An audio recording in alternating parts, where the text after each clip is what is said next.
All right. Good evening again, everybody. I'm fighting with Twitch with the transcodes again, so there's probably going to be a few starts and stops. Of course, if you are watching this on YouTube, hey, actually, we got it the second try. Nice. I'm just loading the game right now. But yeah, so some of you may. I suppose the challenge with this is if you're watching on YouTube, the you're only ever going to see the finished version and wonder why I'm complaining about transcoding so much. So it probably doesn't really matter that much, but Twitch, unlike YouTube, does not automatically provide quality options for every video. And in fact, when they rolled out the affiliate program, and particularly what that means is that I am able to do subscriptions on Twitch so people can spend some money. Twitch takes half of it for providing a platform, and the deal was that you get priority access to quality options. And what that effectively means is that if they have the spare bandwidth, then the affiliates like myself go on. Now, if you're a partner, which is sort of that used to be the only way you could get subscriptions, you're guaranteed the quality options. In the case of Twitch, the reason why I'm kind of salty about this is that the revenues that I got from streaming crashed as soon as affiliate came in, and part of that is because half of that's now going to the platform. But the other thing is that it used to be that you would support small creators through donations. Now the culture has shifted that you do that support through subscriptions. It's become a little bit more regular. I suspect it's become very good for Twitch. But unfortunately, that means that if I don't rate in terms of the list of people that someone wants to be subscribed to, and believe me, I think that's a very important decision to make. I knew people who were quite literally spending hundreds of dollars in subscriptions every month. And part of it was just to kind of maintain and build their own brand by being sort of active and seeing that resub button every time through. But the fact of the matter is that a lot of people at my level, at least, don't make enough money on this to justify spending hundreds of dollars on that. Like that's a net loss. I mean, this is obviously a hobby thing for me, so I've kind of gotten to a point where I expected to run at a loss, but that wasn't always true. There was a point where I was earning enough that it had to show up on the taxes, and that was kind of nice because it meant, I mean, once upon a time, the stream ultimately bought me the computer, which admittedly has gotten a couple of upgrades since then. But, that's why I'm not streaming on a laptop, like a Mac laptop anymore, and why I'm able to play games like Chimera Squad. So it's one of these ones where I wanted to, it's nice to highlight that sort of stuff. I think even if the computer's getting older, that doesn't mean that I can't recognize the tremendous generosity that the stream demonstrated and continues to demonstrate. I really appreciate the subs. After the birthday, we're at sort of a nice peak, and I know some of that's going to go away in a couple of weeks when the month finishes from Olaf's very generous subs. But one of the big things here is that unfortunately, in order to try, I sort of had a fairly clear idea of what was going to happen when that went in. But the problem is that Twitch isn't really filling its end of the bargain in terms of access to quality options either. And so it seems to have been all cost with a lot of work that needs to go into the benefit. And so if it seems like I've been talking about that a lot recently, that's why. I think, I want to make sure that the stream is as accessible to people as possible. And that means that if I'm going to raise the bit rate, that I need to have quality options associated with it. And it's meant that I've had to start a little bit later after some retries. But we're ready to go. So it has been a while since I played Chimera Squad. I think, oh wow, is it really May 8th? It's actually going to be kind of interesting because while XCOM is reasonably familiar, I think it's still, it's still going to be interesting. Why didn't you ever name your gremlin? I stopped doing that years ago. What do you mean? Didn't yours make it through the war? No. I've had this one since midway through training. Midway? What happened to your first gremlin? Blasted by a muton during the war. So, the one that you replaced in training? Which one is that?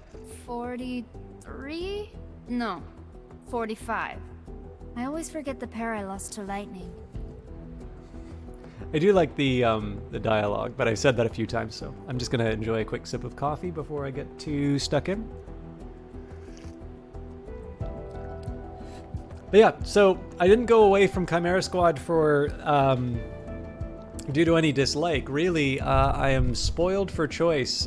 There's a game where a developer reached out. Olaf, thank you very much for the host. We were just talking about you. Thank you very much.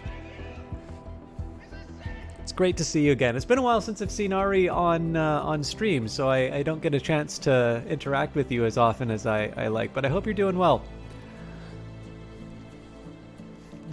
Yes. So again, I'm spoiled for options, and there's going to be a couple of changes. So I do want to spend a little time like letting people get in on the stream. So there's going to be a couple of small changes that happen to the format over the next couple of months, I think. So one thing that I'm really happy about is the diversity of games that I get to cover. And I'm also really happy that I've been able to find some... today was a little rough, Olaf, but I'm really happy. I mean, one of the nice things about rough days is that I have my islands of safety in the form of like XCOM and stuff that I really enjoy, so... Oh, I didn't realize that home. I always took home as kind of a for granted thing. So I'm glad that you got through whatever whatever was keeping you. But yeah, so one of the things I like, it's a double-edged sword. So I love the variety that I've been given, and I like that I've also found a niche in certain things. But unfortunately, these don't always necessarily line up very well. So if you think about the week that I have, like any given week that I have, Monday is now dedicated to Paradox. And of course, in terms of things that Paradox is given keys for, Stellaris, Crusader Kings, Imperator Rome, Age of Wonders Planetfall, and the associated DLC. Of course, the associated DLC as well. Surviving Mars. And then, of course, this is on top of the stuff that I just enjoy playing, not necessarily due to press keys or anything like that. So Monday's pretty well covered. If anything, I really want to get more of that done. And then, of course, Cultist Simulator has been very good for growth for the stream. And the fact of the matter is it really does seem like people don't necessarily want Cultist Simulator to go away.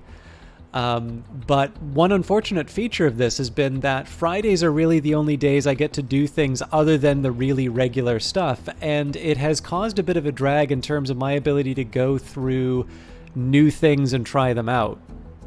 The thing is that this is how I find games like Cultist Simulator, and this is how I got started with things like Crusader Kings and whatnot. So I think what's going to be happening is when I complete the Cultist Simulator run, I think I'm going to put that away from Wednesdays for a while and then get really serious about doing regular YouTube videos for that, because it definitely seems to be that that game is most popular on YouTube anyway, and I feel like I might be able to get a little bit better at doing VOD content, doing it that way. And what I'll do is Wednesday and Friday, I'm going to try and sort of lock into a particular game, and I think what's going to happen is that it's not just that there's more hours in a week which are being dedicated towards a game that I want to complete, but I also think sort of the freshness of the game is going to be in mind. So I'm not going to have some of these cases like with Outer Wilds, it's been a week, so I wind up rereading a couple of things just to make sure that I know where I'm at. Or, even in the case of Chimera Squad, right? There's going to be a little bit of relearning of a few concepts inside of this game here. And so I think what's going to happen is, as a result, I'm going to be able to be a bit more effective at getting through games, engaging with them more deeply, and just generally kind of make it feel a little bit like the stream isn't in as much stasis. So... Oh, I'm sorry, Olaf. I think you would have mentioned this too at some point, but you're very subtle sometimes. I completely did not realize that, so I'm really glad that you're there. Best follow that YouTube channel. Oh, do you like Cultist a lot, Olaf? It's funny. I never really associated you with the Cultist crowd. But yeah, well, all this is to say is my relationship with Cultist Simulator has not changed. I'm very fond of that game, and I would like to do more with it. And I think to have a weekly Cultist Simulator stream will be more of the same, which is not necessarily bad, but I don't necessarily have... I'm not sure that Wednesday nights on Twitch is necessarily the best home for it anymore. And so that will free me up to do a little bit more in terms of streams, and particularly do some games that people have privately been talking about how they really want to see me do more of it. So I think it will be a positive change. Obviously, feel free to let me know if you have different feelings about that. But I think that's going to be something that lets me grow a little bit more as a broadcaster, or improve and go back to my former heights, while still sort of doing the stuff that I think people centrally like.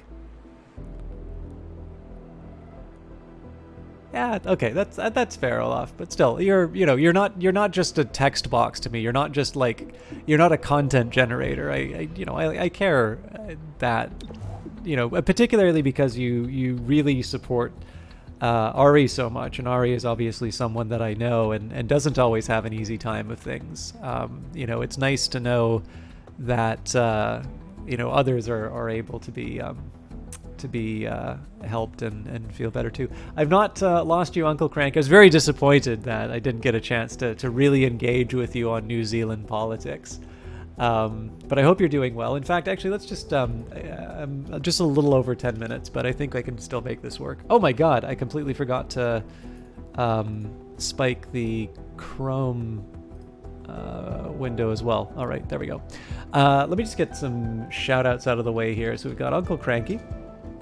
Uncle Cranky is a New Zealand broadcaster, formerly of Australia, born in Australia, I believe, but currently in New Zealand. I'll skip the political nonsense. Actually, I've already upset enough people for a day. Highly recommend him. It's actually been a little while since I've seen his cast, but I knew him as a mod for Outworld. I never knew quite how much he loved Dark Souls until I watched him play it, and then I really got to see him in his element. He does a lot of other games very well. Actually, I think he completed Chimera Squad before I did too, which is kind of funny, because obviously XCOM is a game where I feel very comfortable. But yeah, Cranky is definitely a very friendly guy, very someone I'm always happy to see inside the channel. That sneeze was creeping up on me for the past 5 minutes. And then I always feel it's kind of bad, so it's underscore Ariella, right? I hope that's right. Did I get that right, Olaf? I always have it in it auto completes for me, so thank you. I never know if I should shout out Olaf in his own right, but he does mod for Miss Ariella, tremendously supportive of. Oh, damn it. There is no underscore. I've been working in Python the last little while. Sorry. I cannot believe this. Third time's the charm. There is Miss Ariella. Miss Ariella is also, well, not also, but Miss Ariella is an Australian streamer, someone I got to meet back in Miss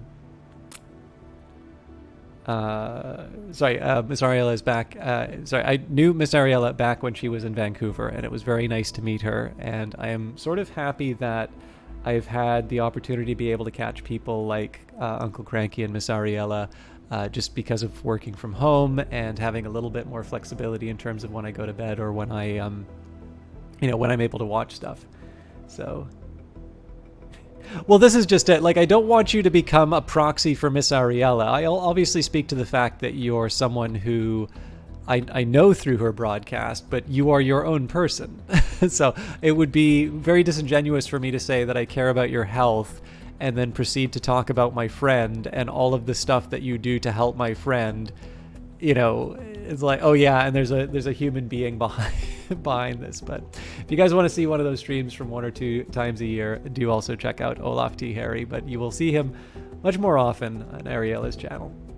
Also, I was talking about press keys that were given away, but it's worth mentioning that 2K did provide me with a key for this game, which I was very happy about. In fact, they also offered a key for the new the Frontiers DLC for Civilization 6, and I was really looking forward to doing that, and I ultimately said no for the reason that I just mentioned before, that I did not think I would have enough time to be able to justify getting a press key for that DLC. I'll probably buy it on my own, but it was definitely one of these cases where I felt very sad that I had to do that because I love Civilization so much, but I really didn't think I would be able to get it done on time. So with that in mind, if you're thinking of picking up Chimera Squad and this stream is kind of pushing you one way or the other, do keep in mind that I was given a copy from the developer for the purposes of advertising it, or just sharing it with you, or whatever the streamer thing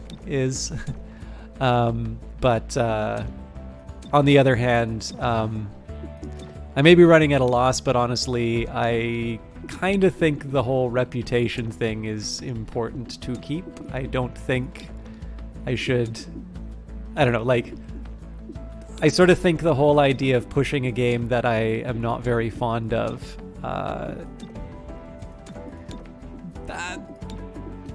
to me, that doesn't really strike me as something that is worth the price of a game. Like, even if it was a full-price AAA game, you know...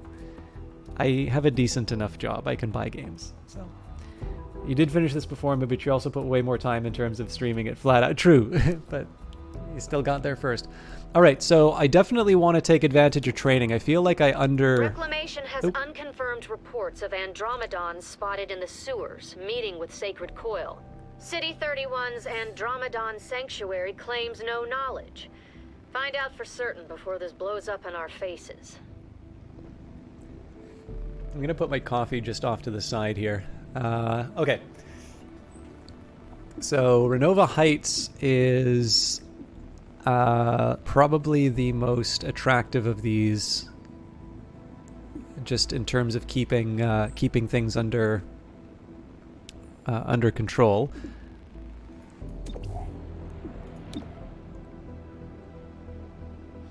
I also have reduced district. Okay, so I have two options. So I can reduce in Renova Heights, or I can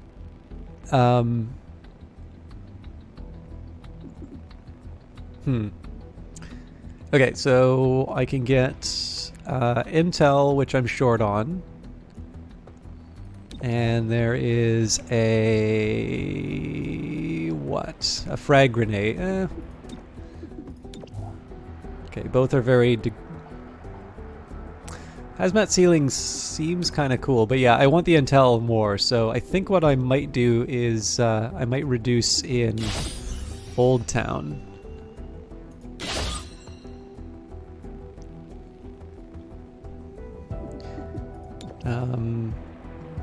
We fully upgraded here, so that's fine. But the reason why I was taking a look at this was just to try and figure out what team I want to bring. So right now I'm sitting on two operatives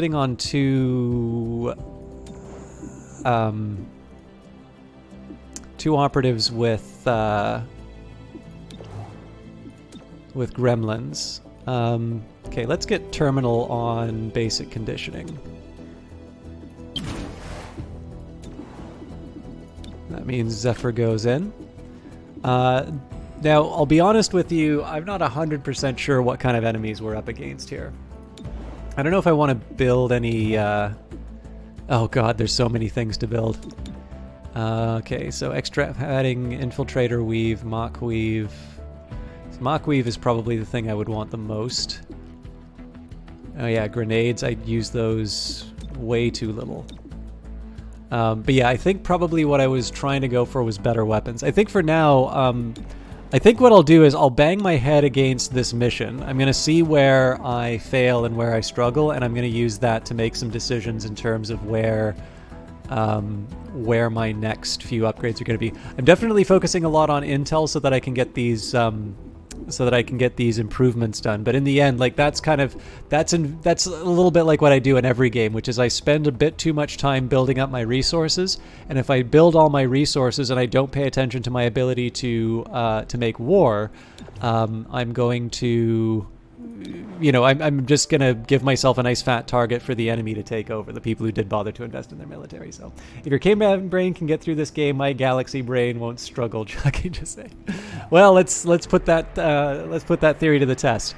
Our contact at Viper's Nest reports an asset of interest has fallen into the hands of our opposition. If we recover it, we might be able to put it to use. Sometimes we need to infiltrate hostile territory. This usually means we're after important contraband. Grab the contraband and get out. Do not stick around. Okay.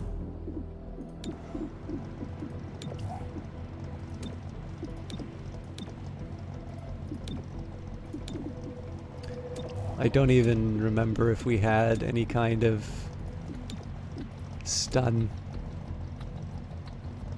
I feel like with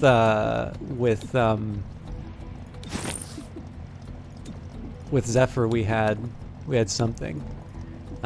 This is mostly just because it's something that I have. I could have sworn that there was some kind of like make items of it. Oh, there it is. Okay, so I can go for the extra padding if I want.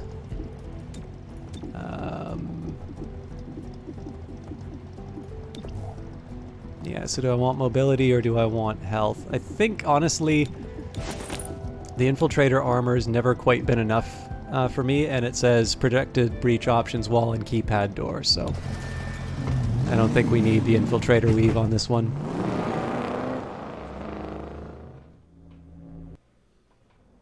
Contraband confirmed on site. You're good to go.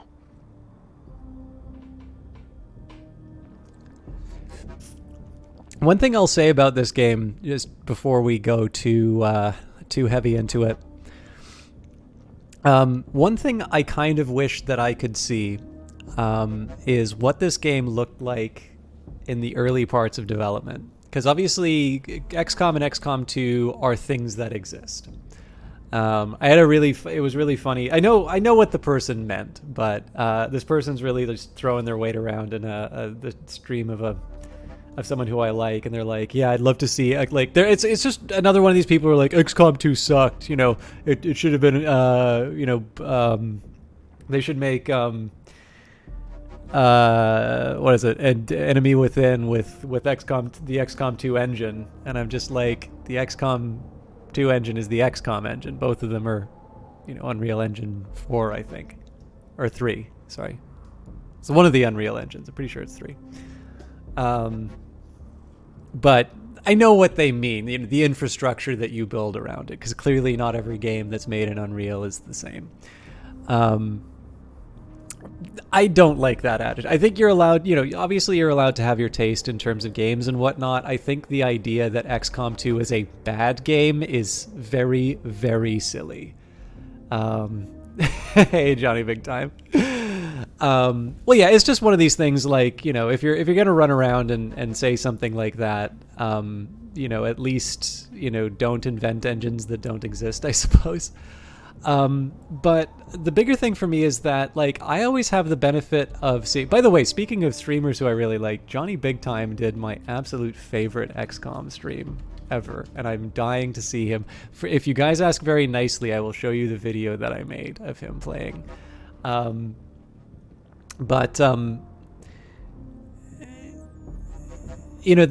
know. It's just one of these things. I really don't like hearing, an opinion from like a Reddit or something like that just spouted back to me again. Like, I read this stuff too, right? And I think sometimes you can focus on the positive. But the thing is that, like, I really like the cinematic style of XCOM. I really like a lot of these choices. The other thing I know is that it doesn't look like this. Thanks, Olaf. Have you not seen... Okay, sorry guys. I know you really want to see gameplay. This will be worth it. I wonder if there... Oh no, I'm gonna have to open Chrome again for it. That's fine. It's worth it.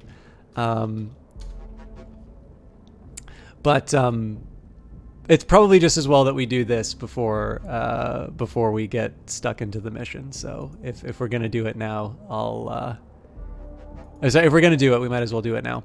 But yeah, so the thing is that there's actually a GDC talk that shows the development of XCOM, and the first thing that they made in the new Firaxis XCOM was basically a movie. You couldn't play the game. It looked like a game, but what they wanted to do is they wanted to come up with sort of this visual representation of what the game was like, and then moved into...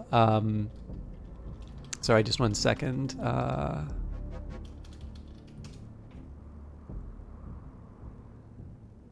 I think the thing that that really got me, damn it.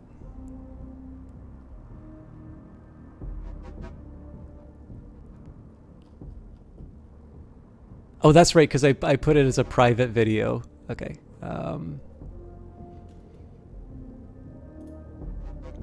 Anyways, what I mean to say on this is that, like, it's really interesting to see the development of XCOM like that.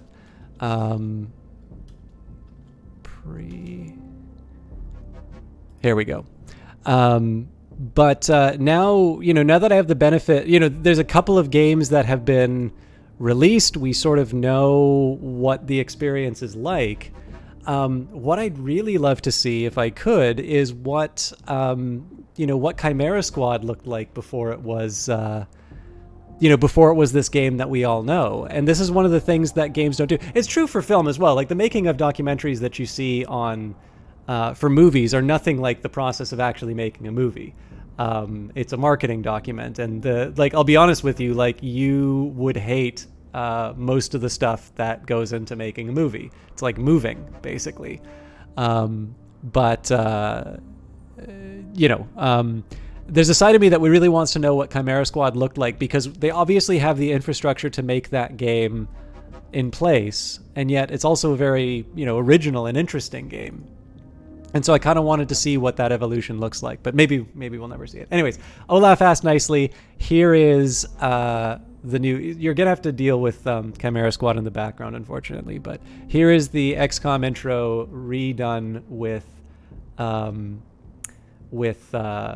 Well, it's not necessarily that it's unrealistic, it's huge. It's just like, so I worked in camera, so I can't tell you anything about post-production, but like the whole business of like sitting down and shooting a scene is actually very conventional, and all of the like really exciting stuff and the stuff that you really get into, like that's movie magic. That's the illusion that creative people create to make it worth going to the movies. Like it's people doing their job well is why you get so absorbed in it. But like that scene where so-and-so, like, there's the scene where the hero dramatically walks down and it's a low angle, so they look really powerful and the music swells up. That looks like a guy walking down a hallway. Actually, I'll tell you, rap videos look very graceful sometimes. Well, probably more like, old rap videos. They can actually look very graceful as part of the photography, because, how some of them, it looks like everything's sort of sped up and like the motions are a little robotic or automatic. So they do the trick where they run it at half speed and then run the camera at half speed, which will double or like basically it'll make everything sped up. So basically, because everybody's like singing at the slower pace, but then the camera is introducing they're making everything catch up. It means that the little subtle things that you don't control, and like the forces of gravity and whatnot, just balance, there's a lot of little things that are sped up, but the mouth still syncs with with the words, and the actions are kind of consistent. They're moving to the beat and everything. Country videos, more ones where you're looking for a sense of grace or a little bit more deliberate movement. They do the opposite, which is, it's almost like watching a comedy where things are running at twice the speed, and you've got, the chipmunks singing, and like, the band's rocking out at like twice the speed. It looks ridiculous, except that in the camera, again, everything is flowing and moving, and if somebody's got long hair, because it's rock, there's at least one person with long hair, just like Johnny Big Time,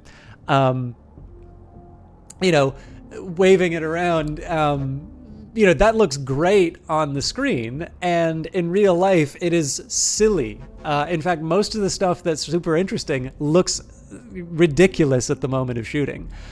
So that's not a slam on the fakeness of those making of, because really they're showing you the stuff that's worth. Like, if you are a fan, you want to hear about the actor and what they did for that scene. You want to hear the director about what they were doing. But the day-to-day of like getting the thing in the can, nobody's ever going to make a documentary about how quickly I can load a Panavision mag, you know, in the dark. Like, you have to do everything in the dark.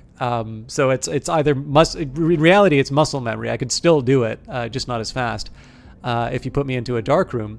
But you know, if somebody screws that up, you don't have a movie to watch. But it's kind of like getting the coffee. Like at Starbucks, maybe you don't care that the person just broke up with their girlfriend the morning before. You care about them being that last step between you and their cup of coffee. And it might have been this really hugely, you know, they might have been very emotionally invested in being able to do this simple task. And there's great poetry and drama behind that. But in the end, you know, to your perspective and the things that will get you on in your day, maybe those details aren't as relevant. And that's all that I mean. Like, the majority of making a movie can actually be quite dull and tedious. But anyways, I'm sorry. The viewer number's gone up. I promised you the video. So 3 minutes and then we got Chimera Squad. So here is Johnny Big Time and the introduction for the new or the Firaxis XCOM, with supplemental soundtrack from Chimera Squad.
In light of the recent extraterrestrial incursion, this Council of Nations has convened to approve the activation of the XCOM project. You on drugs? You have been chosen to lead this initiative.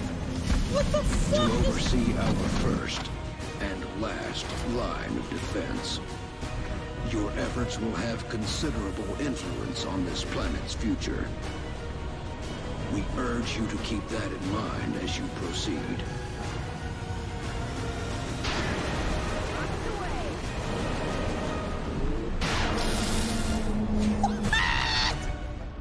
Good luck, Commander. Do you remember when you were playing the game? And you were like shooting aliens? Do you remember that? Like, do you remember when you were playing this game and you were shooting aliens and like you were hitting them? And you were having a good time. You remember that? Well, fuck that now. We're coming at you hard with these giant fucking guys. And that's it. You're not, don't even look at them. Just sit there and take it.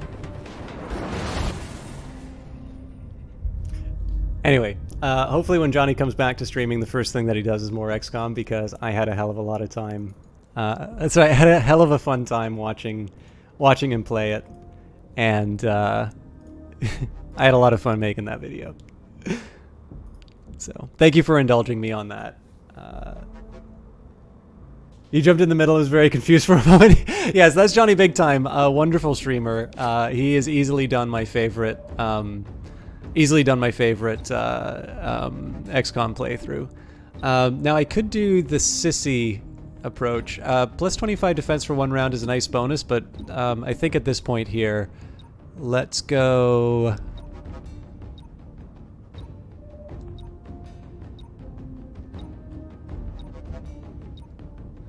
do Verge, Patchwork, and then Zephyr, and then at this point, for special abilities,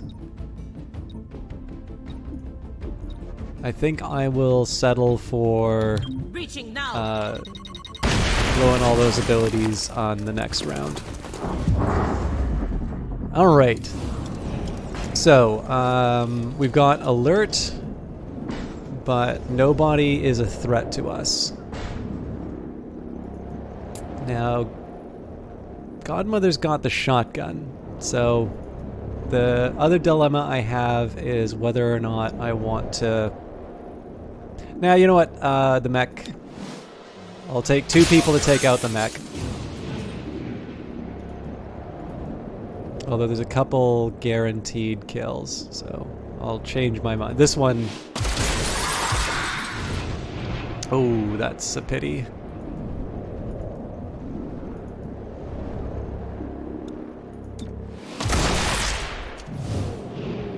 Alright, so this is the last one. I think let's just clear up the chrysalid. So I would have done that a little differently if I had known that I would be able to take out the chrysalid, but we'll work with what we've got.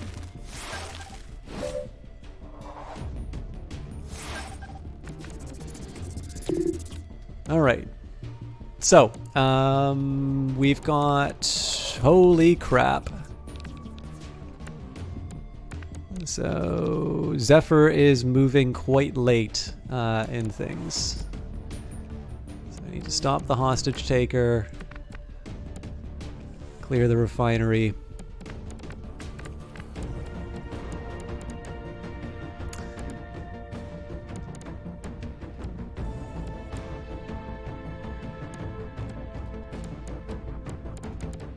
Interesting. Okay, I'm gonna make some bold moves at the start. Oh, I gotta keep that chrysalid in mind too. I wanted to make some bold moves at the start, but I think instead I'm just gonna wind up being a little bit of a baby.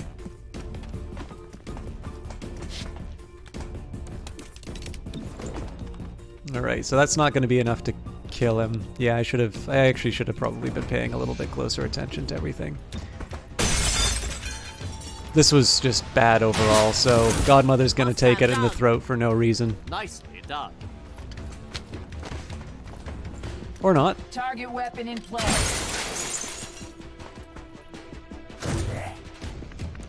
Okay, so if I can, it'd be great to deal with these chrysalids, but not at the expense of putting my guys in any more danger than they already are. So, that's really the big question here.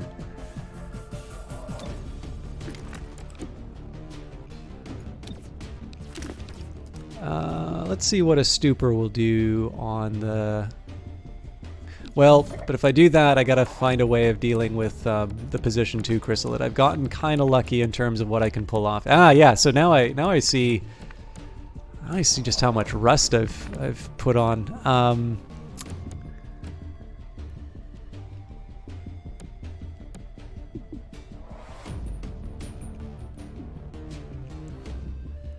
So I feel like Overwatch isn't as exciting in this one. I might be able to take out the chrysalid, but the question is at what cost? So the other consideration I have is where are my threats from ranged attacks? It's really just this Cobra here, and because it's a hostage taker, I'm not 100% sure that this is the biggest threat that I'm facing right now. So actually, I'm gonna move pretty aggressively here. So this puts Verge in a dangerous spot. Now, if I try to take out the neonate, it's 74% chance, but it's a chance I'm willing to take. Another hostile down. Okay.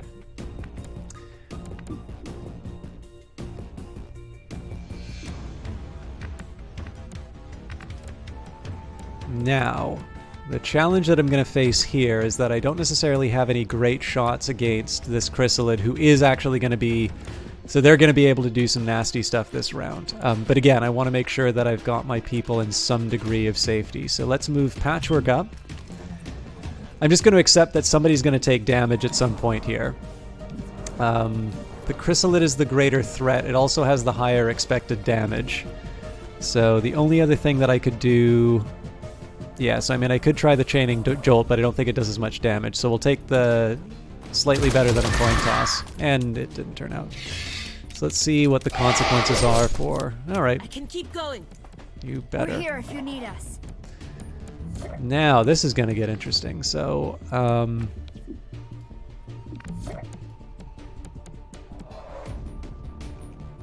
disabling shot. I'm curious how that interacts with melee. Let's give it a... Let's just see how it goes. Oh, they just take damage. Still no.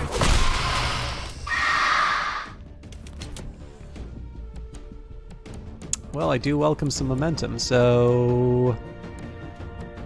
I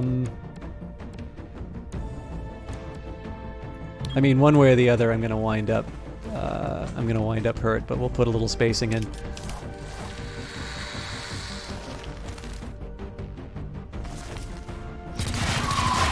All right, I got a bit lucky on some of this, so let's. So I'm taking a look at these status effects on the chrysalid. I don't recall exactly what disoriented does. It may be that they don't actually get an action this turn. There is definitely a side of me that wants to take out the cobra.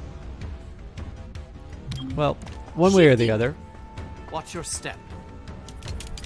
So Verge and Patchwork are going to be able to move after Godmother. So here's what I think I'm going to do. I'm going to take her... I can't completely wipe out one or the other. But let's focus on the Cobra because we know that we may be able to stop them from being able to do damage. So again, we just kind of accept the Hitman might get some more damage in here. Alright, that's unfortunate, but I still stand. That's not good. so I should be able to reload and then... Weapon ready. So then the question is, do I want to clean up the chrysalid or the cobra? Chrysalid is the one that might actually move this turn, so we'll... Hostile pacifier. And then Patchwork kind of Thank comes you. in to clean up the cobra. Although the chaining jolt might do something interesting. No. I mean, this is perfect for a grenade, but...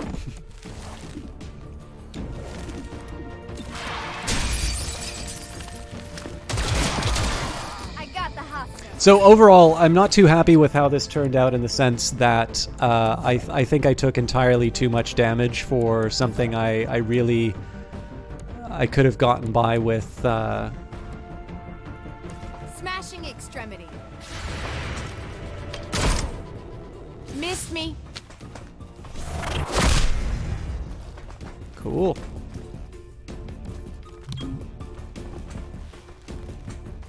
No ammo.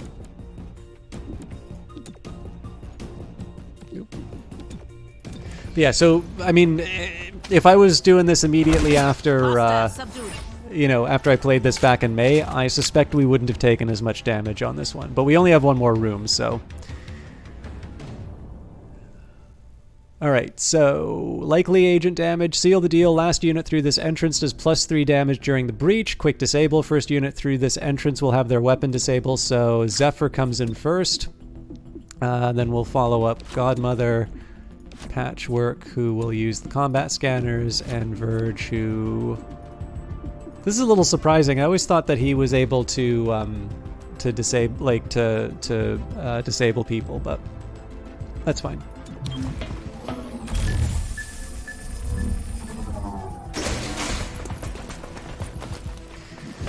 Alright, so 2 possible threats. I believe that Zephyr is not going to be able to... Zephyr's not going to be able to take out the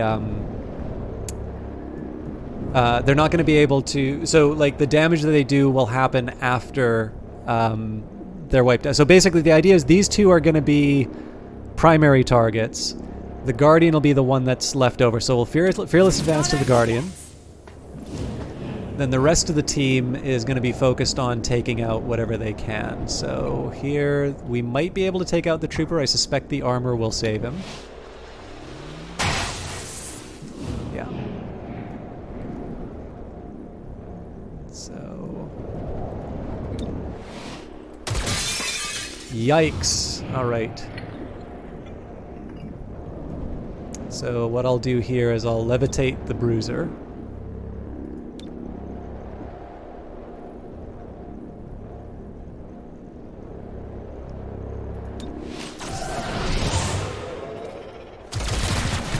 Oh, that's right. That was the end.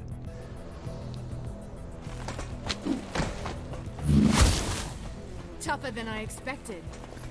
Oh, and an Andromedon. Good effort. There's our target. Take it and run. Okay, I can definitely see myself really running.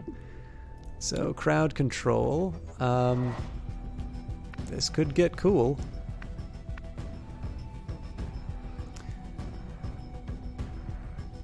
I'm just shy of what I need, though.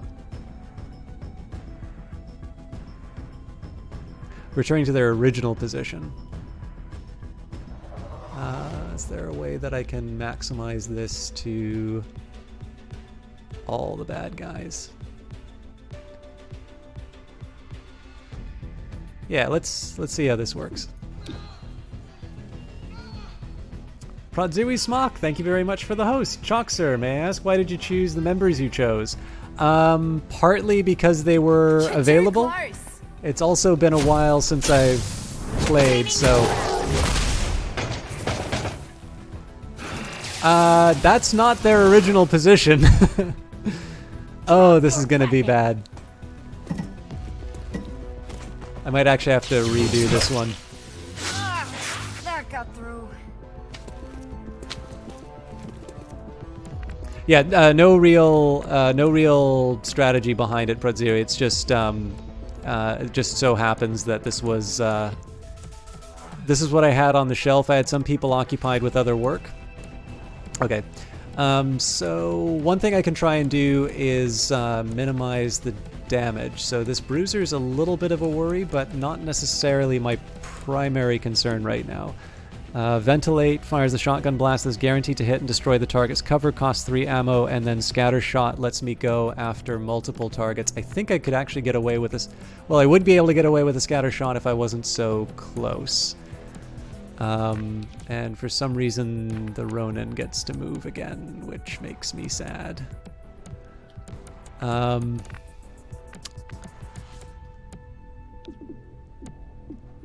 Well, I could try and get away with a run and gun too. Really, though, I should be following what the game is telling me and trying to get out of here. So maybe what I want to be focusing on more than anything are sort of aggressive forward moves where I can, but constantly going towards the objective rather than trying to take these guys in a straight up fight. So with that in mind, let's just say I'm going to straight up ignore the Bruiser for now. Let's see what kind of damage I can do. I'm pretty sure... What's the range on Scatter Shot? Oh, see, Scatter Shot's in this dangerous territory where it looks like I can do enough damage to the two. Oh, that sucks. I don't know why I read that any differently, but okay. Well, let's work with what we got here. So I'll at least take out the Trooper. This now means there's going to be two people who kind of get free actions. Liquidating. Took a heavy hit. Yeah. Push through the pain. Won't slow me down. They think you an appealing target. Okay, so let's try and recover this. So chaining Jolt is mighty attractive right now. But before I do that, let's try and move up.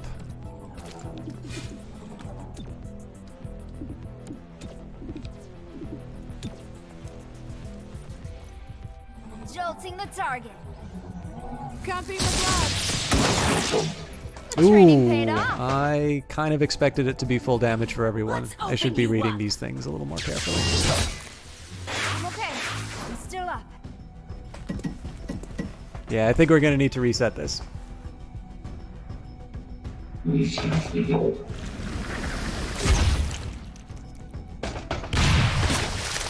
Agent, unconscious.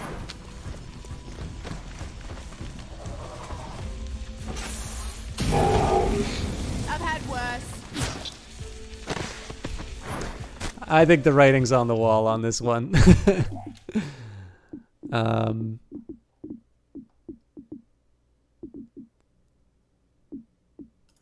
let's try this from the very beginning. Okay, that was the warm up.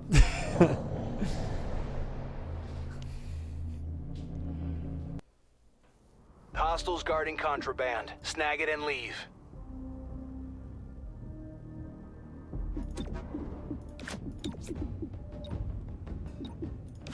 Actually gonna move Zephyr a little bit more aggressively at the beginning. It did also occur to me that one of the reasons why I'm acting like I'm immortal is because I think I have Terminal who can clear out the who can basically like undo all of my problems. And clearly I don't have that. Okay, what is Alpha Strike?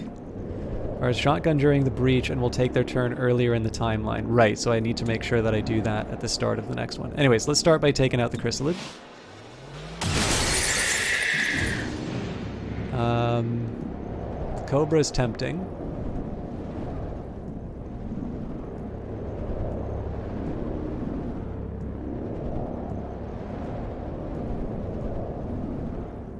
Yeah, let's try it. Okay, so now I need to pick. I think I'm going to have to double up to properly take something down here. So let's... in this case, I'm actually going to focus on the Hitman. Now, the Hitman's not a huge threat as far as attacks are concerned, but I want to leave the androids open so that Patchwork can start using some of her abilities.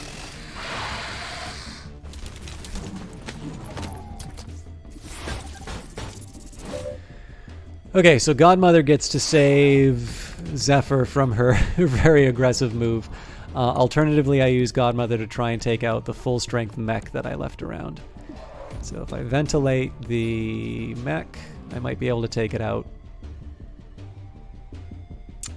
Worth it. I also realize I have the team up, but I think I want to save that. Well, so much for my cover.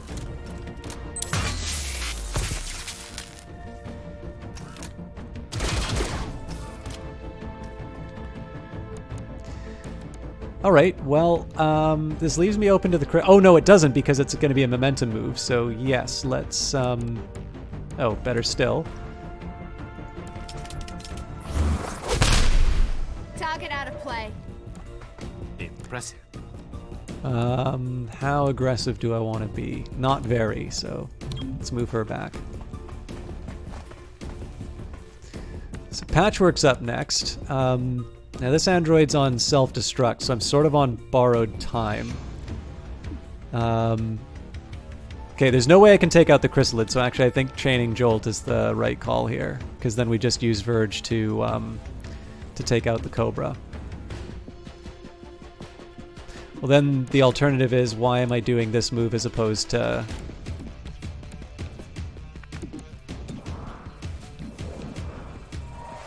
It's a 62. Jesus. All right.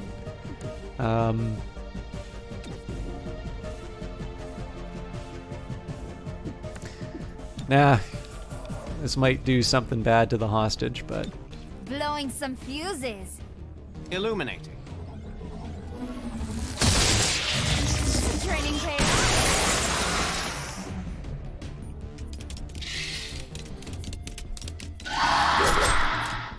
I'm hit.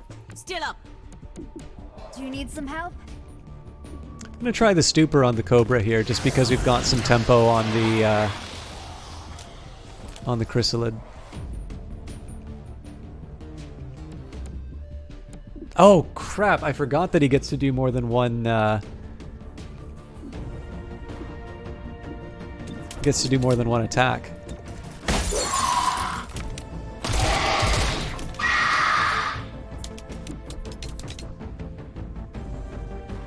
Cover me while I reload. Reloading. So first priority to me is to take out the chrysalid. I think we'll be in decent shape with Zephyr punching the Cobra. You're the best. So again, a little bit of damage, but obviously we're coming in with a lot more. Mark the hostile. We're coming in with a lot more health for the next phase.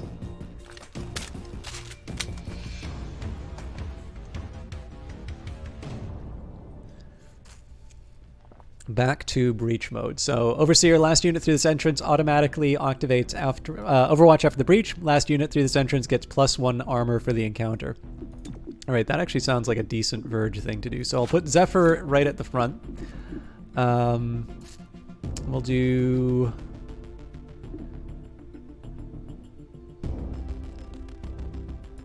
Godmother, Patchwork, and then Verge. And then part of the reasoning for this particular order is, so Godmother's got a bit of damage, so I want to make sure that I can put her into safety if I need. Patchwork's got the Gremlin, so in this case the idea would be to move her after some of the enemy units have moved so that I might be able to get the chaining effect. And then I wanted Verge to get the extra armor at the end. There might be an argument for Zephyr getting that, but I prefer to have Zephyr you know, be able to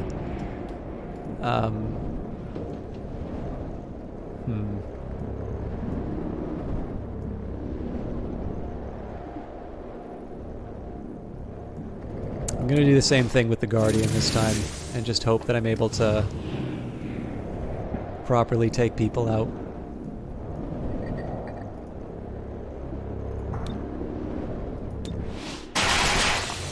Cool. So that means everybody else gets dedicated on the Bruiser, which we'll need because they're not high chances and he does have armor.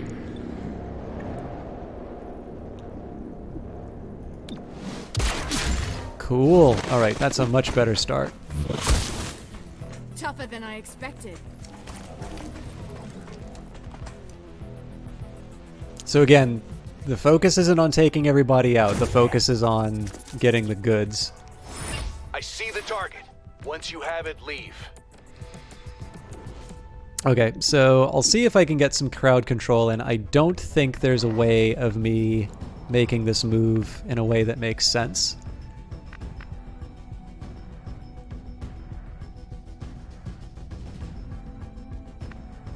Yeah, it's just shy of what it needs to be. So if I can take someone out, I get the momentum. But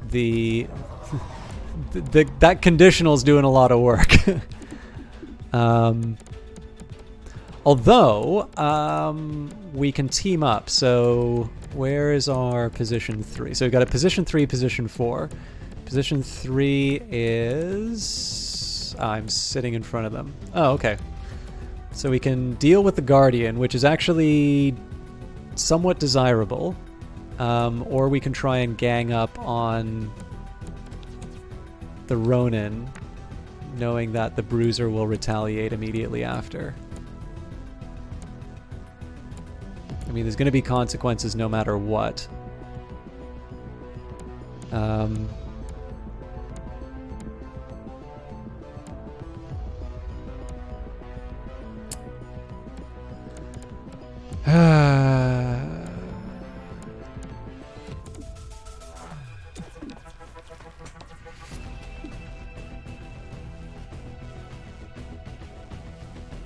Okay, I'm actually going to try the crippling blow on the Ronin, because I'm going to believe this when it says that it gives me momentum. Yes. Cool. This just unlocked a lot of options for me.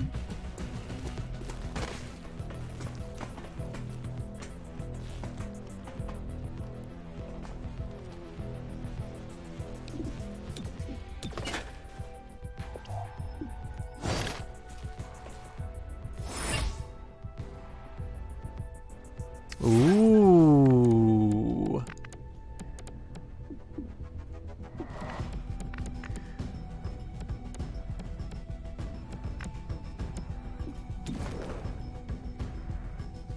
I'm not entirely convinced this is gonna work.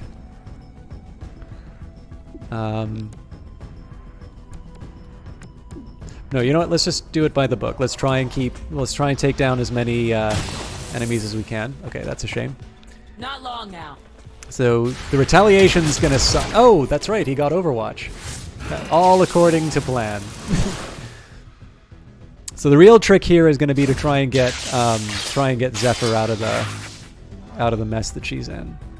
But I think that's going to be a little easier than it looks. Cool. Missed me.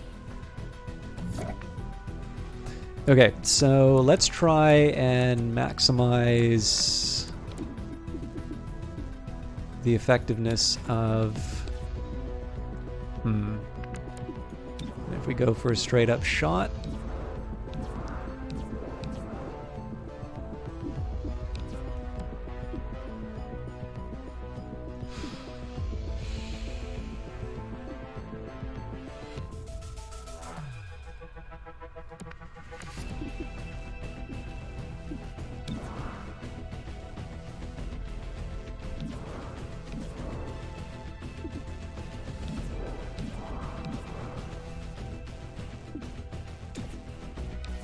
Okay, so there's no way I'm going to be able to kill the Ronin, but at the very least I can do some chip damage on them.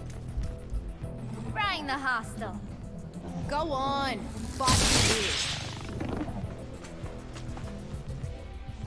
Drop your weapon. Of course, now there's going to be consequences. Oh, they might root her.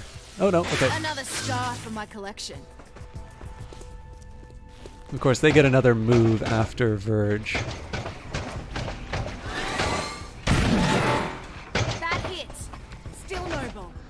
Alright, yeah. Stay down until you're good. I need to find a way of getting...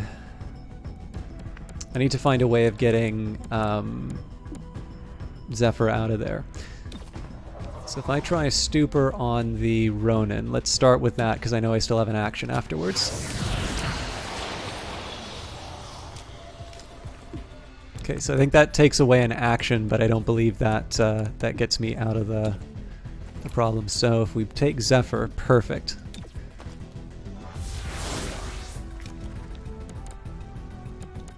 And then let's fire a weapon.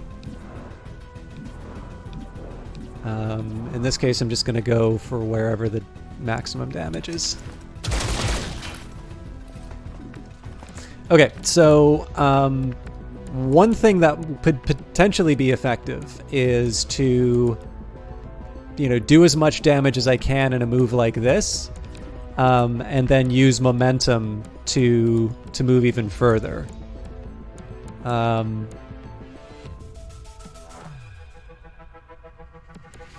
The alternative, of course, is to try and take out the Ronin this way, but I think I'm going to try... kicking the Purifier in the face, and then using the momentum to run across the map, basically. Unbelievable. So yeah, we'll just put her off in the corner there. I mean, the Purifier might come in and burn us from on high, but she's clearly the one with the most damage.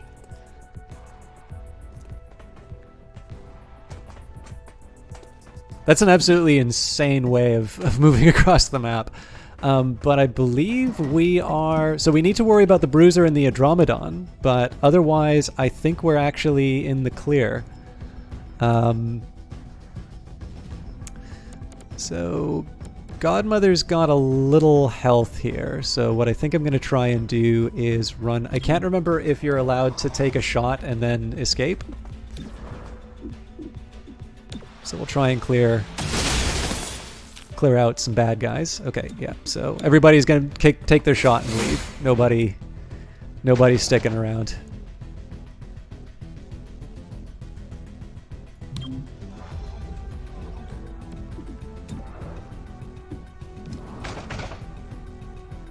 I mean, there's no way either one of these things For some reason, I keep thinking that they're going to explode like in XCOM 2. So as long as they don't like annihilate one of my people.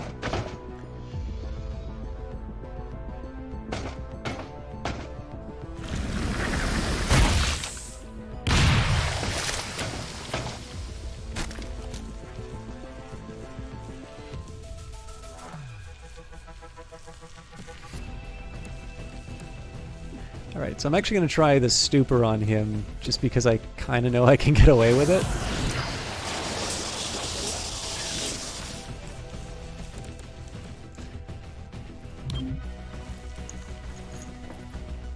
Okay, so I can only back him. That's fine.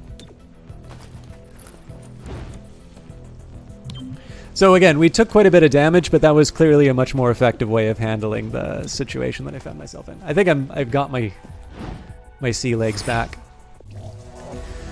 Secure case confiscated. The tip was a good one. The contents of this secure case should prove useful in our current investigation. Verge lightly wounded, Patchwork unharmed, Godmother lightly wounded, Zephyr wounded.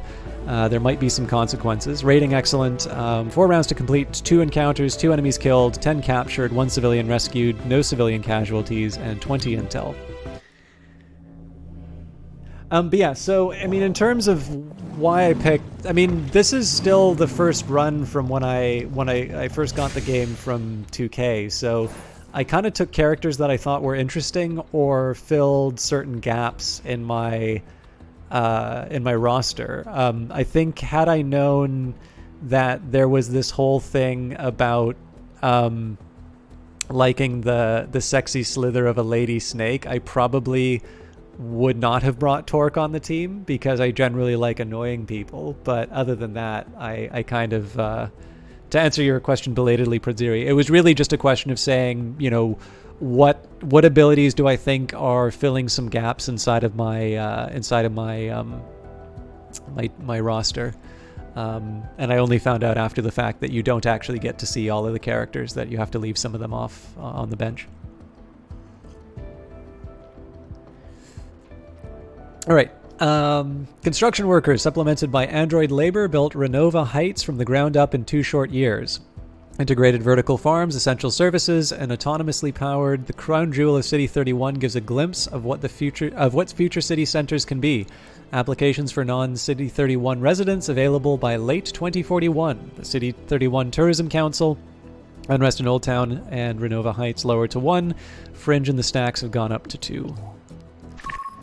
Sacred Coil is led by Bellis Mar, a former Advent commander. He was never apprehended after the war. As far as we know, he's still fighting it. We believe he had some responsibility for the Bugtown massacre. Consider Bellis Mar highly motivated and extremely dangerous. Director? I'm one of Bellis Mar's clones. I know. Do you have any concerns? No. But do you? Does the squad? Cherub. He has tens of thousands of clones. The only thing you share with him is DNA. Okay. I mean, I know that, but thank you. All right, let's so obviously we've got one more faction to go through after this. So active operation determine Andromedan connection. Reclamation has unconfirmed reports of Andromedans spotted in the sewers, meeting with Sacred Coil. City 31's Andromedan Sanctuary claims no knowledge. Find out for certain before this blows up in our faces. Faction overview: an underground religious movement for hybrids. They preach salvation, but only to those who once fought XCOM. Dark events: Sacred Coil has a brood clutch of chrysalid eggs and a means to deploy them as living weapons. Sacred Coil has access to fit out and field more android soldiers. Investigation log. Let's do this in order. So March 21st, investigation open. 21st of March, an entire mech repair bay hidden beneath City 31 streets. What other secrets does Sacred Coil keep buried underground? March 27th, rescued human test subject. Sacred Coil was attempting to infect with the Fade. This puts an end to Sacred Coil's human abductions. And April 3rd, liberated hybrids who were forced to support Sacred Coil. This put an end to Sacred Coil's propaganda program. I keep forgetting how I really like the tone of this, just the dialogue between the characters and the idea of sort of policing a city that still very much is sort of retaining the prejudices and the unease as a result of an extended war. So former Advent commander likely behind the Bugtown massacre, clone template for thousands of Advent era hybrids. Looks like we got some promotions. The bugs here are worse than in training. We can fix the place up. I have some ideas. No hammocks. Never again. That was your own fault. That pipe wasn't load-bearing. You said hang it anywhere. I am not having this conversation. This is such a nice touch, by the way. So that looks like Shen. I'm pretty sure that's Patchwork in the middle, and I can't quite pinpoint who that is on the left. Promotion to special agent. Promotion to rank special agent has unlocked stasis field. Patchwork sends the gremlin to place target unit into stasis for 1 turn. The unit cannot attack but is immune to all damage. Can be used on allies and enemies. Stasis field has a 2-turn cooldown. Not to be outdone, we have got Verge.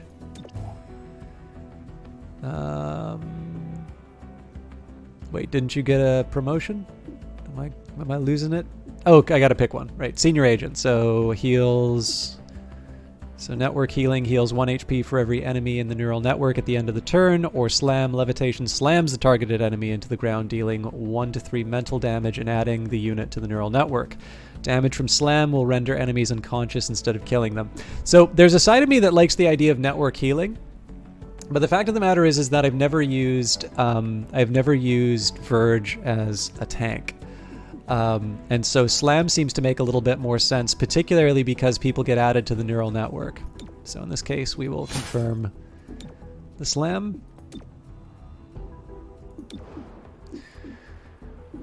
We still have people on assembly. We still got someone on spec ops. I think the rest of this I'm pretty happy with. I'll just keep the squad as I've currently configured it. Not even out of choice, just out of necessity at this point. And we have contact the scavenger market. Now, I seem to remember I kept holding off on this because I always had better alternatives. I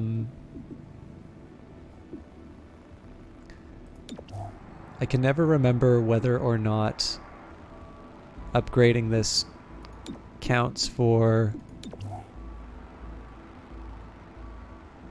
completing district situations. Yeah. Okay, so I guess I need to decide between Illyrium or credits, and between the two, Illyrium is the one that I have a bit less of, so...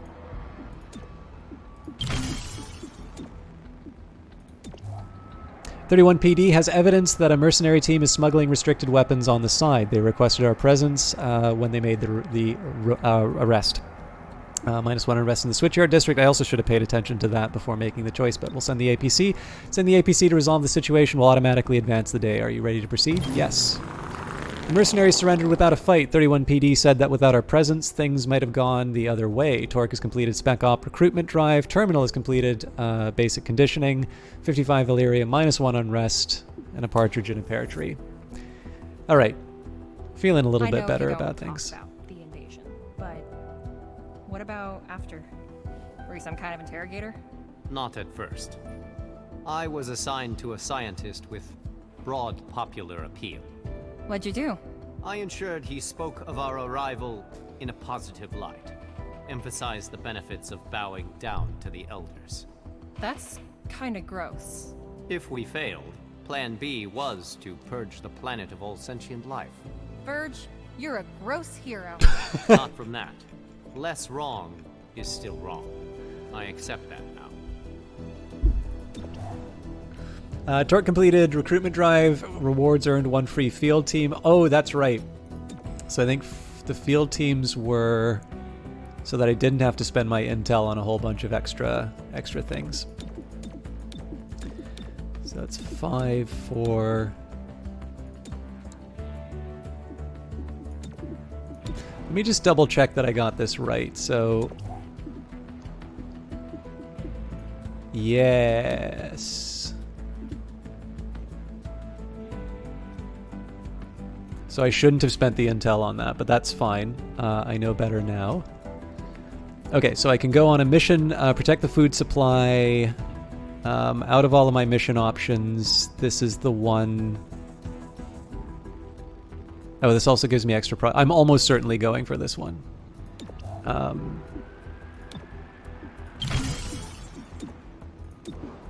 Okay, so with this in mind, let's think about some training. Let's think about some spec ops.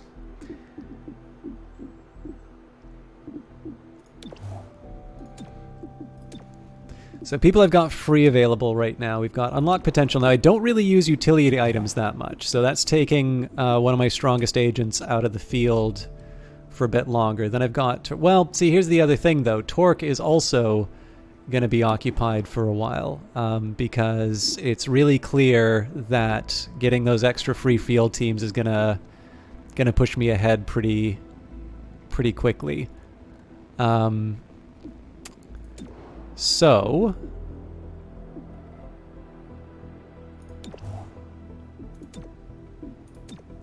I'm going to do unlock potential. Not because I really want it, but because it means that I get past a point where terminal's not available a bit sooner. And then so we've got glad handing. And then, yeah, Torque gets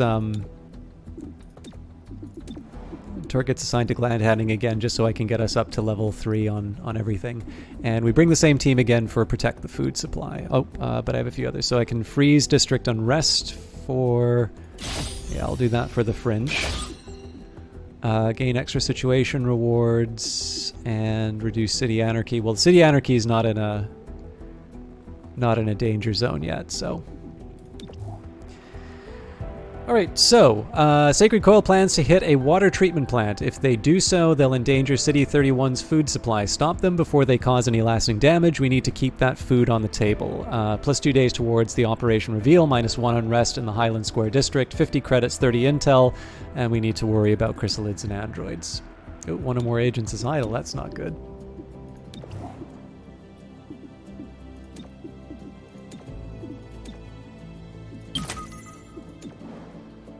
It kind of sucks tying her up for 5 days like that, but in the long run, that the savings to my my intel is pretty great, and savings to intel means that it's an improvement towards my. That means that's an improvement towards my ability to generate Illyrium and credits down the road. So it looks like it's just one projected encounter. That means probably stuff's going to be really tough, but we are about as ready as we're going to be. We've got bonuses towards our HP. We've got some cool abilities. We'll just throw everything at them and see whether or not we can get away with it. Sacred Coil are trying to sabotage a water treatment plant. Keep that water flowing. Okay, so we can put one person into the side window. Hard to hit. Enemies deal -1 less damage during the breach. Best for last. Last unit through this entrance is guaranteed to land their shot. Vanguard, first unit through this entrance gets +1 armor for the encounter. Okay, so it seems to me that the main door is the best option here. -1 damage during the breach. Why bother? Why bother at all? Like, why not just keep everyone in on the main door? Minimize the number of of people who will be shooting at us.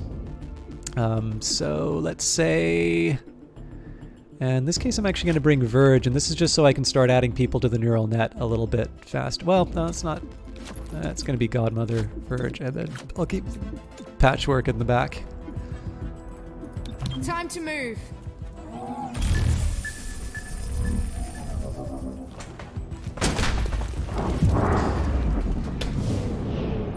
Oh wow, there's only one guy coming after us? Oh, Jesus Christ, yeah, but it's a tough one. Oh no, it's Andromedon. Okay, interesting. With that in mind then, here's how I'm going to handle it. So we're going to Fearless Advance and just punch him right in the face.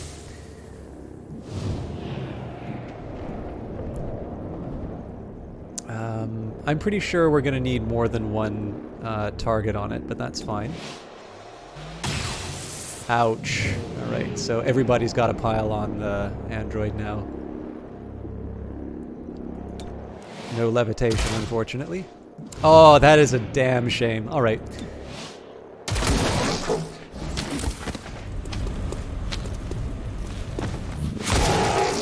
Oh, that is glorious.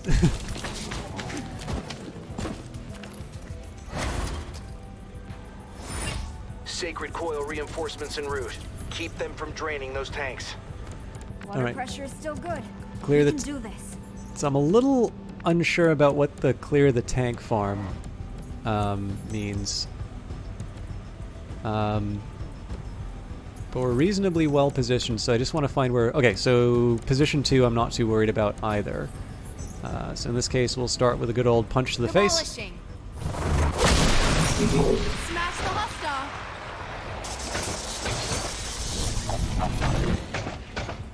Well, that was educational. And now I need to run away.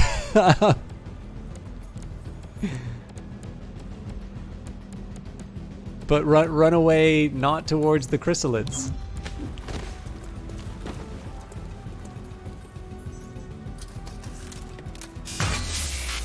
Alright, as long as they don't get close, I'm okay. I'm not an easy target. So, Godmother. I got a couple of ideas about how I'm going to handle this new situation I find myself in. So I think I'm actually just going to try to straight up take over the mech. The question, of course, would be, do I want to try and team up with Patchwork to make that happen, or do I just accept that the mech's going to get a turn? I think the real deciding factor on that's going to be whether or not I can target these chrysalids. Although I guess I can get a run and gun in, because it looks like it's just a couple of neonates.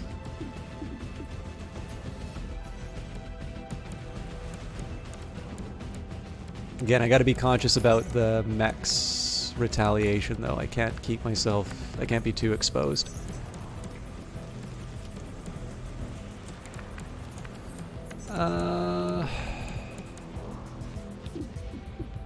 Alright, this is not my smartest choice. Moving and shooting.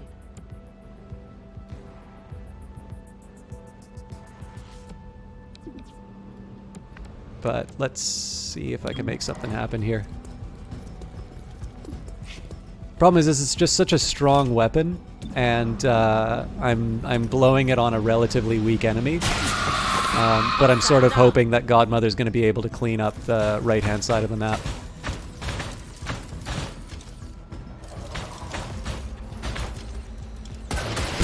Alright, that's fair. Okay, I'm still up. Okay, so Verge, if I... Treat the wound if you need to. Ooh, so many robots.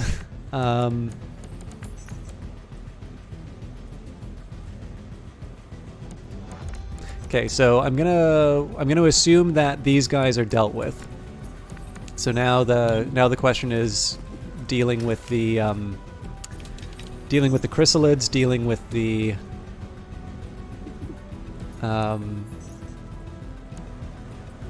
Andromedons.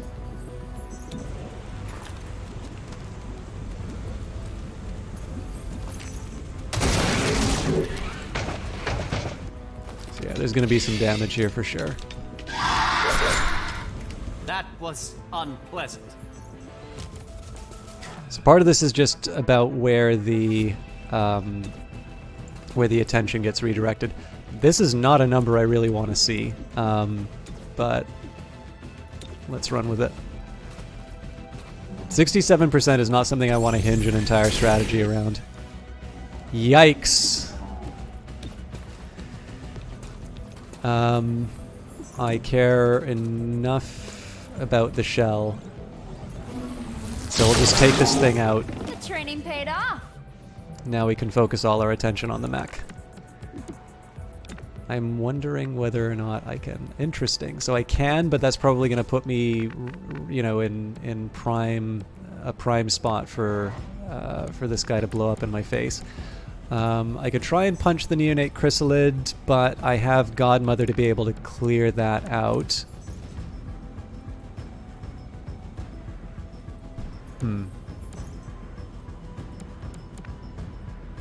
Yeah, I'm gonna focus the attention on the mech. Fracturing. And mostly because I know that I can get Zephyr to run away. Or I could parry. I think in this case running away is the choice move.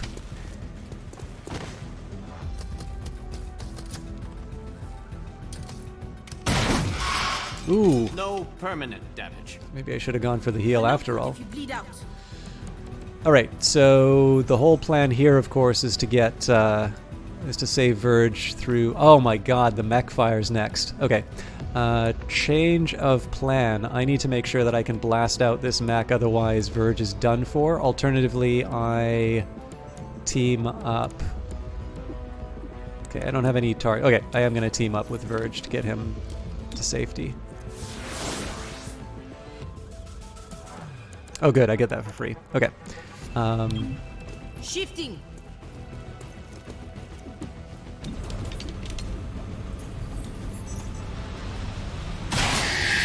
Drop the hostile.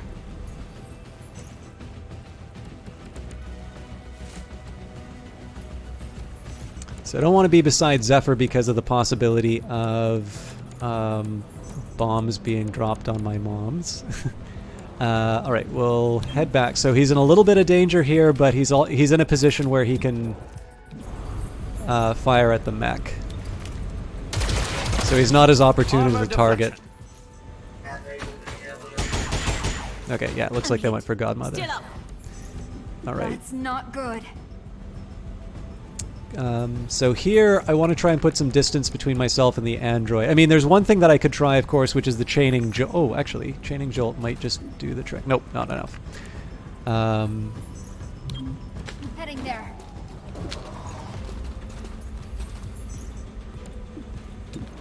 So here, we'll just fire at the mech. Jesus I'll get it Christ. next time. All right, Zephyr.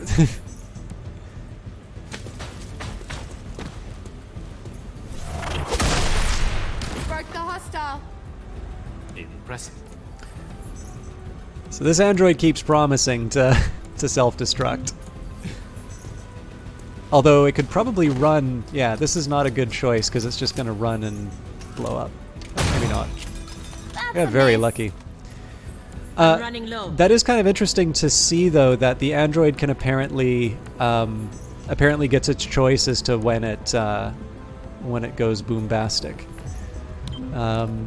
This is not an opportune shot, but I'm not worried about opportune shots. I'm worried about a shot. I've got 3 people I can...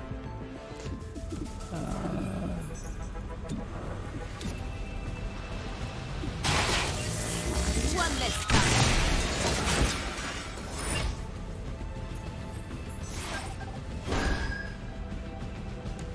Okay, so this lets us prep for the invaders. I don't exactly want to have Verge... I don't have Verge in the thick of it. But I also don't want to be a complete coward with him either, so... I'm definitely committing to a particular approach here. They reposition. Smart thinking. But I think this will... work overall. So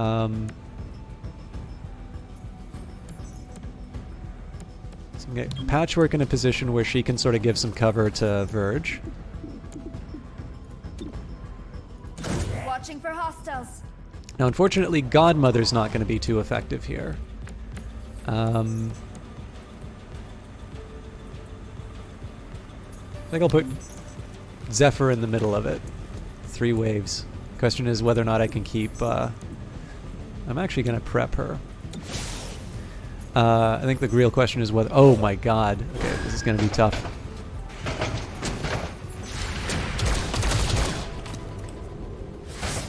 Especially being able to drop acid on Verge. Cover me while I reload. Okay. Clearly I need to reload, but that doesn't give me a lot of options for... Reloading.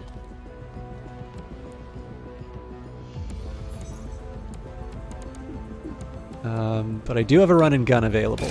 Clearing a path.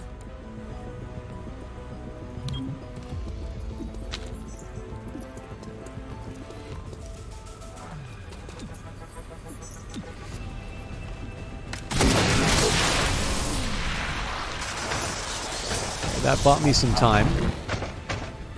Not much ammunition.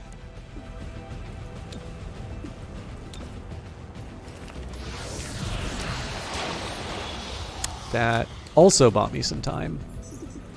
So I think here we put the hurt on the Andromedon shell just because we know that the Guardian's going to be out of commission for a little bit. Yeah, I think this is the right call. Target out of play.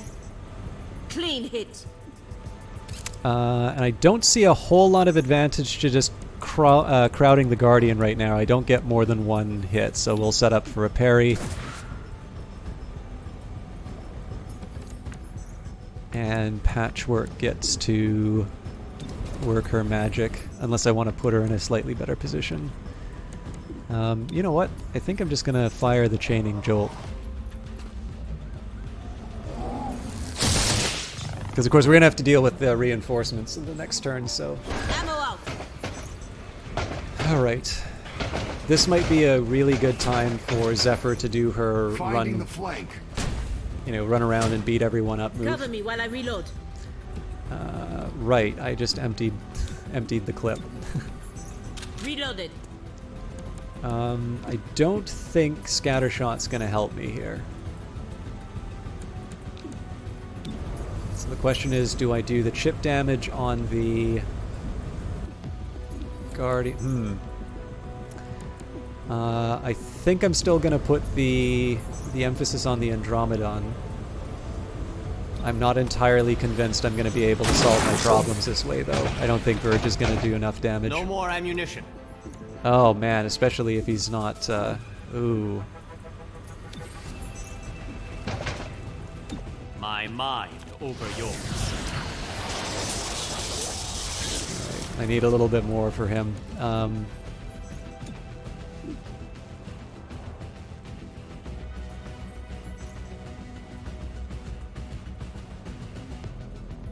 Okay, that's damage to myself as well.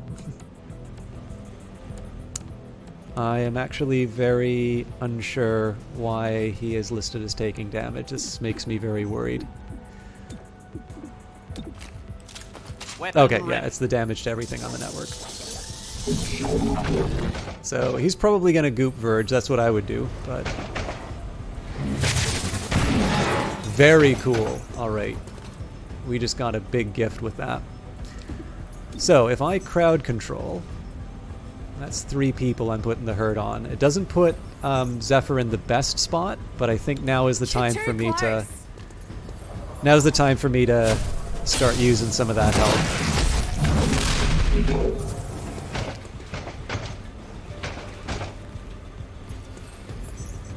I was kind of hoping someone would take a fall on that. You bastards. Alright.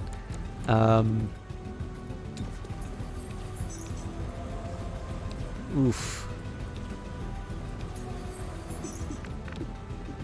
I need a lot more than what I'm getting out of this. And then this is just on the verge of some reinforcements too. That's 67% chance to hit. I feel a lot better about just using the Chaining Jolt on the Guardian to wipe out its shield, and then we'll get Godmother to clean out the rest.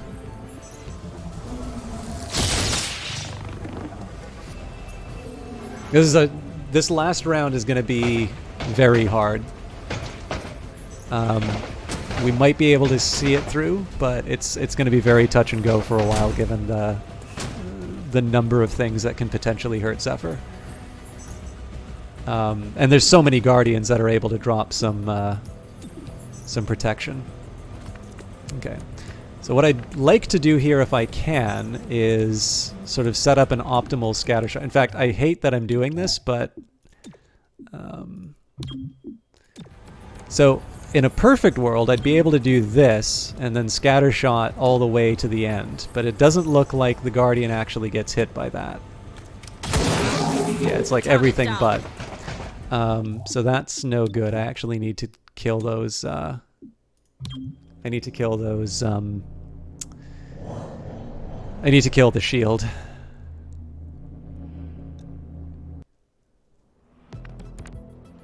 I was scared it put me to the the start of the mission again. Yeah, that is just a weird angle overall. That doesn't help me. All right, I'll suck it up. Target down.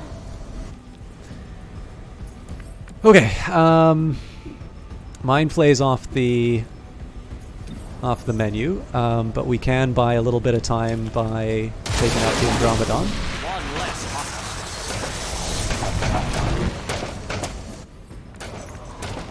So I'm short on crowd control, so what might be my best option right now is... Also, I feel like this is a little bit early. It says that there's reinforcements incoming. I thought we had the reinforcements last time, so I think there might be a little bit of cheesiness on my part. Unintentional. We'll set up the parry. I forgot how strong parry was in this. And then I don't think... Wait, can I reprogram? Holy crap. I keep... it's a 37% chance, though. That's not worth the risk. So I'm actually going to move her into slightly better cover. Although, of course, there's the danger that the reinforcements come behind us now. And in this case, I think I go for as much damage as I can. No ammo. All right.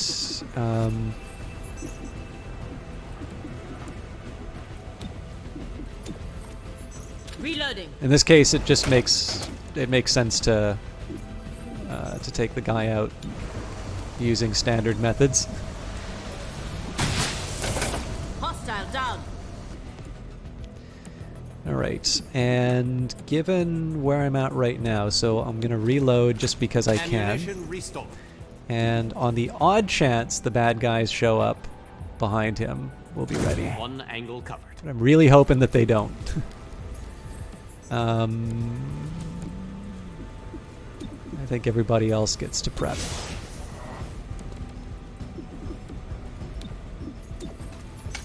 Gonna reload. I'll watch for hostiles.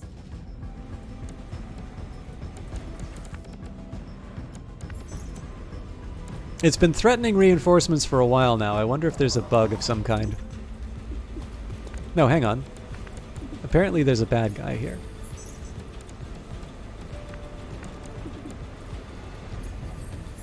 How odd. Okay, well, we'll give it another round. On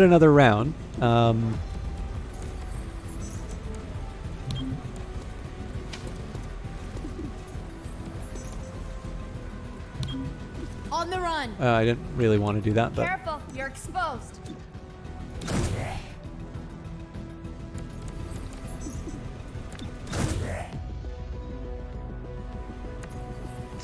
all right, that's a little bit of a disappointment.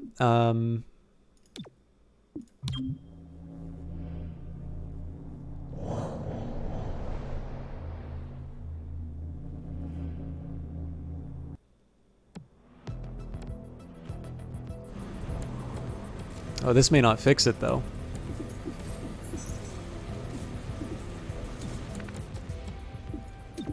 Well, we'll see what happens.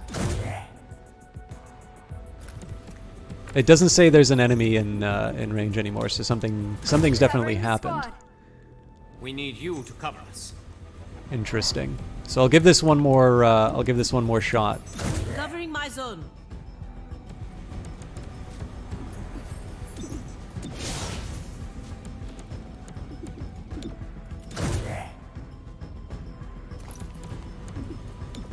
Watching for hostiles. Gives us options. Yeah. Okay. So I think what happened here. Autosave, autosave, autosave. There's the save I did, which I probably got wrong. I hope I didn't completely screw this up.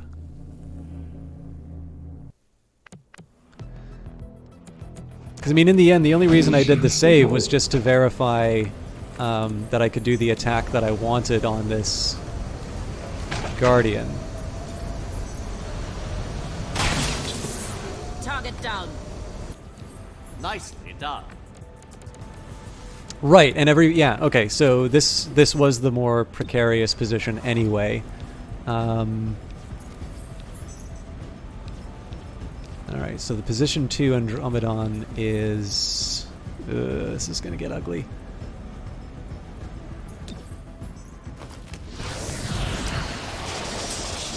So I know I can't Mind Flay. I suppose I can try and take out position 2, though. One less hostile. So of course I still have the shell to deal with, but let's work with what we've got.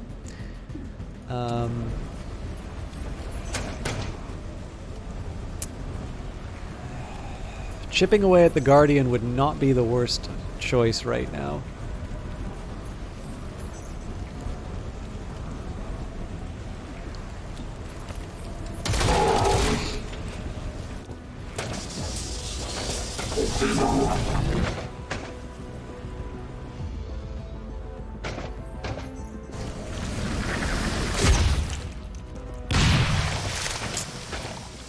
Alright, Verge is in some trouble, so...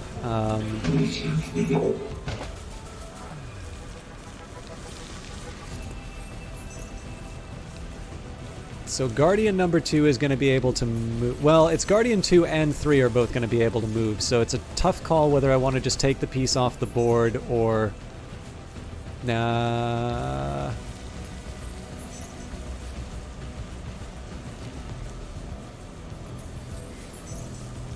I'm going to do the crippling blow on position 3 because I think the contribution of patchwork might help. Alright, so Verge is definitely going to fall this time. We'll move her up. This is a little inconvenient, but... So my hope, of course, would have been to do a little bit more to the Andromeda shell. In this case here...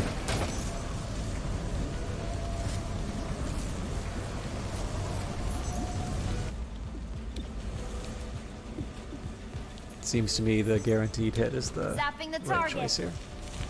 Illuminate. Target off the board. No ammo. Okay, so I can't ventilate. I could eliminate the Guardian, but that's already going to be after Zephyr. It's the shell that's going to move next. And if I soften everybody up before Zephyr moves, then that means that she's going to be able to take advantage of her her attack that takes on multiple people. So,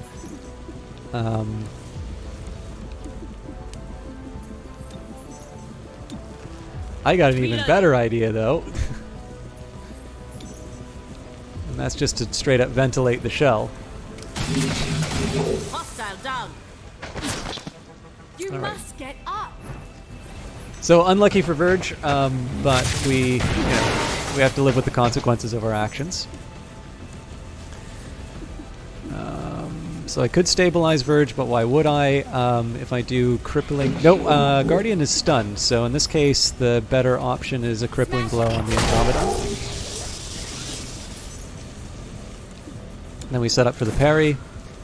And essentially my answer to what's happening to Verge is to... I did not think he would be back that turn. Alright. So yeah, the rest of this is really just we heal our allies through taking out the enemies. So I have to do Chaining Jolt in this case, as multiple targets is too good to pass up. Dropped my target. Ammo out. Of course, I've got 2 people who are not going to be in any shape to fight. Reloading. Soon. So here, I've already used my ventilate, but we might be able to take out... Nope. Target armor deflected the shot. So we lose patchwork as well. Cracking it open. I really would have preferred to save her for another round. But we'll work with what we got. Target down for good.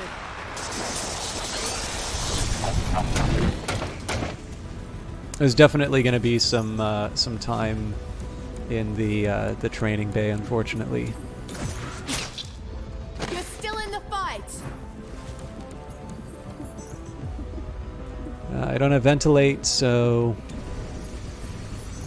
yeah, it's inelegant, but it'll cover what we need.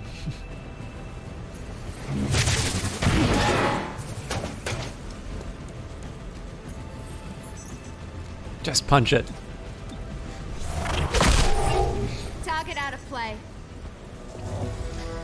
Fair. Yeah, I think that's that's a fair statement.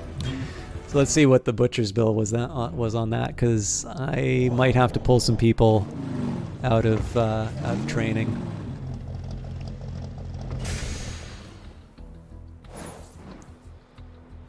Celio Dash, in one word, can you describe the City Council's relations with the Andromedan Sanctuary? Mayor Nightingale, essential. Council of Parada, trying. Council of Orthu, not in one word, but there's a human phrase that best sums it up. A real ship show. Council of Parada, close enough. From Channel 37 interview, 2039, May 4th. Plus 2 days towards Operation Reveal. -1 unrest in the Highland Square District, 50 credits, 30 intel, and then another 20 from captured enemies. Let's take a quick look. Yeah, we got agent scars here. So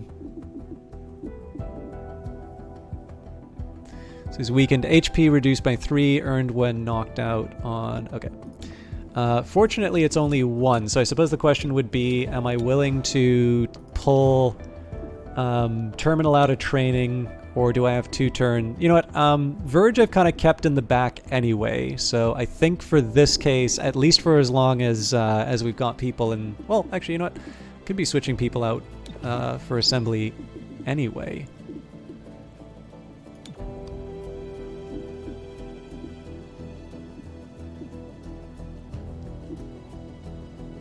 Let's take a look at my overall ranks for people. Maybe what I want to be focusing on more is my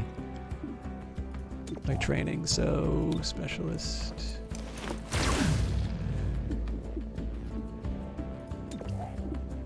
Yeah, we definitely need to get you up.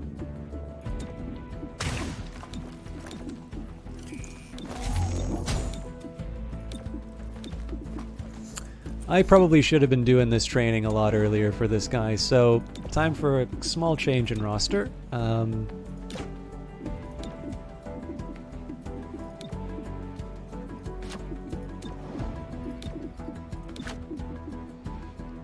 So this is going to be a bit risky given where we're at on, in terms of mission difficulty.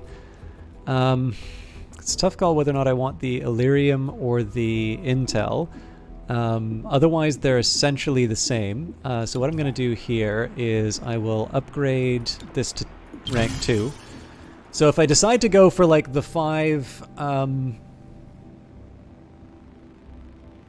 Actually, you know what? This is... no, it's wasteful to do that. I was going to say, well, why don't I just spend the points on upgrading? I'm like, because I can't do it to everything yet. But the idea here is now that whenever I get that free...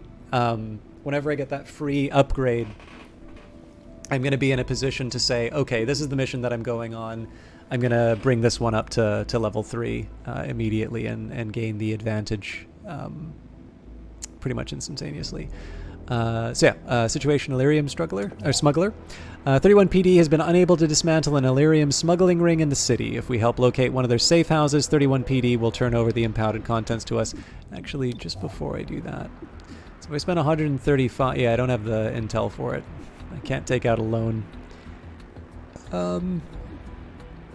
Ooh, +1 operation reveal point bonus reward on district mission. Oh, mission, not situation. Alright, this is still what I'm doing. Another Illyrium smuggler in custody. The smuggling ring will likely go to ground for now. Alright, lots of goodies, so let's... It's no secret. Cross-species food can be dangerous. So how does Burger Palace ensure the safety of its customers? Simple. Each flavor bulb contains markers keyed to the species who can consume it. Once cooked into the patty, physical contact with the inappropriate species triggers the patty's flight response. We call it our compatibility guarantee. If you can't eat it, it'll let you know.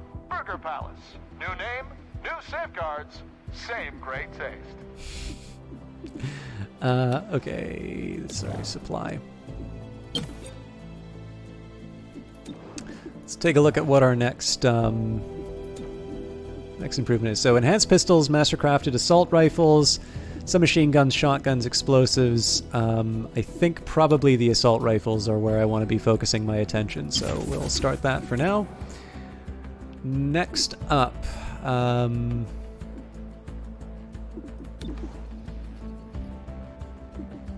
so extra situation rewards. Oh yeah, I should have paid attention to that actually. So it seems to me I don't really have any options in terms of unrest. We kind of need to put that into the fringe. We do get some extra days with growth industry or power grab though. So the Illyrium is a little tempting. So hostiles captured a scientist working in one of City 31's vertical farms. XCOM HQ lists this as a priority recovery. 75 Illyrium, -2 unrest in the stacks, and then +1 day towards the reveal. Our alternative would be we gain an epic... Okay, well, pistol's not bad. We haven't really used it with the people that we're bringing on the missions. Intel's nice. I think, though, the stacks has a lot more to commend it. So we'll do growth industry. And we will... So this is going to be Shelter's first mission, possibly. So let's say, first up, we give you the extra padding. Definitely trank rounds. Looks like I've got some grenades that I haven't been using. So the hair trigger, 10% chance the shot will not cost an action for the active turn. If I've been sitting on that for a while, I should be ashamed of myself. I am actually most tempted to put that on Godmother because she does the most damage. Bonus towards aim, I might be willing to switch to someone else, but... So advanced stock, missed shots deal 2 damage to the target. So who's most likely to...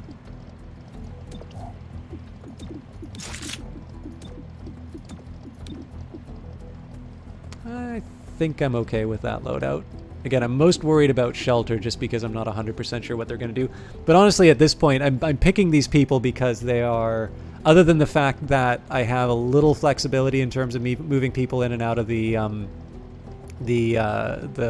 weapons research, you know, Shelter's not going to improve until I put him into some missions. So I am... Sorry, I just, the App Store just informed me that I've got a big update on Grindstone on Apple Arcade, but I play Grindstone quite a bit, so I'm already very happy to see the new additions. Coming up on Friendly VIP. Oh, it's actually, it's been a while since I've seen one where I have to split the whole squad. So running start, units can use run and gun ability on their first turn. I mean, I kind of feel like I have to on this one. Successful shots on enemy during the breach will stun. So I think patchwork for that one. Low visibility, enemies are harder to hit. I'm going to give Zephyr that one, because generally it doesn't work. Successful shots, stun, so I suppose Shelter is the only other option. Alright. I'm also going to slightly adjust... Okay, so Zephyr, position 1, 2, 3... Yeah, I'm completely fine with this lineup. Go, go, go! I really love this addition to the game. The breach phase really adds something. Okay, so I only have 2 options here. I think I'm gonna Fearless Advance the android. Everybody else is gonna focus down whatever they can. So turret if I have to. Commando. Another Andromedon.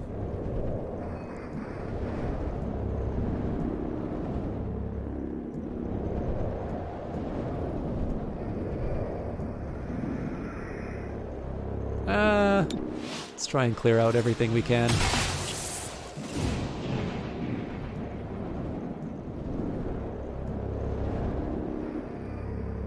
$65 versus 70. You know what? At this point, the turret is a no-brainer.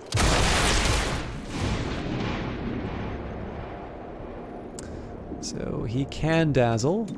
Sonic Blast disorients all enemies near the breach point. Targeted enemies disoriented for an extra turn, 1 use per mission. We'll definitely save that for the next one, but it turns out that that android was his only target, so Zephyr wastes her turn, unfortunately.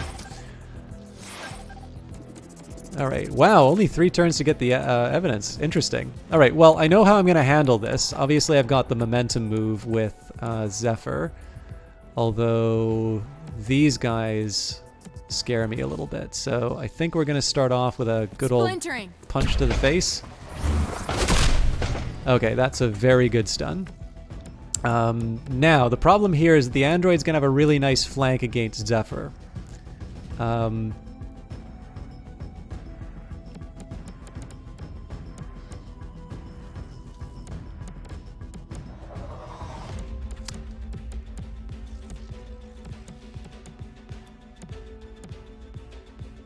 Still going for it.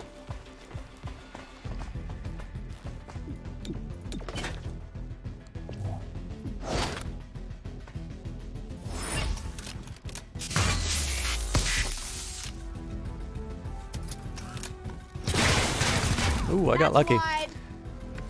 All right. So, given the fact that we've got a little bit of tempo with the Ronin, what I really should be doing right now is throwing everything I can and that Andromedon. So,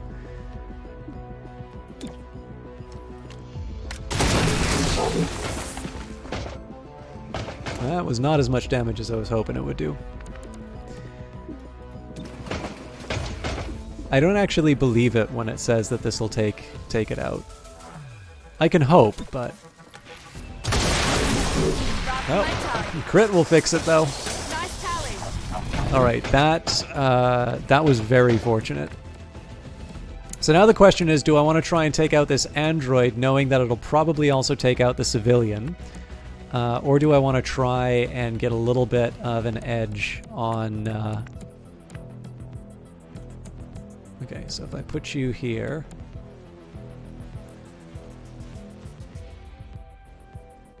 I'm going to decide once I move. Oh, that's right, he can relocate. This is actually a really cool set of abilities. Oh god, it's a coin toss, but I'm going for it. Almost enough.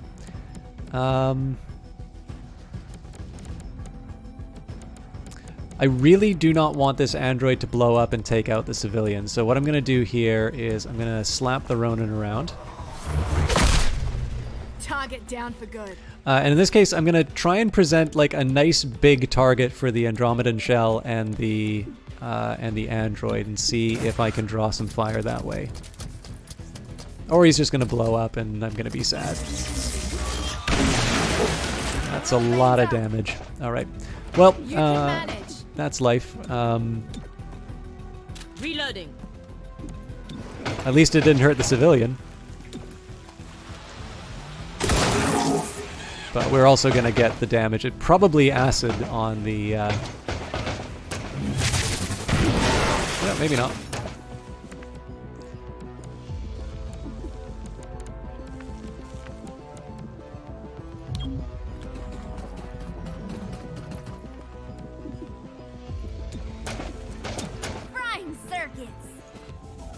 Go on, fight.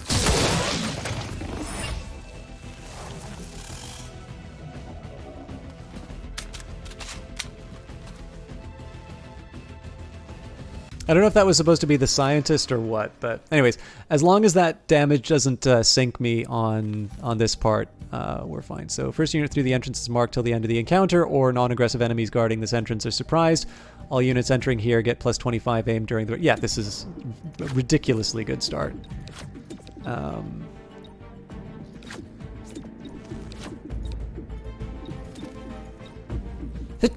Excuse me. Reaching now.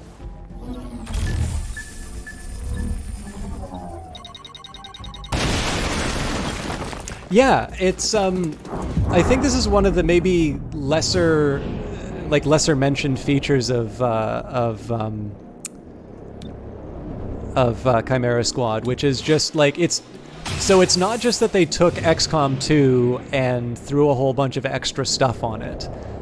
It's the fact that they to me it's the fact that they created a game that really did seem to be centered around this idea that you're sort of a police force, rather than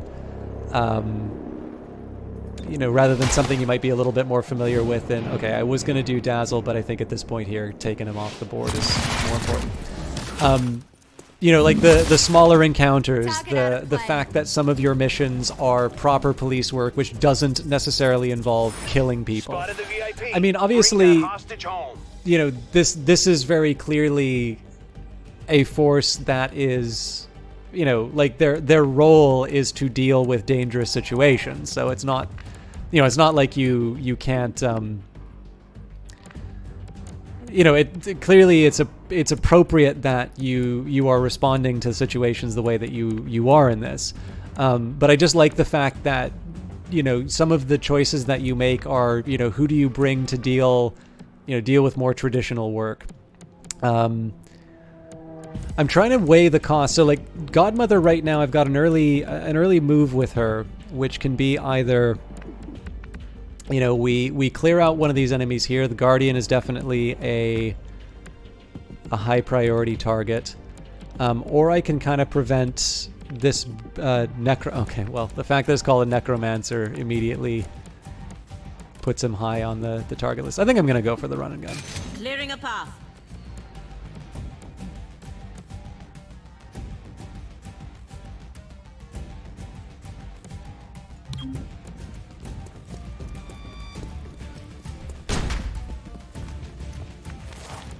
I am mildly curious if the scatter shot actually does no, it doesn't do the damage, so.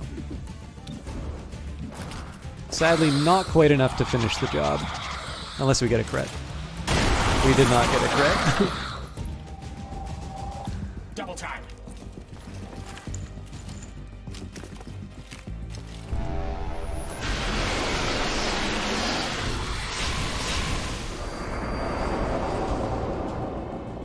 Well, Zephyr has an answer for that. Although maybe I want to wait after Godmother moves.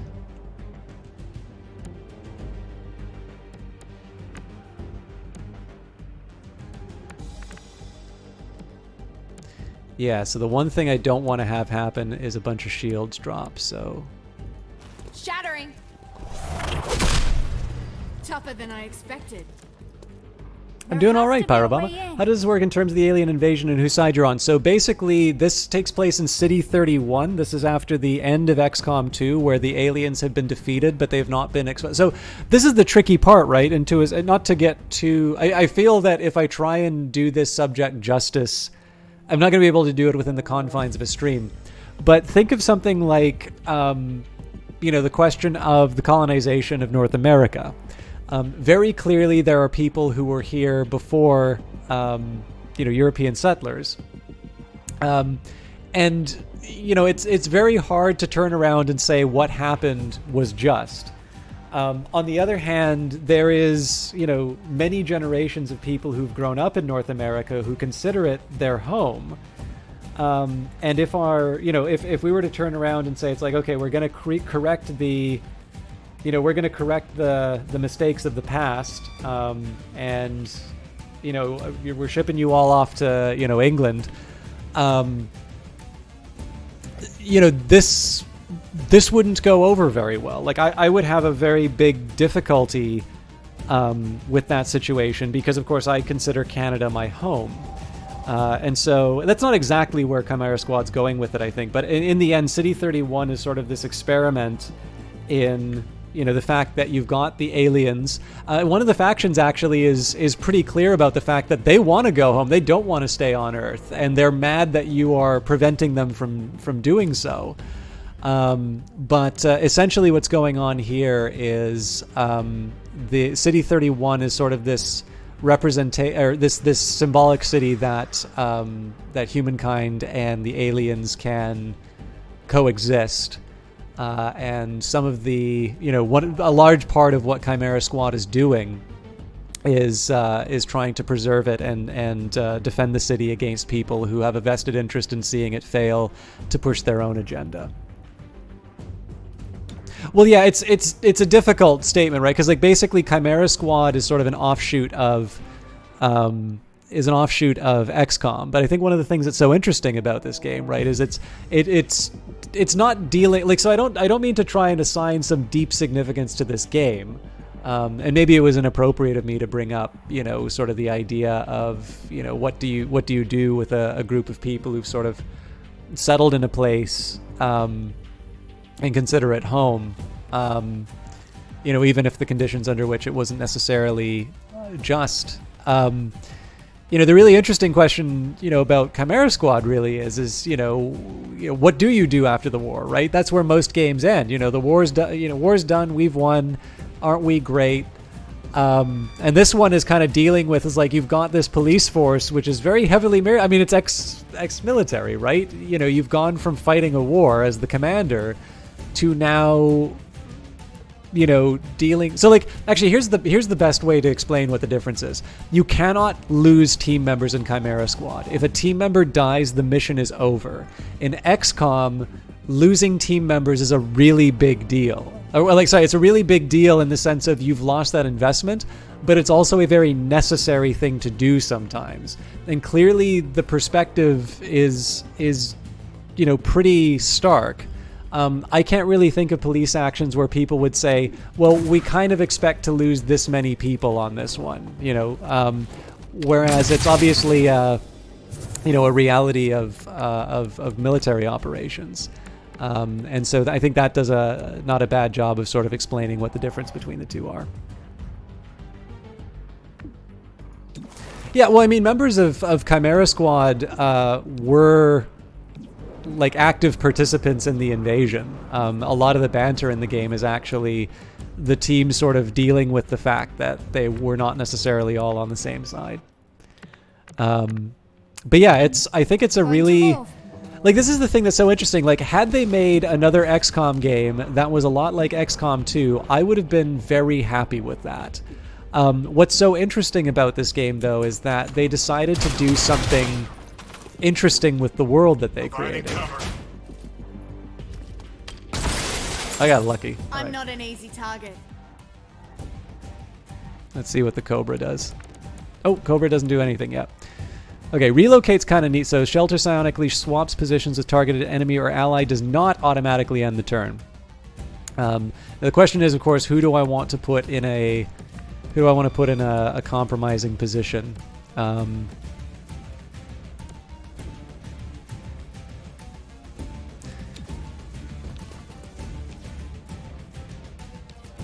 So I don't really want to put putting the Cobra in the middle of my team is not the done thing. You know what? I think I'm just going to take the shot on the Cobra. And actually, before I do that, so can I pull Zephyr up? Oh yes. All right. I know what I'm doing now. It's entirely possible. I think that was a very popular sort of fan theory in terms of the existence of this game and why it looks the way that it does. That's a shame. I'm still going to use crowd control with Zephyr, though.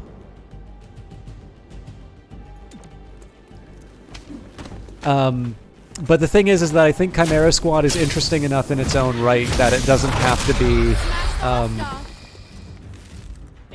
Oh, nice. Oh wait, she doesn't need a weapon to... Took a wound. I can manage. That's not good. Alright, we can still work with this. Okay, so Godmother. But yeah, so the biggest thing for me is that I think Chimera Squad is enjoyable enough in its own right that I actually don't need. I don't need the idea that it could potentially be a sign of things to come for a potential XCOM sequel. You know, I think this, to me, this stands on its own in terms of what they've added, and I would be probably as happy to see them bring in some of the lessons that they've learned from this one, as I would be for them to just completely go down the XCOM 2 path for any potential sequel. I think his armor might actually save him. Well, no, or my lack of aim might save him. This is gonna hurt. You need to follow through. Oh, or not. He'll just, you know, walk around. That's another option. 72% on the Cobra, or I could mess with the Bruiser.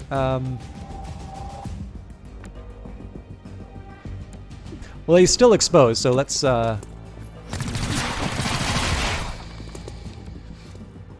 so Zephyr's going to be able to clobber the Bruiser. Of course, it may be that we need to extract the Smashing extremity. VIP, so there might just be a bunch of reinforcements that show up after this.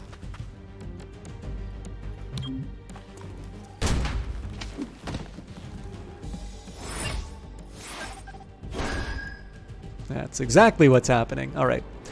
But we have some time, so... By the way, the soundtrack on this is great. Running low. What are your thoughts on these cheaper, smaller games like Chimera Squad or the Total War Saga games? Do you think that it's a good idea, or would you prefer that time and effort be put into the core series for a better overall game? I actually don't think... I don't necessarily see these as necessarily conflicting. So,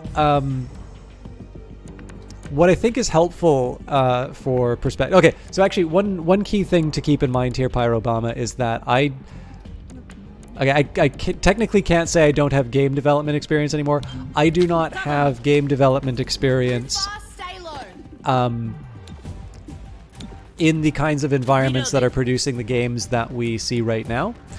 That's probably the... It sounds very lawyerly, but I want to be precise while also you know, not speaking out of turn. Reloading. But where I do want to go with this is to say, you know, if we think about how people reacted to DLC originally, and saw it sort of as this pure cash grab, you know, just evidence of you know, the greed of game developers, you know, run amok. This has become something that we've sort of accepted, and we've you know, we've at the very least we've come to peace with it, if not you know, fully embraced it. I've definitely know some where people are like, you know, oh, there's no support for this game after the fact. A dead game, they've abandoned it, you know, lots of, you know, it sometimes feels like they can't win. Like if you don't do DLC, you've abandoned the game, but if you do DLC, then you've betrayed the fans who've supported you the whole way through. There's no good options here for Zephyr. And I don't think I can parry. But I do need to get her out, so sorry, I'm trying to answer the question while also play the game.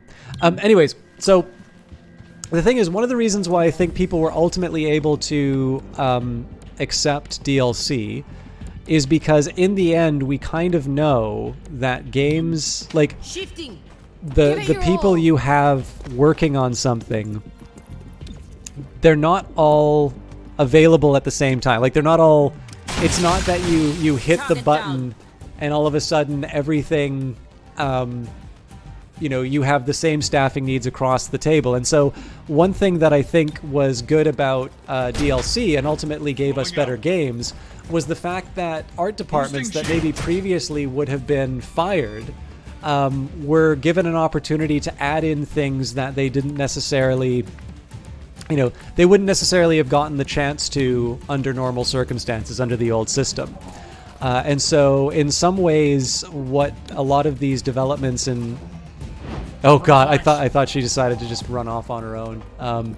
So what I think a lot of these developments wind up being are game developers getting increasingly sophisticated in terms of how they are able to make the most of their of the assets that they have available, and that includes human resources.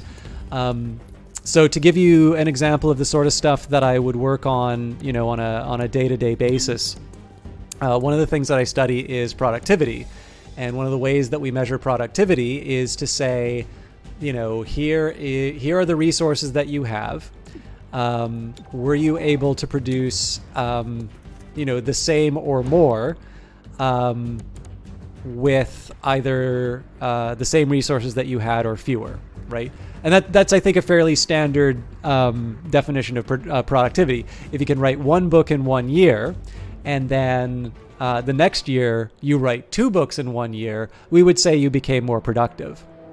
So to a certain extent, we've seen a huge increase in productivity through the development of engines like Unity, through the improvements in the Unreal Engine. So the Unreal Engine 5 demo, I thought the most exciting parts about that were how they made a lot of features a little bit easier, let's say. Things that seemed like it would used to involve some very heavy efforts from developers to be able to produce something that looked like that, has been, incorporated into sort of like a base feature in this technology that you're licensing. So where I'm going with all of this is, what I think is happening with these smaller games is that, teams that aren't necessarily being dedicated towards the big release that you're talking about. I think what's happening is that they're using these these people that they already have on the payroll, and what they're doing is they're taking advantage of things that they've already built. So they're not in the case of XCOM Chimera Squad, you're obviously not rebuilding all of the tools that you made to make an XCOM game. Again, this is a thing that people complain about, right? Oh, they just reuse the assets of XCOM 2. And I'm like, well, yeah, I'd much rather them reuse assets from XCOM 2 and then focus those efforts onto other things than make everything from scratch again. Like, no, other than bragging rights, I'm not entirely sure why you wouldn't reuse assets where you can. The Bloober Team games, right? There's a whole bunch of stuff that was in Layers of Fear that appears in Observer, and it's smart that they did that, because they were able to let their art department make a whole bunch of cool sci-fi stuff by reusing what they could, rather than just having a smaller game overall.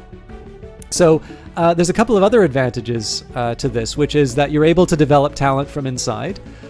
So obviously for a smaller scale game, it means that there's less at risk, and so as a result, maybe you can let someone who's got some ambition or got some, has shown some promise, but maybe they're not ready to take the lead on a flagship title.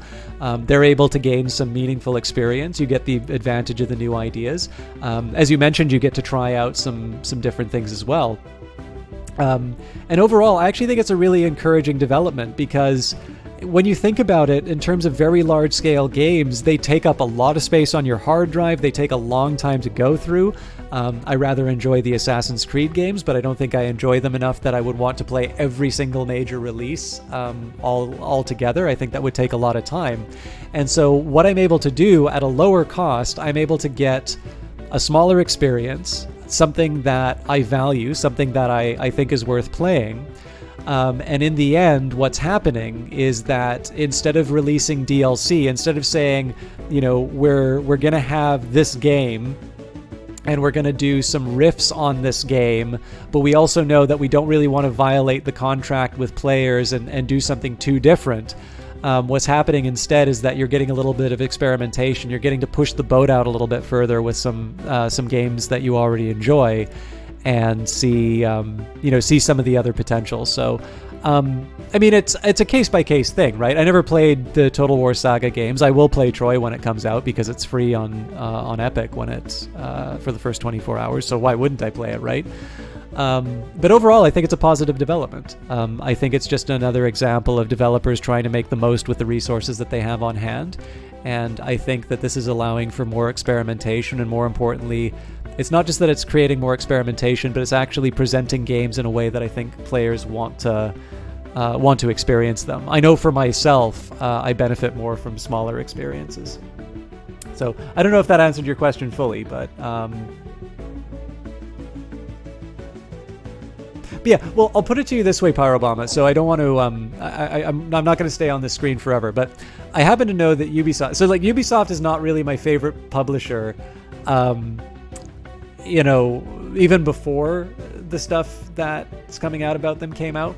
But one thing that has always really impressed me about Ubisoft is that apparently there's this army of artists that moves from game to game. And it's like, you know, it's Assassin's Creed Syndicate. We're making a bunch of industrial era assets, boys. All right, new Watch Dogs game, you know, now we're just making that. The amount of planning and the amount, like the ability to deal with changes in timelines and that is amazing to me. I have no idea how they pull it off, but you know, by and large, the quality is very high. I mean, and specifically to the art department, right? Like my complaints with Breakpoint was not that it didn't look good. So you know, it's really impressive that they're able to do that. And from a business point of view, it makes a lot of sense. Because clearly in a creative industry, you know, the people you hire matter. You don't just get, and this is the challenge that Ubisoft is facing now, right? Which is that, you know, the culture of, you know, this person is essential, created an environment in which they've clearly lost a lot of very talented people as a result of appalling behavior at the top. And you know, the fact of the matter is that it's not acceptable what they did, and no game is worth people being treated that way. But you know, the big thing about this one is that if you are in the so if you're in the creative industry, and it's fair to say that, you know, top tier publishers, you know, Electronic Arts, Activision Blizzard, Ubisoft, 2K, you know, these kinds of things, you know, you are competing with the best, right? This is Hollywood. You need to come and you need to bring your A game, or your AAA game in this case, I guess. And the fact of the matter is that there's a very small number of people who either have the experience or the ability to operate at that level. There's clearly incredibly talented people making these very large games. And you know, again, it's not, I don't mean to get into some sort of auteur nonsense. I don't mean to like try and say it's like these people need to, you know, you need to worship the ground that they walk on.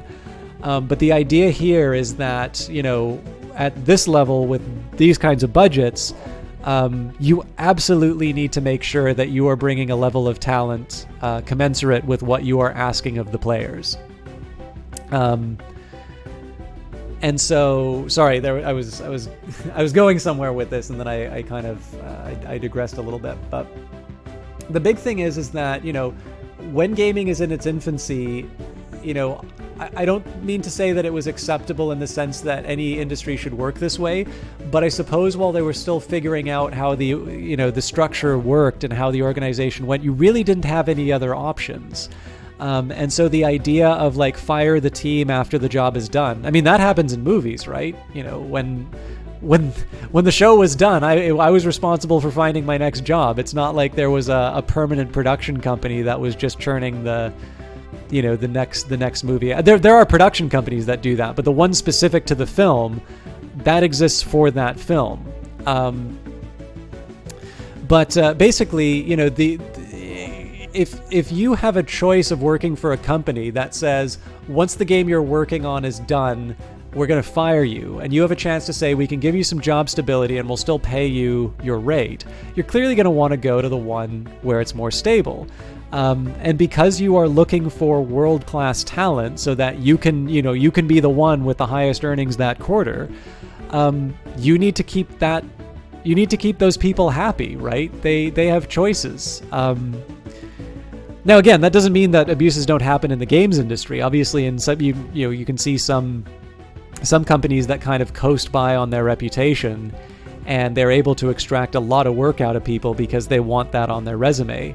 But the big thing on here is that in order to be able to retain that kind of talent and to be able to make sure that when you have your tentpole game, if you're going to be keeping that many people on staff and giving them job stability, which is pretty much a must now, you have to find a way of keeping the lights on. And that means finding new ways of monetizing.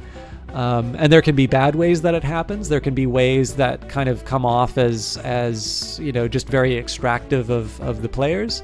But ultimately, in the case of seeing, DLC, so, the DLC for XCOM was excellent, and seeing some smaller games being released, in the end, I get to decide whether or not this is worth my money.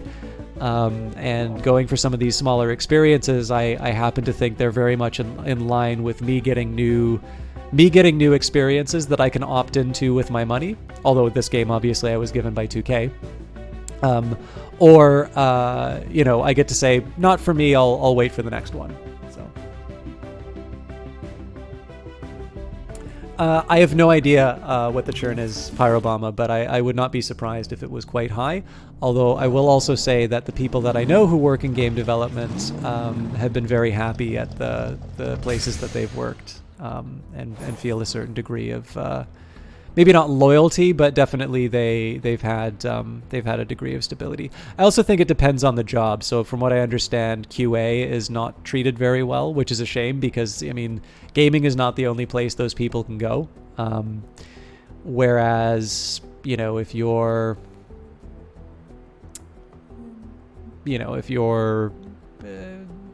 it's like any market, right? If you can do something that very few people can do well, you kind of get your pick. I don't want to speak too careful. Like I'm not. It's not those people. It's not really their stories for me to tell. So I don't want to, I don't want to speak on their behalf. But one of them moved recently, and I very much get the feeling that they had a chance to work on a game that meant a lot to them. It's a really interesting. So they worked at a publisher that I really like. They've moved on to a developer that also makes stuff that I really like.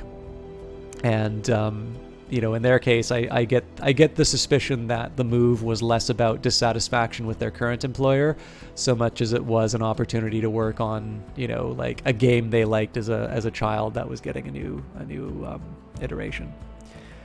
I'd put it to you this way too, Pyrobama. Like, I don't know what the I'll speak to my specifics. With all appropriate modesty, I'd like to say I know my stuff when it comes to data.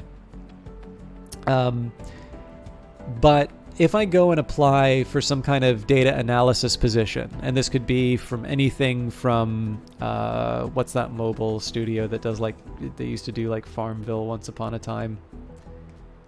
I don't know, let's say Riot, okay? I don't even know if they have open data positions, but pretty much everybody's. Or like, live service for Bungie or something like that.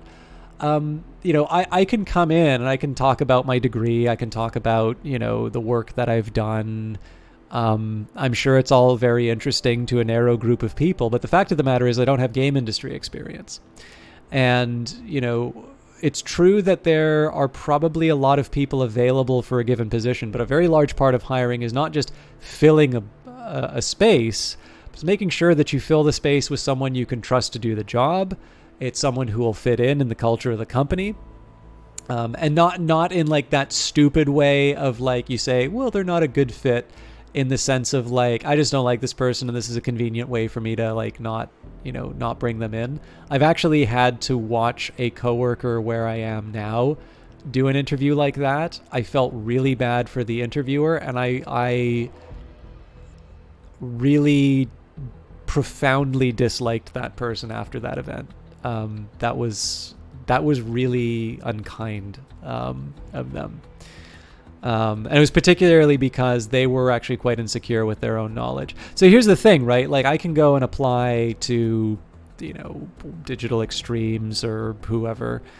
But their questions are going to be like, do you know games? Like, do you understand what we need? It looks like you've been working with, macroeconomic data that gets released like what, once a month? Here you go. We've got several terabytes that were generated today by our player base. We'd like you to derive an insight from that by tomorrow afternoon. So while it's probably true that there's an abundance of potential employees competing for each spot, I suspect that there is a great difficulty in terms of filling them. And of course, because it's creative, right?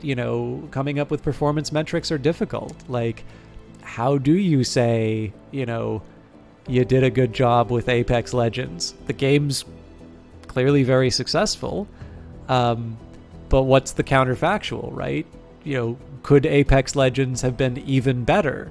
How much of the success is attributable to, the work of someone whose responsibility for gameplay as opposed to, the art efforts? Clearly, it's a collective. Everyone sort of shares in the success and the failures. But, this is all warm and fuzzy. Like, at some point, you need to make a decision. We're going to hire this person over that person.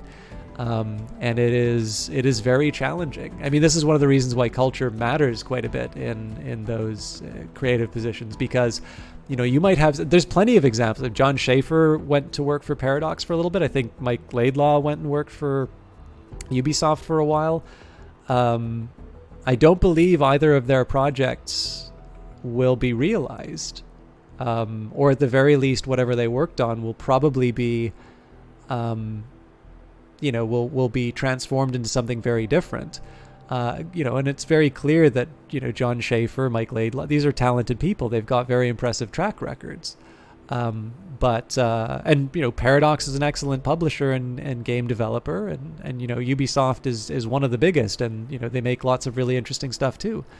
But it doesn't necessarily, it's like when musicians get together. Like, how many supergroups can you name that actually lived up to the promise? Anyways, from the archives, locals say the best jobs are in the stacks, and that's hard to argue. Funny thing is, 5 years ago, I kept my head down. Today, I'm proud of the city. What we're making here is going to change the world once we can reliably deliver it to the world. Stay out of Bugtown, a local's guide to City 31. So, Terminal is completed, unlock potential. That's good, because Terminal is my healer. So one of the things I want to keep in mind here... Stop asking. I'll never agree to it. Come on. A gremlin fight would be important for, let's say, training purposes. And when the dust clears, who repairs the broken gremlin? You, most likely. Restoring your gremlin from a pile of slag is not how I care to spend my time. Was that... Did you just smack talk me? Patches, I'm so proud. That was pretty funny. Yeah, well, I mean, part of I do need to be very clear. Like, these answers that I am giving are my best effort with the situation as I understand it.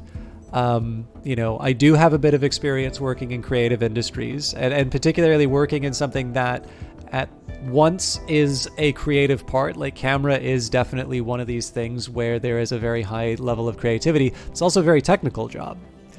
And I know a little bit about how companies operate, or at least I have some decent inferences. But I've not worked for a game publisher, and so some of what I'm talking about may have no bearing whatsoever on reality. I'm trying to deal with the situation as best as I understand it, and sometimes one of the best ways of doing that is just sort of sitting down and reflecting on what the objectives are, what people's incentives are, what the overall goal is. So, game companies don't rob banks to make their money. Generally, they make games. And so, one of the ways you make money doing that is by bringing in more money than you spend. On the other hand, if you just focus on the cost side of the ledger, you are simply not going to produce something that is worth playing. On the other hand, if you let the cost grow without bound, there is no possible way that you'll be able to recover the investment that you made. And I think that's why these industries are so interesting, right? The fact that Disney has been able to so successfully capture, the cinema experience. I know a lot of people have a big problem with that, but in some ways it's really impressive because it's not like they didn't just lock down the theaters and say nobody can leave until you watch this thing. Like, Pixar movies are really good. Not to mention all the other stuff that they have, and of course then there's the acquisition of the Fox properties. But remembering far enough back, everybody was laughing at Walt Disney for making a feature-length animated movie. Who would want to watch a feature-length animated movie? This guy's so arrogant. He thinks that people actually want to watch that nonsense. And, animated films are enormous. So, all right. Momentum is also triggered by Subdue and Crowd Control. Ooh, that's pretty good. Zephyr does not trigger Overwatch or Reaction Fire or Vital Strike. Melee attacks will ignore armor. Okay, ignoring armor is really cool because I've not taken advantage of it. I've also not been bringing my grenades, which explains some of the problems that I've been running into. But let's do moving target here. I lost so many followers on that rant, or viewers on that rant, but that's fine. Okay, I'd like to try and get Verge to train up. That does mean we don't get to bring him on the final run, but that's life. I think what I'll do here, I'm going to put Terminal on... Yeah, I'm going to put Terminal on the assembly job just because I feel like they're... Given that this is just before the oh, actually, you know what? This isn't going to really matter. I don't know if you get experience for doing these situations, but I'm going to take a quick minute here and just see where everybody's sitting in terms of their ranks. So, Torque was at... Okay.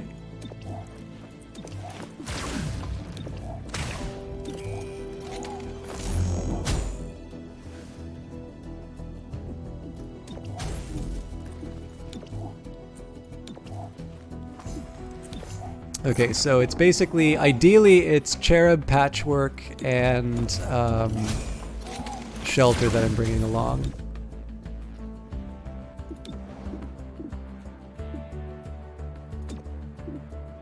So with that in mind,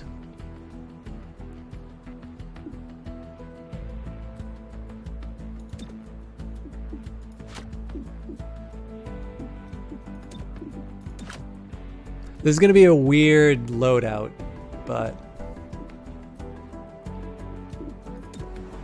I can also see this working.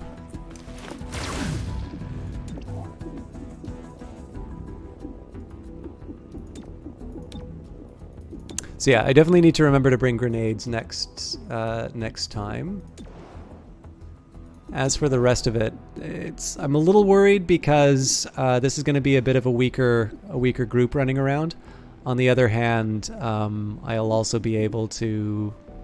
Yeah, I am actually probably going to change the composition for the final mission. Let's see. Oh, thank you, Olaf. Yeah, I mean, this is the thing, right? Like, I do realize I can go on for a bit, and that's not always... that's not always great. But on the other hand, I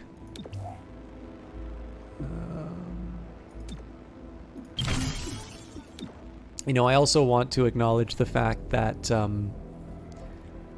it sometimes doesn't make sense to like just table an idea for hours and then not address. Like, people like to discuss this stuff. It emerges. And I just need to get a little bit better for myself and come in with a balance. So I don't really know if I need... Yeah, you know what? I think I am going to do this on Angler's Point. I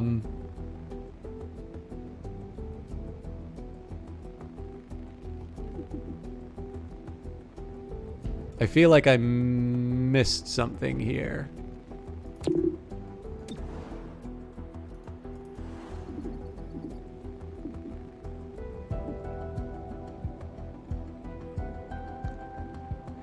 It's so tempting to try the scavenger market, but truck ally thieves, I don't know. Local thieves keep robbing automated trucks transporting rare and valuable alloys. A local manufacturer offers a reward for each recovered crate.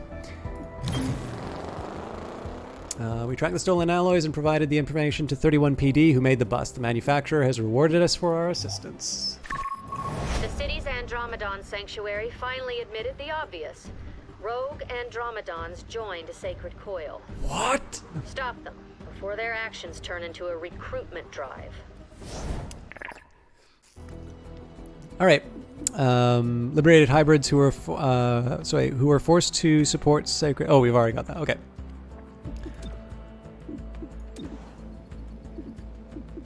Yes, I mean, I guess this is the thing here. Like, this is probably the final mission.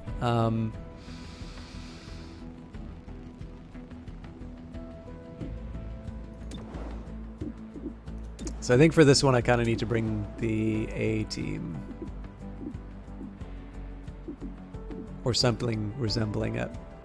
So as much as I would love to have shelter. Yeah, okay, I think I know how I'm going to handle this. So I do want terminal. I actually think patchwork makes some sense. So I did kind of want to bring Zephyr. I think I can get by with Cherub.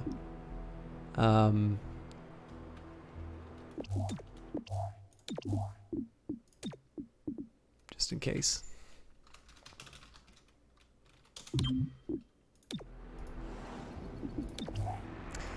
Alright, contain the Andromedon threat. Sacred Coil is targeting shops along the promenade. Their most recent attack kicked off with rogue Andromedons emerging from beneath the memorial fountain. Keep them contained before they rampage through the riverside. -2 unrest in the Fringe District, 50 credits, 30 intel, neonate chrysalids. Neonate chrysalids are present on this mission, and androids are present on this mission. So I suppose one other consideration I would have would be -2 district unrest every Friday, so I don't actually need to spend the intel right now.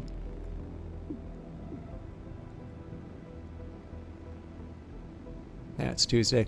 All right, I think we're just going to work with what we've got. If a hostile force got. will cause imminent harm, you'll need to stop them by any means necessary. As always, subduing targets is preferable. We learn far more from captures than corpses. So I'll admit, I do kind of wish that I had better weapons. But I'm okay with what I've got right now.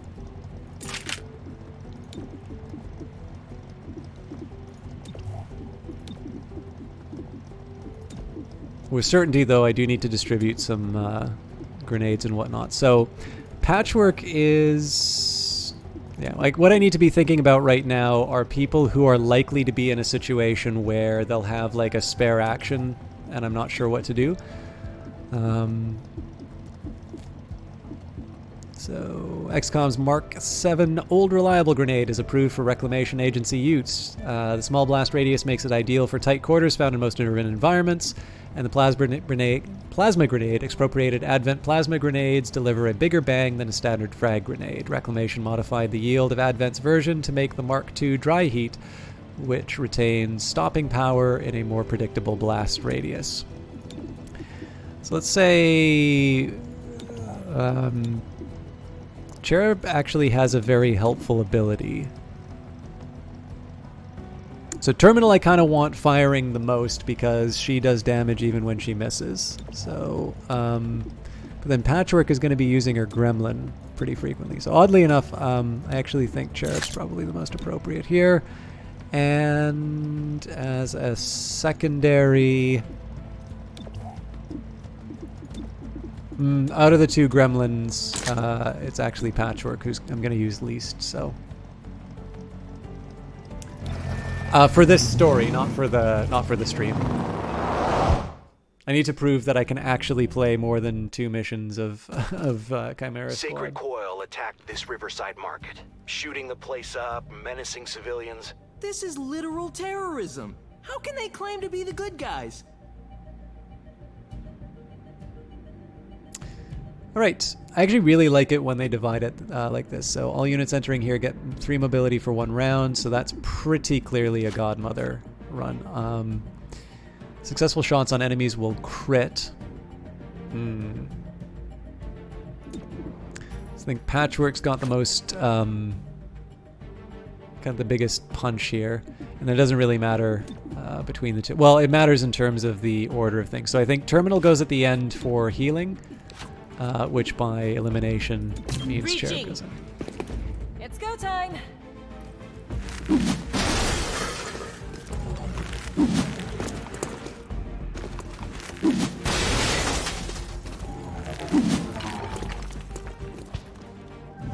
Alright, this is gonna be fun. I'm gonna try something a little different this time around.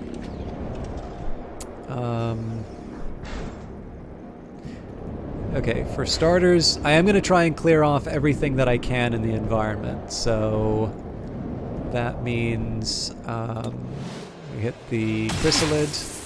Drop the hostile.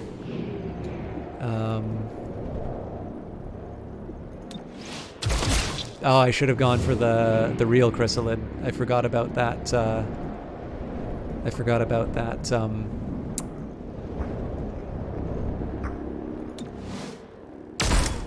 The crit.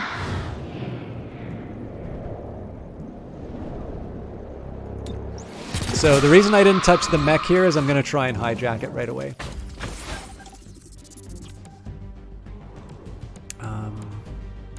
Purifier is frighteningly close. So if I just ventilate the Andromedon, it's still 100% to hit. So it doesn't finish the job.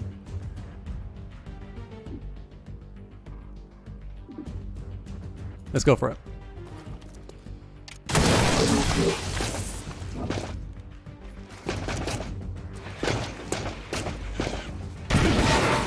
Oh, beauty. All right.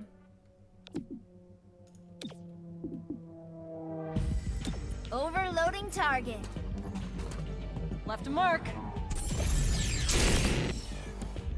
Damn.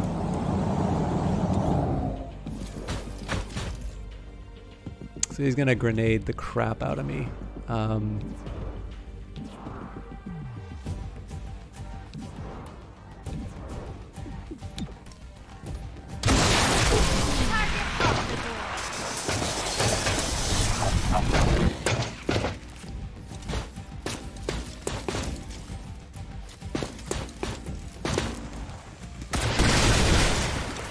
least I could treat my own wound.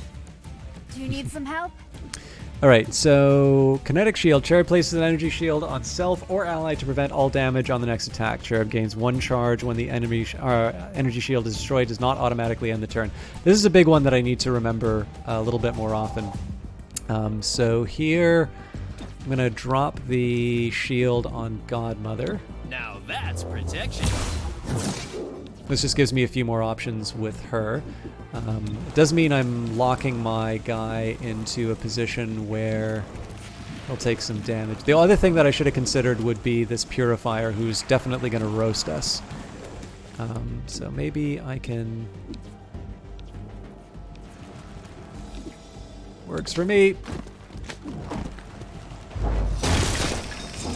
At least kind of locks him into position. Let me try again. I mean, unfortunate, but... It's alright. You can manage. Okay, so Cooperation Terminal coordinates with a nearby unimpaired ally to grant them an immediate bonus action. Cooperation has a 3-turn cooldown. Do I want to use that right now? Having this on cooldown strikes me as something really big, so...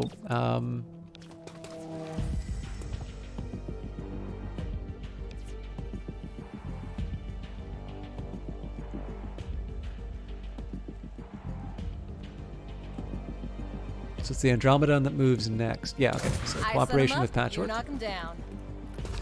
So 67%. Yeah, let's go for it. Blowing some fuses.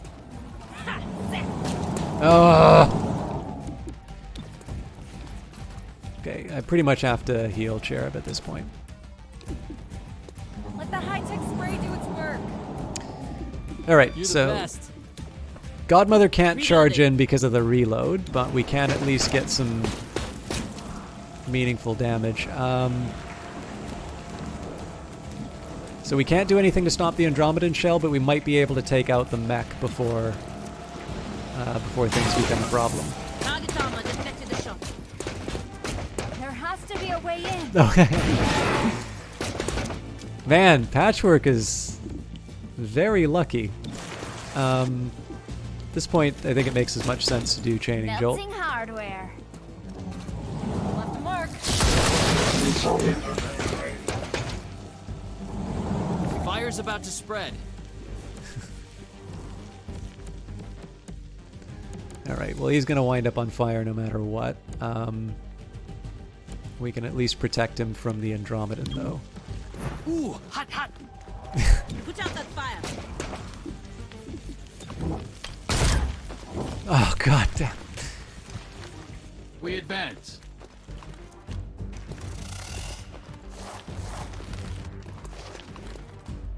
I don't know why it did that, but I'm really happy it did.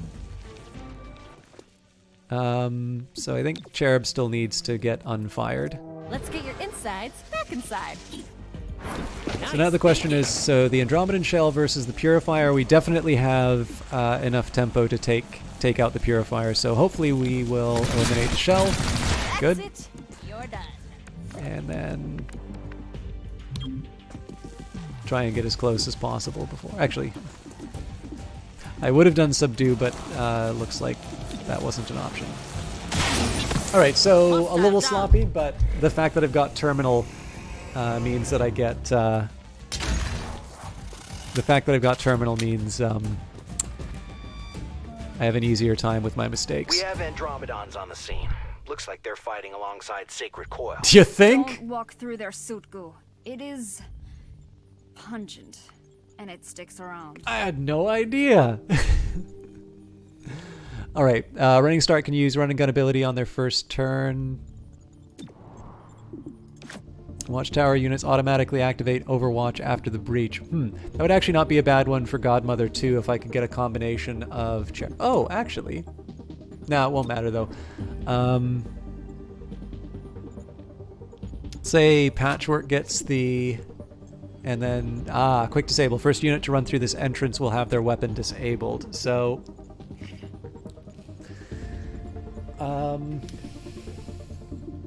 Cherub first, then Terminal.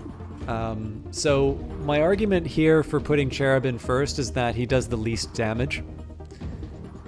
Breach, breach, breach. Stay behind me.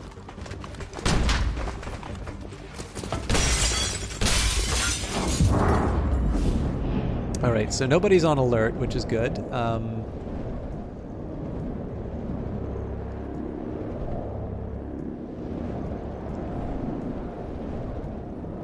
So I feel like Guardians cause me the most angst, so let's get two people to focus on that.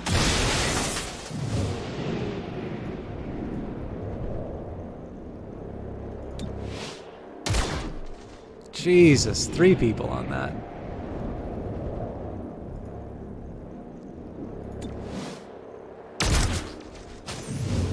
Alright, so then the question is, with Terminal, do I try and go after the android or do I try and go after the turret? Let's go for the turret.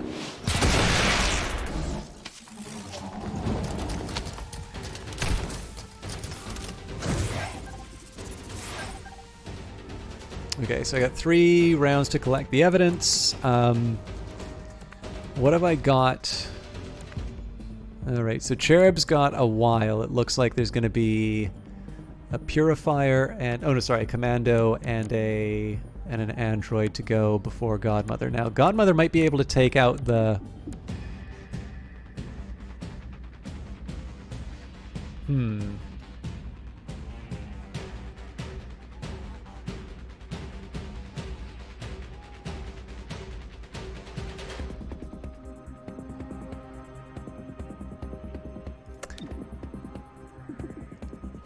Let me just double check that.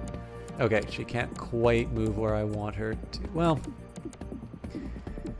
alright, this is a bit more risky than what I would normally want to do. but I think there's some potential here.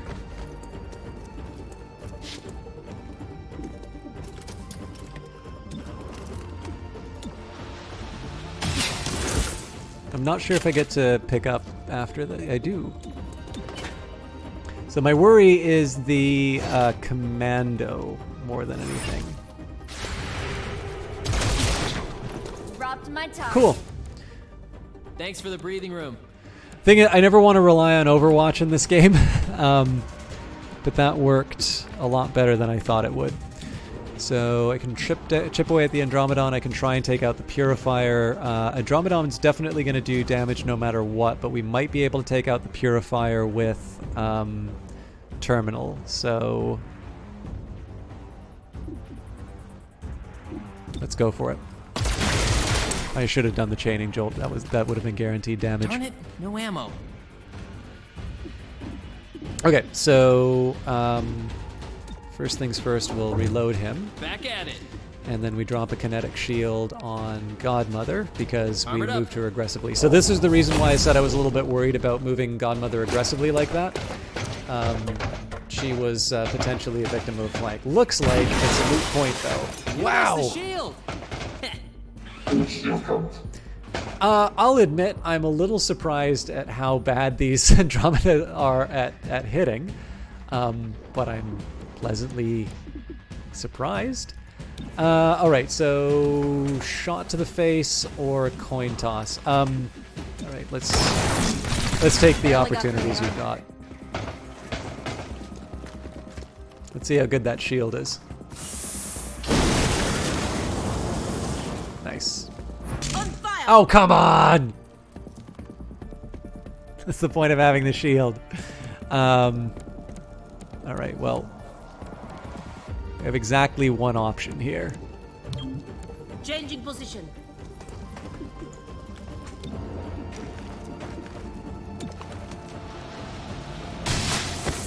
Target down. Good news is we've got a healing bot to fix us up there.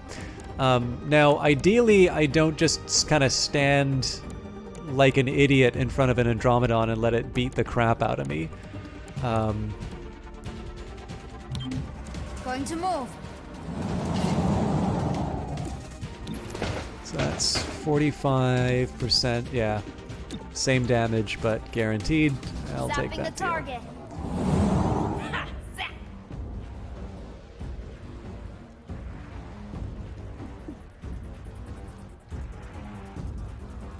Whenever you're ready. Okay, great, thanks.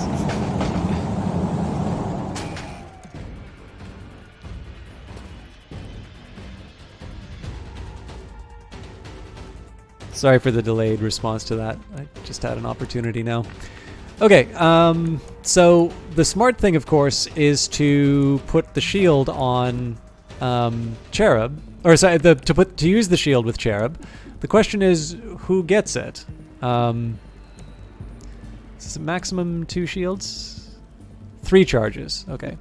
So in this case, it makes sense to, first of all, if I charge bash, okay, that's going to be enough to take it out. So that means Shields up. Terminal gets the shield.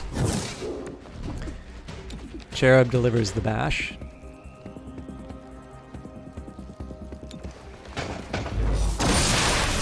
Hostile's gone.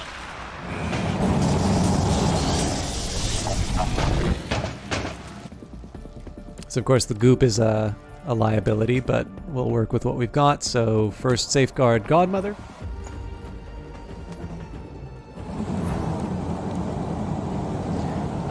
Now seems like a great time to do cooperation, so patchwork makes sense to me here because we can get her to deliver a stasis field as well as a reprogram, or I thought we could. That's all I have to do. Can anyone cover me? That one sees you. Okay, well that didn't really do much.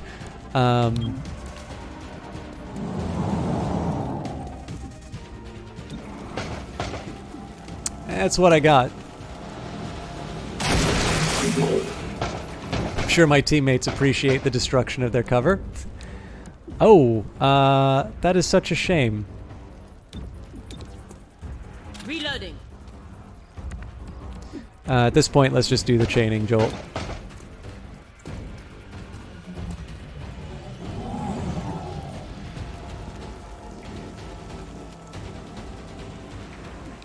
Dramatic tension.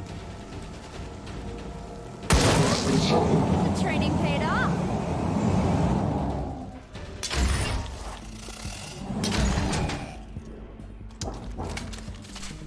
So I'll admit, I did not realize that my usual cast length has gone by. Okay, I think this was I am supposed to be definitely a ready trap for to more lure us here, Chimera but squads. The so. Andromedons weren't able to deliver on Sacred Coil's plan.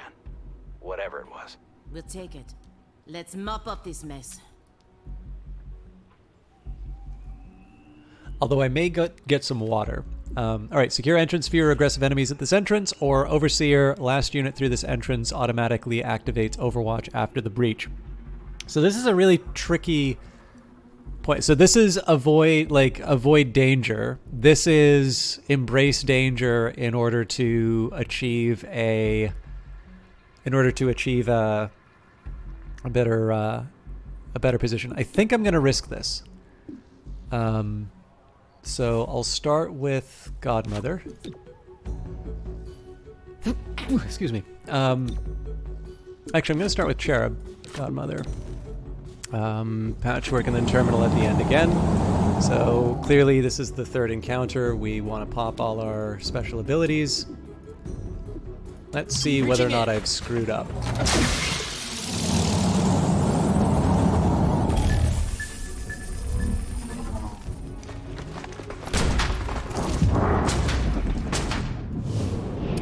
So there's one person targeting us, and it's the android. Interesting. Okay, well, we definitely need... Oh, Phalanx? What does that do? Enemies focus their fire on Cherub, ignoring other XCOM units at this breach point, block all damage, and gain 1 charge for each attack. Oh! It's pretty good.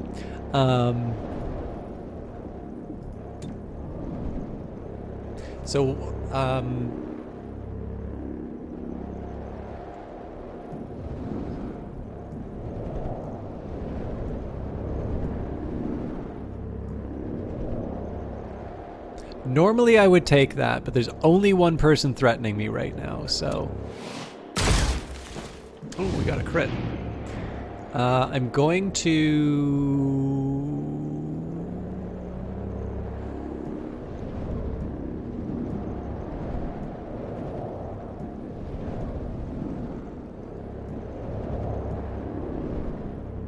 That's a good enough chance on the Guardian.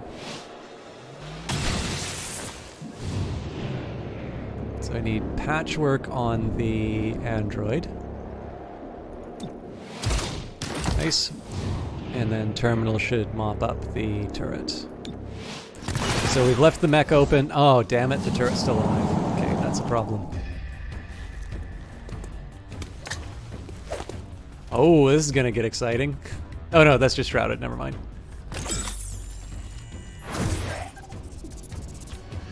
Okay,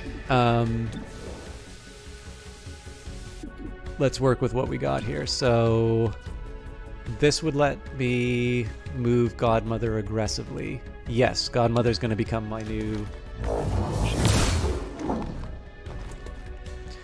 Alright, so fire weapon. We'll clear off this turret now. Moving there. Probably should have used the teamwork at this point. Yeah, it was hopeful, but... Send in the others. Oh, alright. Advancing.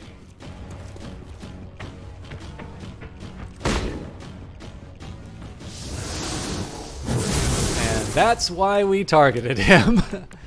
Alright.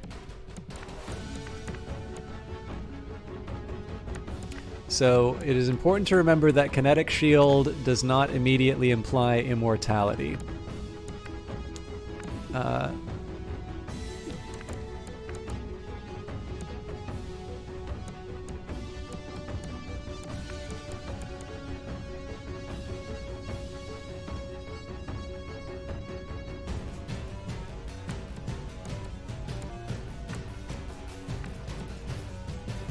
Hard to turn down high ground, though. Clearing a path.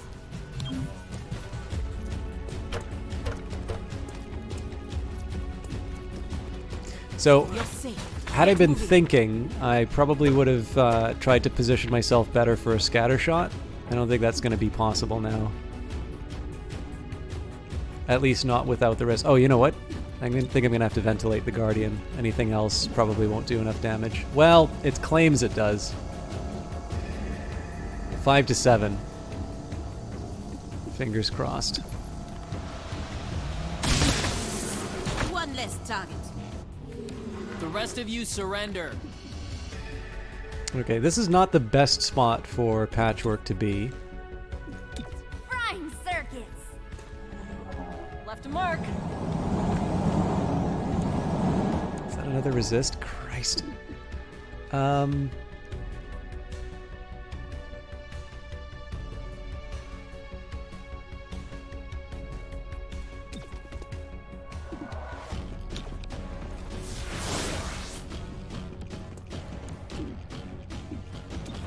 At this point, chaining Joel. Yeah. Will make the mech weak. So I'm more or less ignoring the Andromedon here, clearly. Although, now that I realize it, I still get a move with Terminal.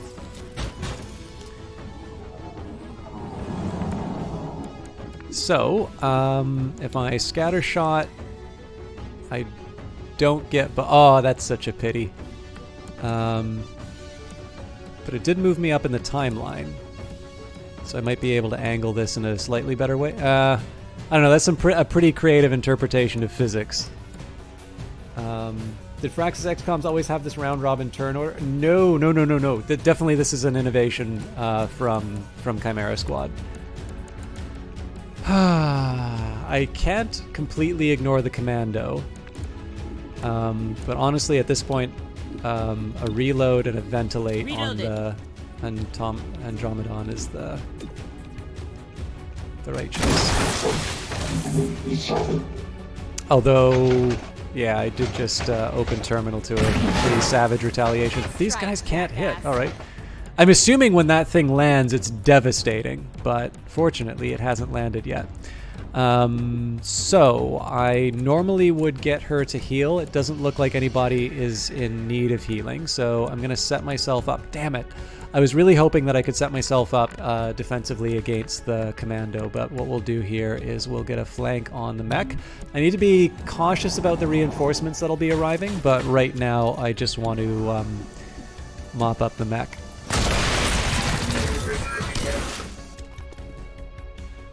Ooh, this is it's a little bit more than I thought was going to be coming. Alright, so I definitely need to... okay, I got a couple things I'm going to do. First of all, kinetic shield on Terminal because, I mean, it's pretty clear. It's pretty clear she's going to need some help here. So regular shot on the commando, and that better hit. Good. Hostile out of play. Okay, so Patchwork, it's a higher chance to reprogram the android.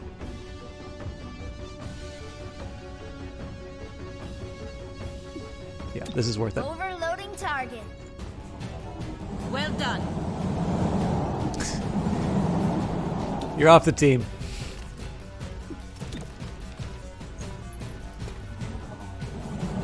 Again, she's quite exposed, but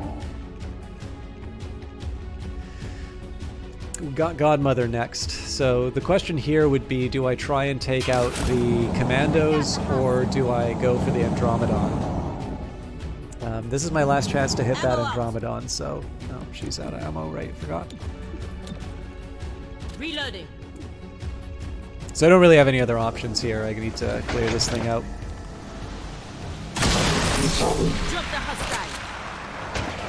So this is really just knocking it down in the timeline, but even that helps. Oh, hair trigger, nice. So that means we got an 86 and an 83. We still can't, so it doesn't eliminate the threat, but I can at least get rid of one. 86 is not a bad chance. If I get another hair trigger, I'm gonna be so happy. Very lucky. Okay, So it seems to me that the Andromedon shell is kind of my priority here, but Hey, you got this. obviously cooperation gives me options. So this frees up the rest of the squad to deal with the remaining enemies. So I've got a 91% chance to take out the shell, 71 on the commando. I think the commando's the one I should be worried about, though. And then we'll give Cherub the honor. All right, so light wounds across.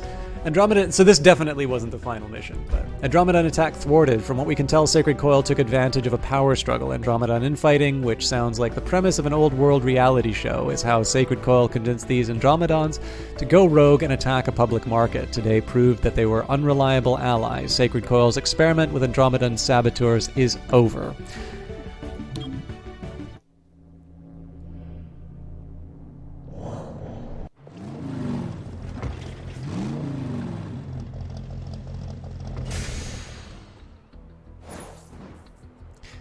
Roger, why do they get a sanctuary while your fellow mutons are still in temporary housing? Glorgo, Roger, they breathe argon. The city isn't getting them a theme park. They just requested a more comfortable detention center.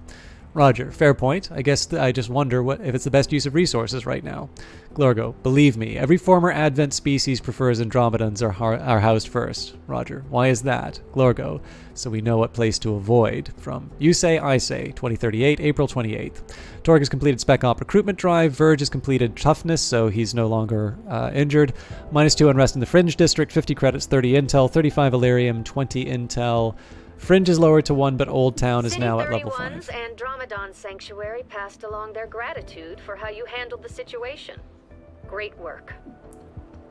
All right, we located Sacred Coil's cathedral. It is literally underground, drawing an immense amount of power from the city grid. They aren't hiding anymore. Whatever they're powering up, we need to shut it down.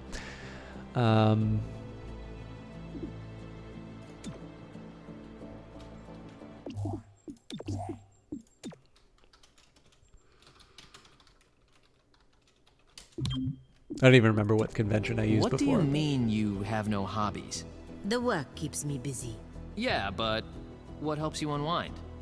Don't follow. Wow. I've only been alive for 5 years, and even I know that's unhealthy. What if I told you my hobby was bluffing at cards? I thought... Oh, I get it. You practice all the time.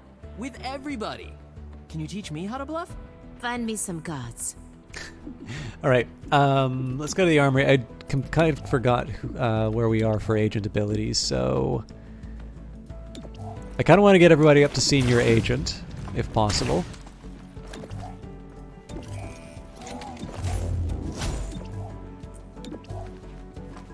Okay. The big question mark, of course, would be Shelter. Shelter, by the way, is a lot better than I'm giving them credit for. It's just how the numbers have worked out. Okay, so with that in mind, let's put Terminal back in the armory for now. We located Sacred Coil's cathedral. It's literally underground, drawing an immense amount of power from the city's grid. They aren't hiding anymore. Whatever they're powering up, we need to shut it down. Okay, so this is the final emergency anarchy. Well, you know, this actually isn't a bad opportunity for some training. So let's put Shelter in. Let's find some training opportunities for the people who aren't on the job. So Torque has basic conditioning, or Verge also has basic conditioning. We'll give Verge the basic conditioning. Going to have to hit the hay. It's nice to pop by one of your streams again. These games are the perfect kind of content to help you settle down. Good night, all. Thank you for stopping by, Pyrobomb. I hope you have a good night, good sleep, and we'll see you next time. All right. Again, everybody's going to be mad that putting Torque on all of this, but free field teams are hard to pass up. So the interesting thing here. Oh, actually, that's not true. Oh, it's a free... All right. So I'll take the free level 3.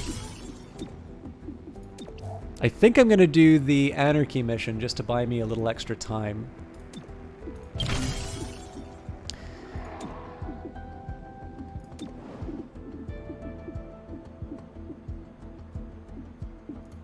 Okay, so other than the fact that Godmother is in the position, and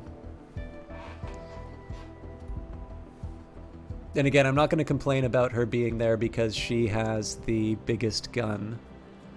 But yeah, I definitely want the extra turn. So one is the Anarchy, but 2 is also the fact that with this assembly I get a better weapon, and so I'm better positioned to take on Sacred Coil. And in the end, the cost that we're going to be facing in terms of the increase to all of these is not as dire as you would think. So, Chimera Squad, the City Council asked me to contact you directly about a sensitive matter. The simple fact is that 3-1 PD is unequipped to deal with certain emergency situations. We've hired mercenaries in the past, but the results have been adequate at best. Mayor Nightingale assured us you were here to protect City 31 from harm. So prove it. I want you on call for emergencies that require your unique skill set. The City Council will be watching.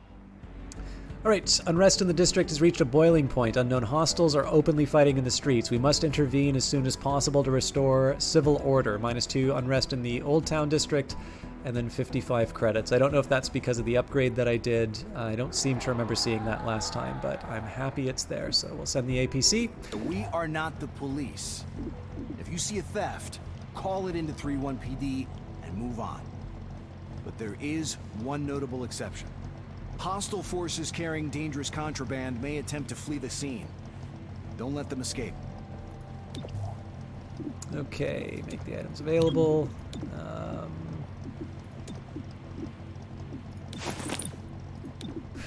I love how I was talking about how Chimera Squad is a police force, and the game very specifically says, no, you're not.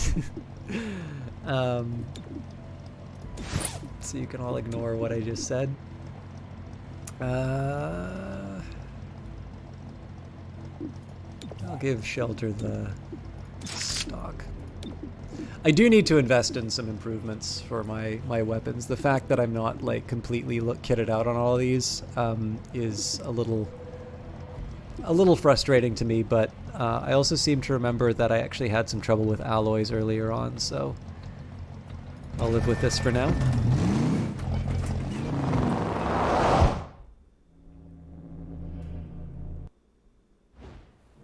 Dangerous contraband confirmed. Recover it from the hostiles. So this is going to be 3 encounters. This is not going to be easy. So all units through this entrance get 50 dodge for 1 round. Successful shots on enemies at this breach will stun, and all units entering here get +3 mobility. Okay, so I'm definitely going to put Cherub in the side window. This is because I know they don't do enough damage to kill, but if I can stun something that's dangerous. And actually, Godmother. So Godmother, I'm going to put her in position 1 here. So then the question is Patchwork and Shelter. Now the big worry that I have here is that we might take some damage on this because I've split up my my attention. In fact, it's very likely that we're going to take damage here because if these 2 are safe, then that means they can't see the damaging target. But I'm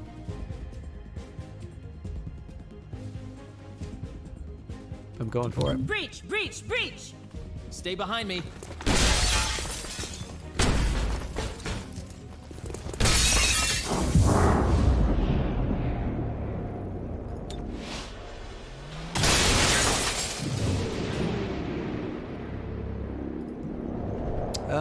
We might be able to make it work. What would Dazzle do? Launches a psionic blast that disorients all enemies near the breach point.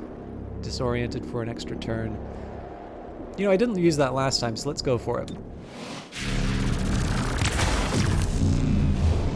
I don't think that did what I wanted it to. I think we're going to take damage as a result. This was a terrible breach. Ah, but they missed. All right. But yeah, this is going to be hard. Oh, the music's great, though.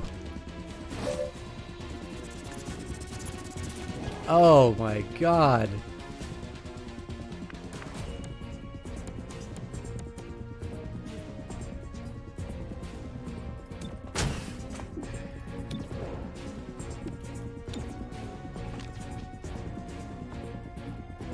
That's not going to be enough to take out the Ronin, huh? Screw it, still going for it.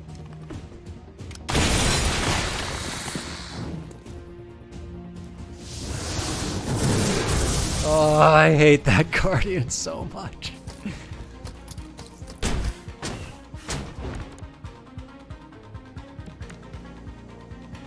I mean, that says prevent enemies from escape. I have no idea how I was supposed to prevent that from occurring.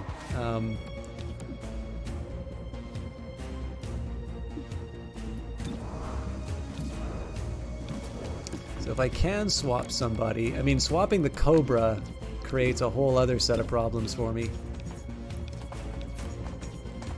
Maybe just a good old-fashioned walk towards the Ronin.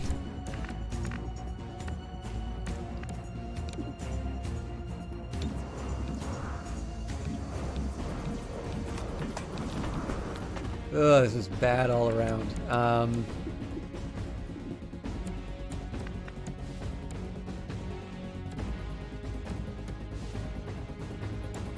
Okay, well, I'm going to accept it's a bad situation. Over there. Second best is I can start chipping away at this Guardian.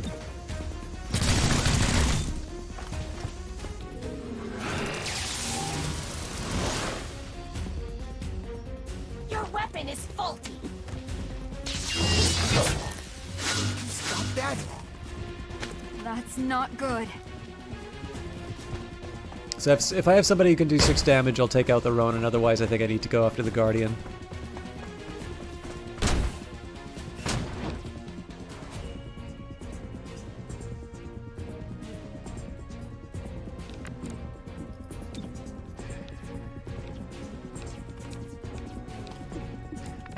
Now seems like a really good time for me to try to reprogram the mech.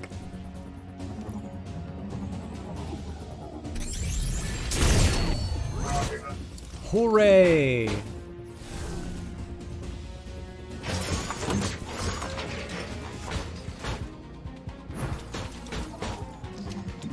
Alright, so Guardian's still a bit short of what I need. I might be able to take out the Ronin. If I do the chaining jolt, what happens to the Guardian? Still not enough. Alright, I'm worried enough about the Ronin that... Oh, but it's 4 to 6. Okay, it's 4 to 6, so that's actually not a very likely bit of damage. It's better for me to get the guaranteed hit on the Guardian, and then I can follow up with Cherub. Looks like it hurt. You're out of luck. Okay, not ideal, but at least it's drawing fire, right?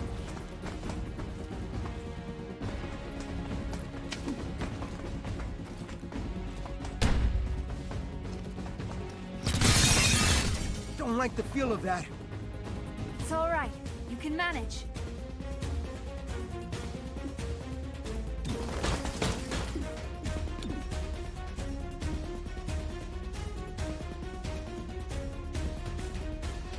This is a little silly because I know the shields are going to be gone no matter what. So it's a 57, 57, 50. You know what?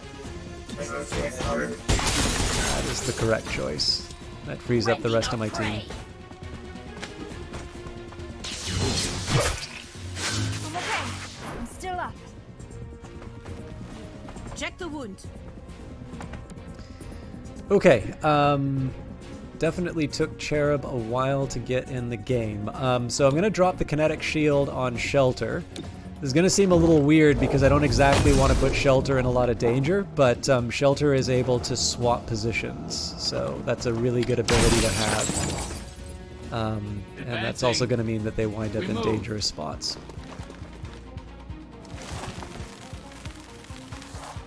Locking target down. Ammo out. Cover me while I reload. Not a whole lot Godmother can do about the escapees, but we can at least take out the Cobra. Target down. Okay, so let's see what the rest of my people can do. So one key, if I can, is to prevent people from escaping.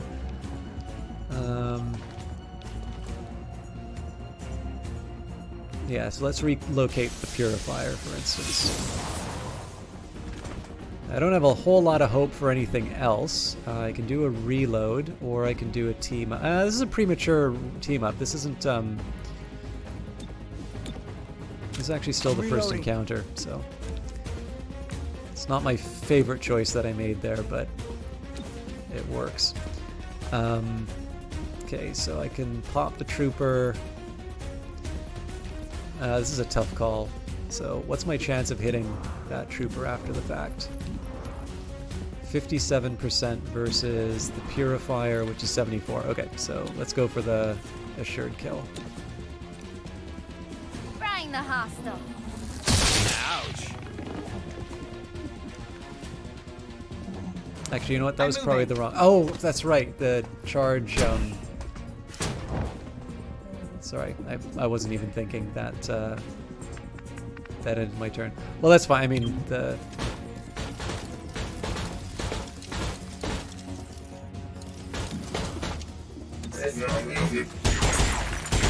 Unbelievable. All right.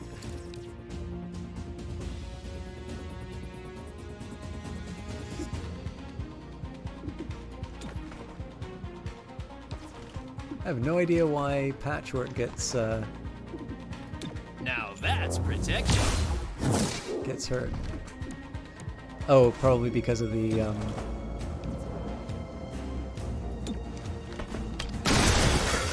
Hostile out of play. the rupture, I think.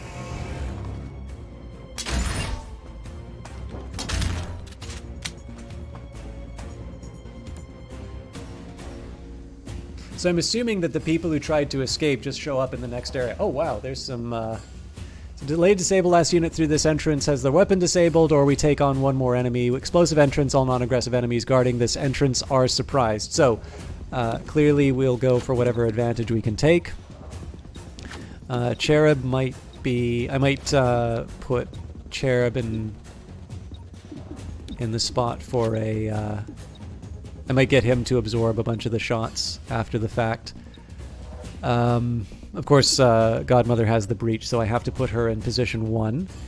The big question would be whether or not I want to use the combat scanners. I think I'm going to save that for the 3rd just in case, but let's do the breach. Alright, let's see what the... Okay, there's only one person threatening us. What is it, though? It's a mech. I can live with that.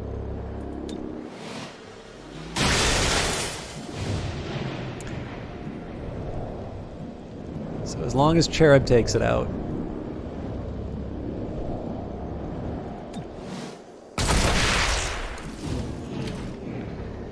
Alright. What do I hate the most? Guardians are definitely high on that list.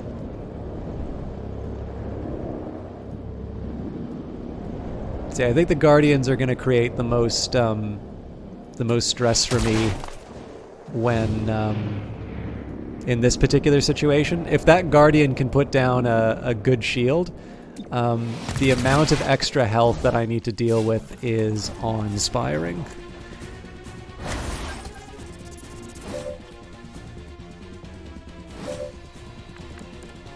So obviously I want to prioritize as many of these targets as I can, but not at the risk of losing my troops. So I've got a Cobra, we've got an... Well, you know what? This android might be a good idea to take out. Where's number 2? Well... Okay, so the Bruiser wants to get out. Cobra wants to get out.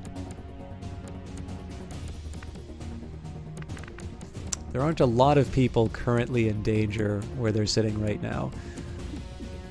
Ventilate's on cooldown. That's a rather important consideration. So I could try a run and gun, and then I do some kind of a scatter shot, but that doesn't quite work for me. So I think what I'm going to do here is I'm just going to address the android. Oh, actually, rather than the android, looks like I can take out the Bruiser? Is that true?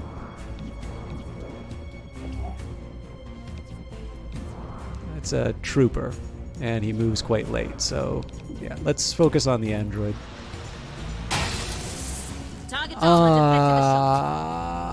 That's There bad. has to be a way in.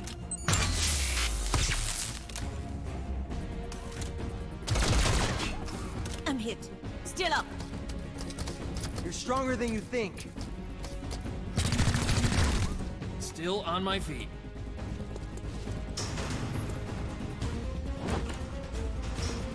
Okay, so no matter what, I'm dropping kinetic shields on people. I think in this case we'll give it to Shelter again. Thing is, Shelter really needs to be able to move before other people to get the most out of his moves. There's a side of me that wants to kind of spoil this Cobra's day. The thing is, I don't really think, like, whatever I do to it is not necessarily going to be all that effective. Like, it's just going to run no matter what. Well, I actually have 2 other XCOM operatives to throw into it. So it's not great because Cherub's going to take it in the throat, but I'm actually going to risk it on the Cobra, I think. Thought I had it.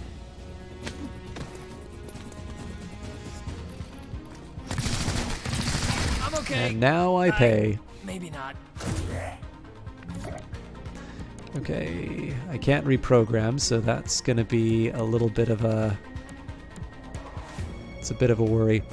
Okay, I do need to be a bit conscious about the new threat to...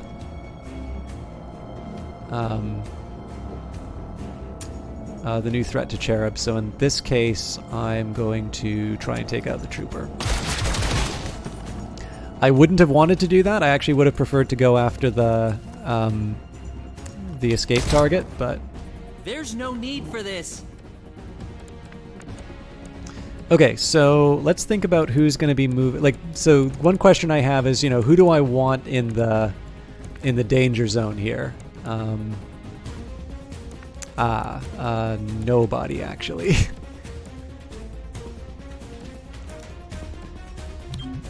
I think in this case I'm just going to move him up, and...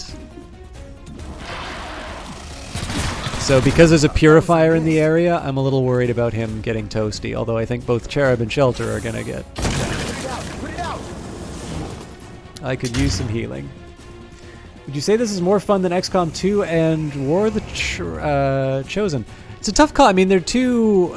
they obviously share the common ancestry, but they are quite unique games in their own right. I'm not entirely sure. So maybe this is the time where I need to disclose, that I was given a promotional copy of this game. So naturally, I need to tell you, XCOM Chimera Squad, wherever fine games are sold. But they are distinct enough. They're distinct enough that I don't know if the comparison is necessarily a big one. Like XCOM and the War of the Chosen DLC is one of the best games I have ever played. Chimera Squad is very small and focused, and so to a certain extent it's a little bit like saying, what do you prefer, Gladiator or the TV series Rome? Both are excellent. I highly recommend that you watch both. But there is a certain scope to Gladiator that maybe one can't,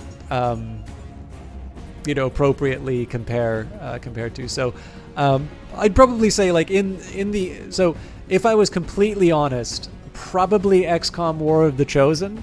But that is kind of that is not intended as a slight to Chimera Squad. This is more of a fact that, it's a little, almost to a certain extent, is like, do you want, the $70 game or the $20 game? So, do you feel that there's enough content with Chimera Squad? Yeah, I mean, I think it's fine. I don't know if they'll release DLC. I suspect they probably won't. But I have been very happy with I've been very happy with what I've got from Chimera Squad. And the fact that you can't have every operative in your first playthrough, I think gives us a bit of replayability as well. But I mean, the thing is that a lot of those are kind of judgment calls. What you think is enough may not necessarily be the same for me, and so as a consequence, I think there can be a I think there can be productive disagreement on that point. But the biggest thing that I'm really conscious about is that if you're trying to make a purchase decision off of that, you're not really going to care that my tastes are different than yours. You're going to feel really mad if you bought it for too little. I'm actually, let me just take a quick second here, because comparing on price is even more fraught. But I actually want to know what this thing costs right now.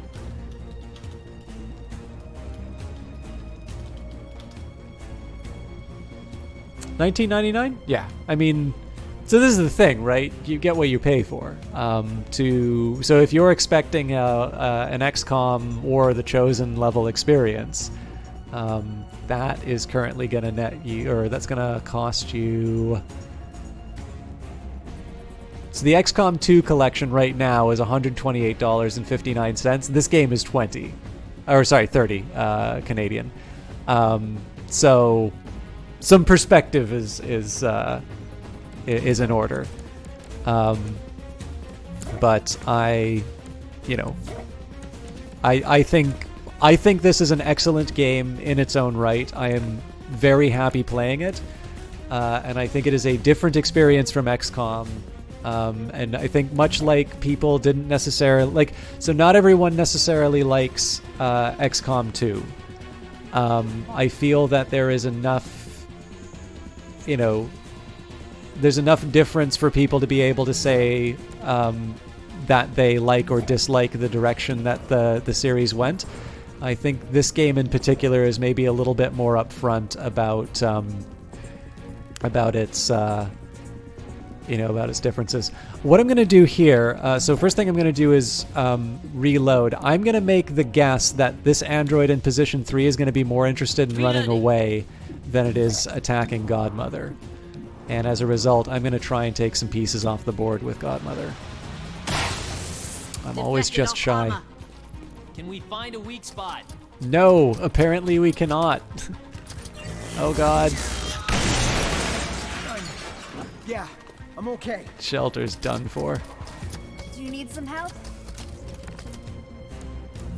All right, I need to keep him alive. Oh, but the burning, yeah, he's going to burn to death.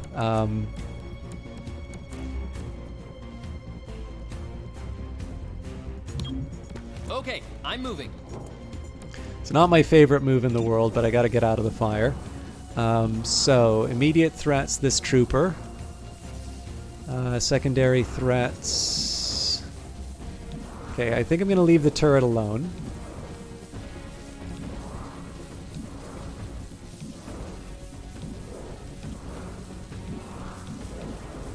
There's a couple things I'm going to do here. So let's get...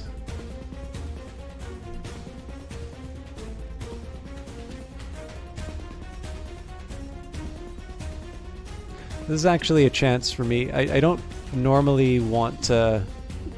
I kind of like to save everything for the last run, but...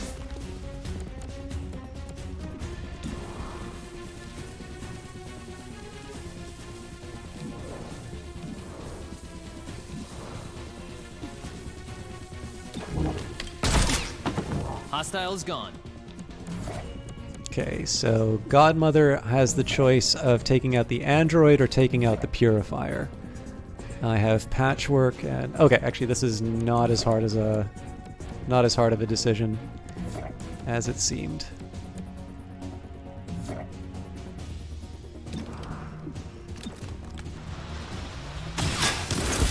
One less target.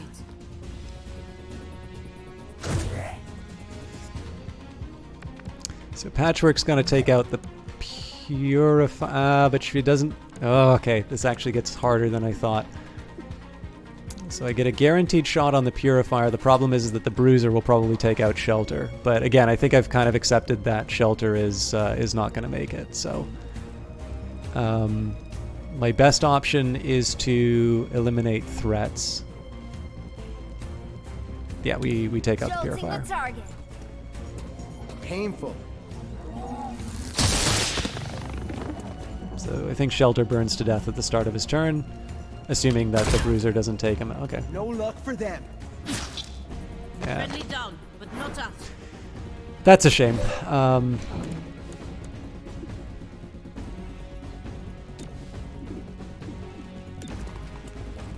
I should be stabilizing Shelter, but I suspect we can wrap this thing up before. Let me try again.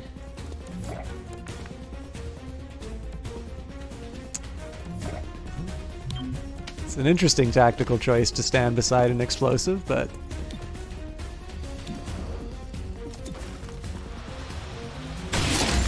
yeah, I really just needed one more turn to be able to get Shelter.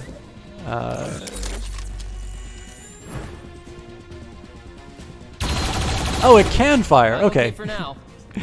We're here if you need us.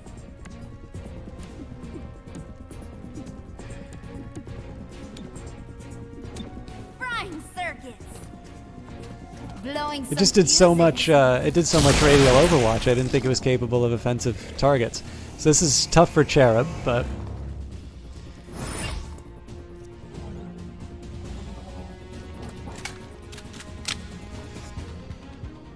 this is actually the first time I've had to go into a mission without a full Chimera squad. So android reinforcements. Androids can be brought in to reinforce the squad when an agent bleeds out during a mission. While not as powerful as an agent, what they lack in abilities is made up through customizing their weapons and equipment. So I'm happy here. You've selected fewer androids than... I will take this one. Yes, please give me this android.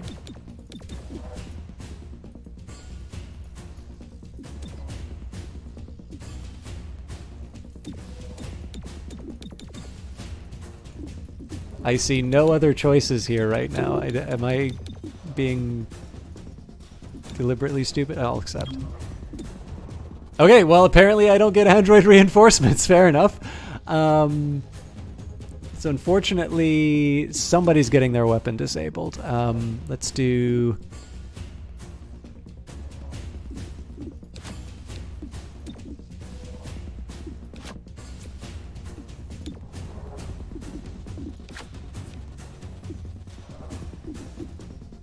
Oh, that's right. She does the... Oof. So I get, like, none of the advantages. All right, well, that's life. I completely forgot. She gets the scan, not the heal. Easy access. Oh God! And there's two people who want to kill me.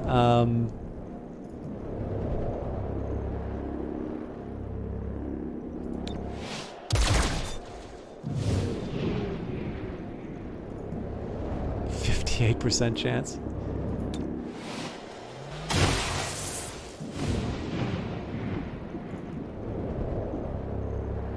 This has gotta work.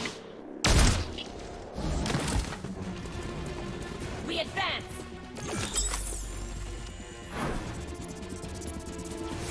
Target spotted. What? Oh boy. All right.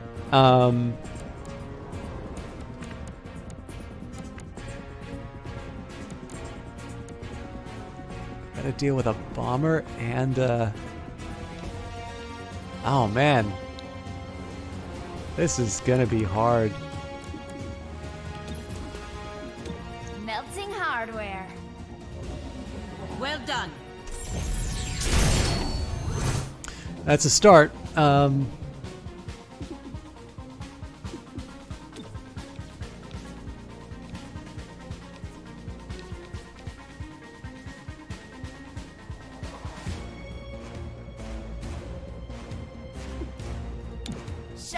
So I really wanted to go for that commando, but obviously Guardians can ruin my day with a well-placed shield. Filtering prey. Okay, that hurt.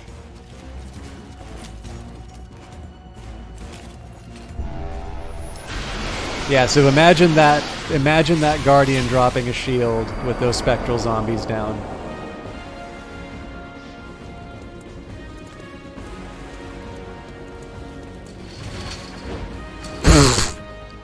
Sure.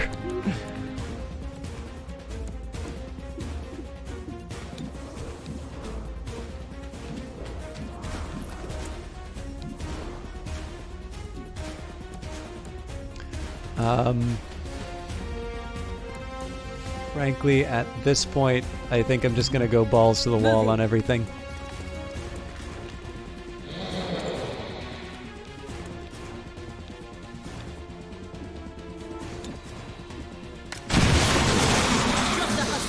I did not appreciate that would blow everything up. Advancing. Double time. Oh man, I'm out. Ridiculous. Okay, so I can put down a kinetic shield, which seems like a really good idea for Godmother right now. Protected from all angles. So then the question is, do I charge bash and try and get some of the chip damage in, or do I reload? I'm gonna have to reload at some point, so let's just back at it. Let's be honest about it. So the commando is my lowest priority enemy right now. The question is, do I go for the bomber or the Ronin? Ronin... actually, you know what? Taking out the commando just frees up my preferred units. Oh, crap.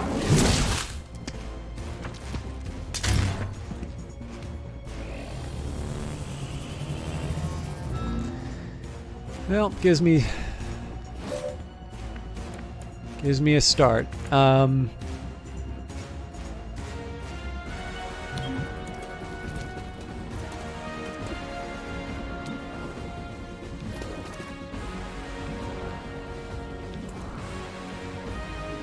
Oh, interesting. So that bruiser doesn't count as escaped yet.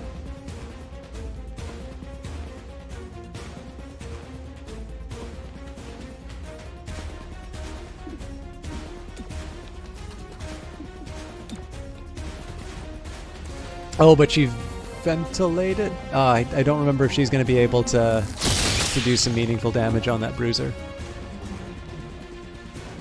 Ammo out. Yeah.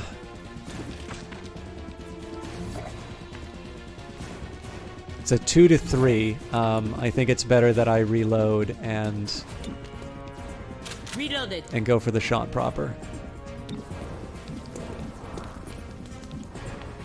78. Cool. Target down.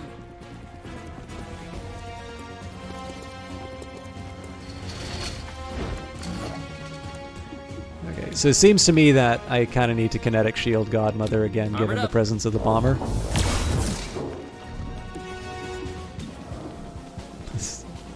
Although, there is one interesting thing I can do here. I want to make sure I don't hit Godmother with it, but... Plasma out. Cool.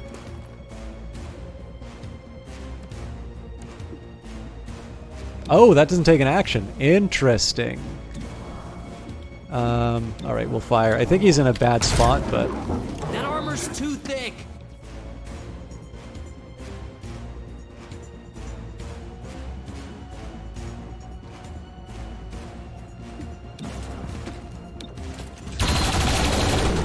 Cool.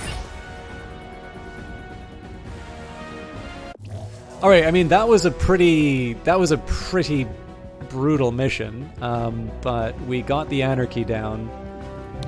And honestly, if Shelter needs to spend some time in training to get over their wounds, you know, it's no big loss.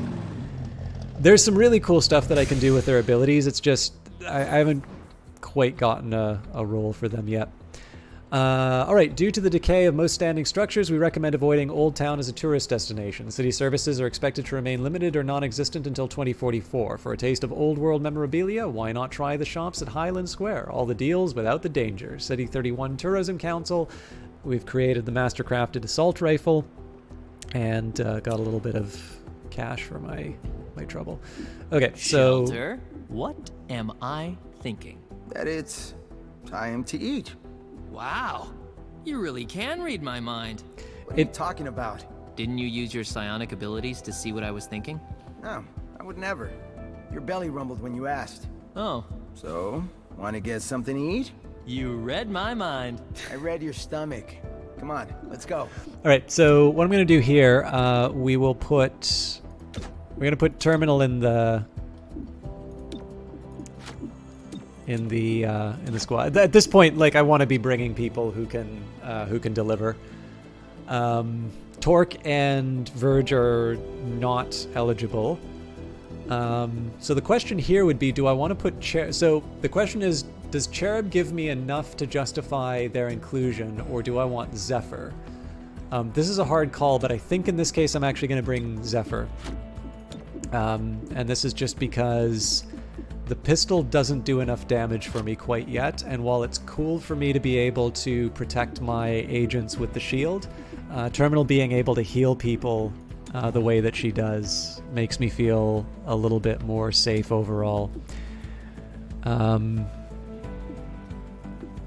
Although clearly we're going to be bringing Cherub on more, so it's high time that we did the proper assembly. So supply, it's 180 credits.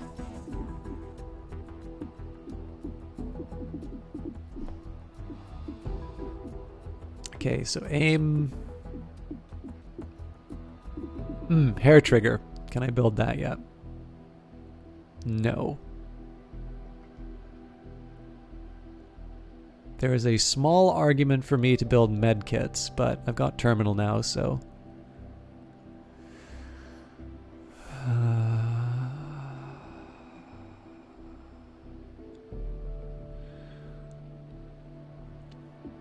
So they're actually not cheap, so I think I'm gonna work with what I've got.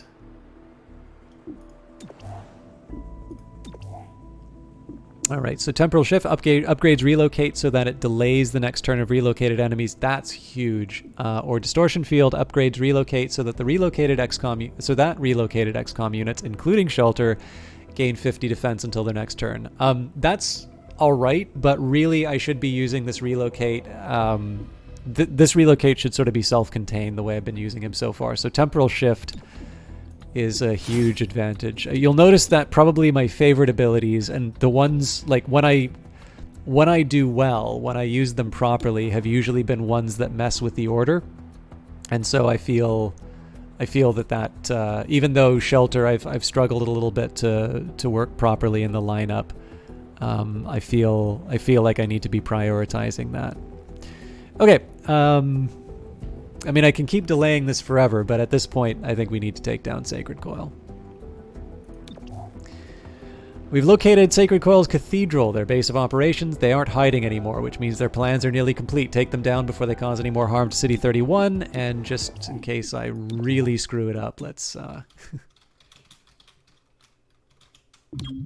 think I've done a different naming convention each time, but whatever. I try not to do too many, like, silly... Wait a minute, didn't we just get Masterwork? Call me crazy, but...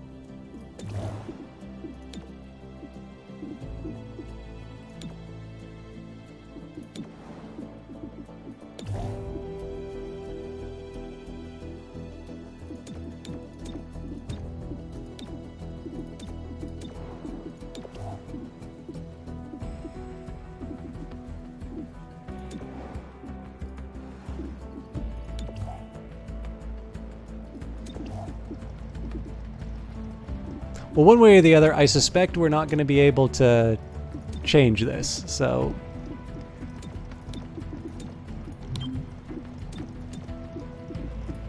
I guess the question is who gets the stock. It could be Terminal, or it could be...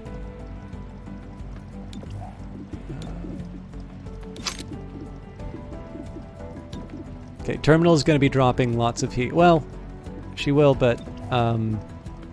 Oh, that's right. I get to I get more than one choice. Okay, so Terminal get the plasma grenade. Pad it.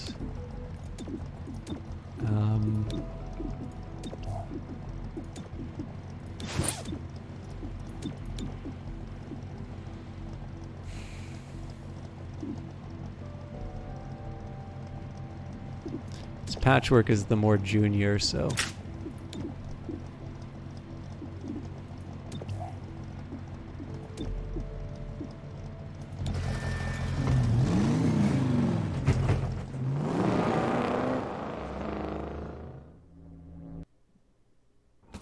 Sacred Coil isn't trying to hide. They think it's too late for us to stop them. Let's prove them wrong. Whoa, there's a massive power source ahead of you. See if you can track it down. I'll admit, I thought these flies were on my monitor. I'm like, what the hell's going on? Alright. So we've got hard to hit. Enemies deal -1 damage during the breach or ready for anything. All units through this entrance get 50 dodge. Oh god, yeah.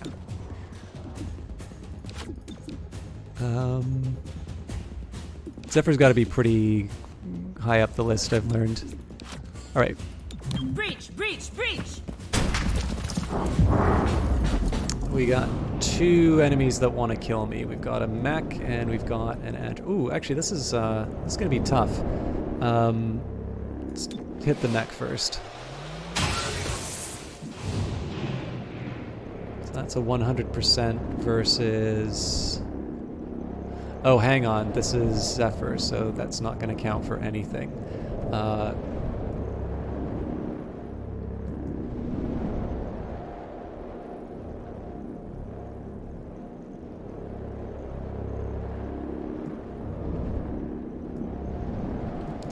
Let's go after the Ronin. Normally I like to hit the Guardians, but...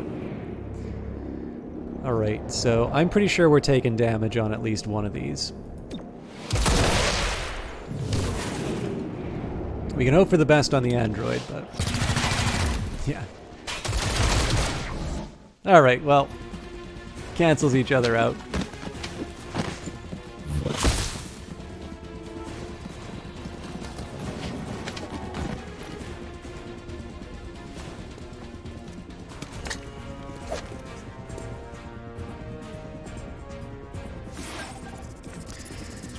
Alright, what are we up against here?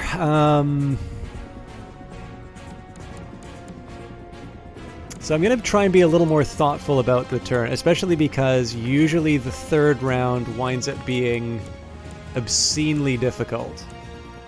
It's like one of my first reactions is to say, you know, androids become kind of dangerous, especially with self-destruct. Let's just take that thing out right away. But then the question is, well, what about the Ronin? What about the Guardian? What about... So the next step is, let's try and find out where I think my... actually, hang on. So this Ronin, it says it's in position 7. If that's true, then that means Zephyr and Patchwork get to go first.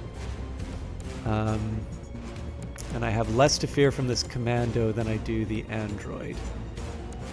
So the only other thing I'd really like to do here is try and spread the team out a little bit more. So this is not my favorite choice, but I'm going to move Godmother up. This is really on the assumption I'm going to be able to seal the deal on this android.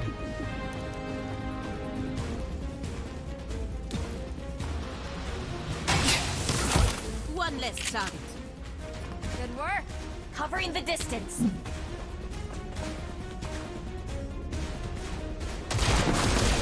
I've had worse. Not much I could have done about that. Treat the wound if you need to.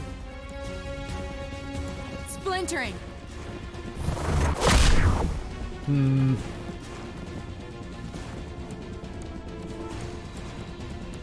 I would have set up a parry. I think in this case I'm going to move Zephyr up.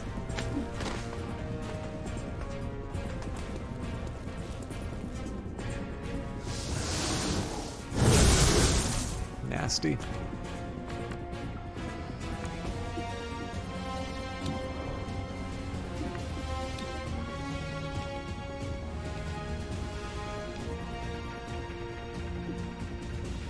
I think for safety, let's just eliminate the Ronin here. Left a mark. Target off the board. by the numbers. So the nice thing here, of course, is that the Andromedon is in less of a position to sort of hurt us with its area of effect attacks. That doesn't mean that we're immune to the effects, but I've got a little bit more to work with. Now, it's tempting to heal up Zephyr, but before I go too crazy, let's get some cooperation with Godmother.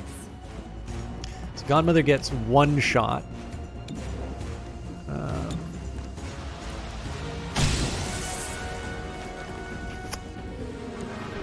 Okay, so hair trigger.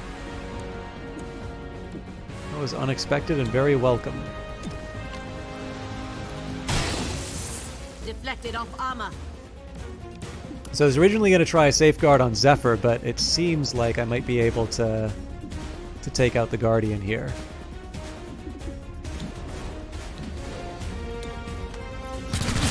So again, that's a lot of attention that I just put on the Guardian, but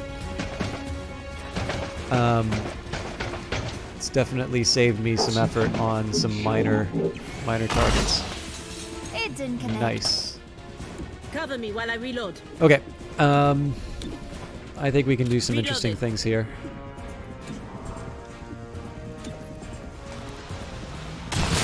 Beautiful. Target down. All right.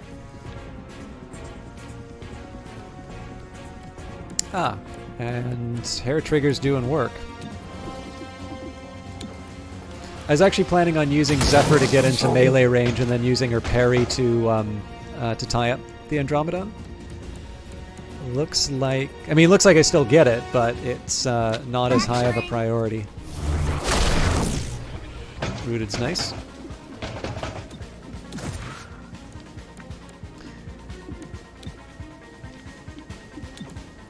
So I suspect it probably loses the Rooted when I take it out.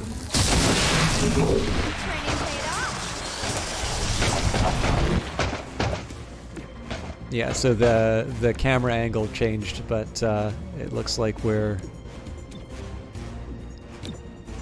stuck. But we still have the parry, and then of course Zephyr's going to get a bonus from the Gremlin. Terminal is ridiculously strong in this.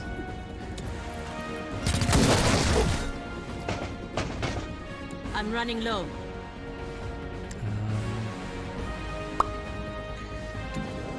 So 76. I feel like I can do better if I get in closer. The question is whether or not it's worth it. I think it is. We still have a backup Zephyr attack. So yeah, that just turned into a 96.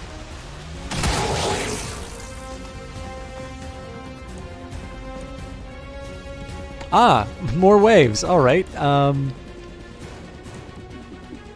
I suppose in this case we prepare.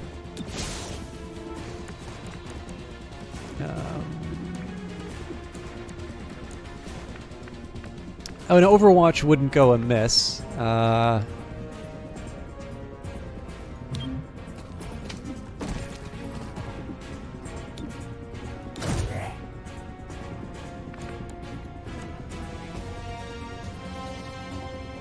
could do another heal on Zephyr, but for one point of healing, I'm not sure that's worth it. I think we'll just focus on one of the doors. If we pick the wrong door, that's unlucky, but that's that's life. Are we stuck in the same? I hope we're not stuck in the same problem, because that was actually a really good start.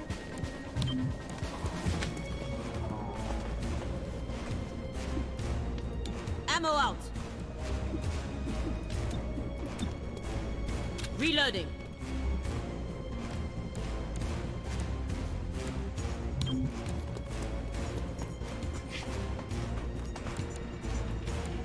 I suppose I can try and get Patchwork to some slightly... Well, this isn't really cover. It's where I think the bullets are going to come from. Covering the squad. Clear me a path. I'll shoot at anything that moves. Okay, there we go. I'll scoot.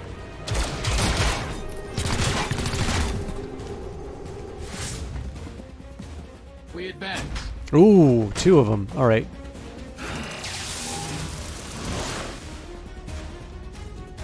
Rending our prey. That hurts. Ammo's nearly out. Let's get a cooperation on Zephyr for a start. For it. Now. Shattering. Broke the hostile.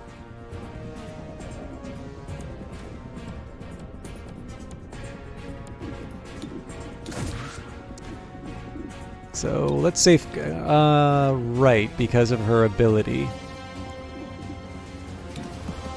Guess we'll have to do this the old-fashioned way.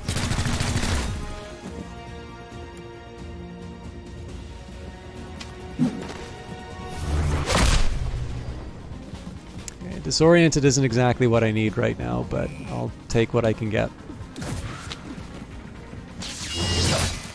Okay, that hurt.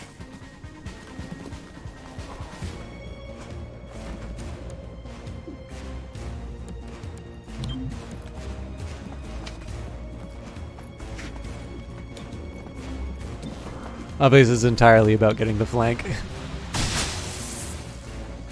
No ammo. I need to reload. Good lord! Alright.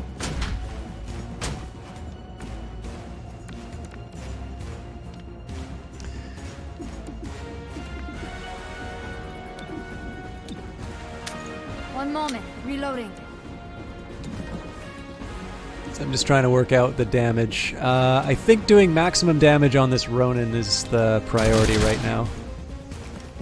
Weapons dry. It's going to be able to really cause me some grief if I don't deal with it. Ready for anything.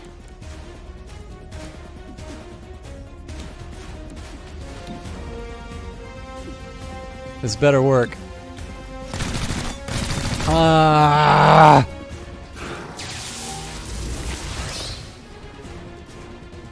You're done. Okay, I can live with I can manage. I can live with Godmother being We're rooted. here if you need us.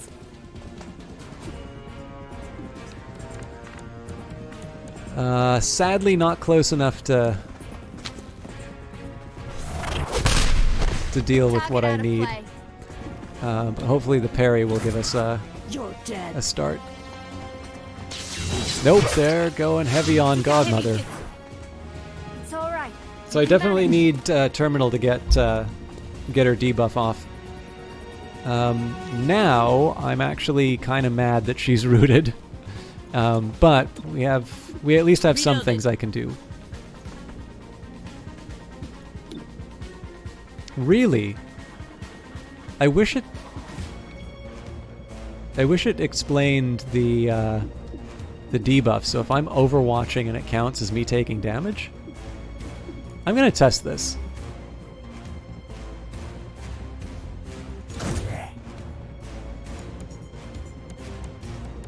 Yeah, I'm not quite sure what that symbol means. It makes me wonder whether or not I've actually been able to heal with Terminal all this time. Let's just go for the guaranteed damage here. Go on.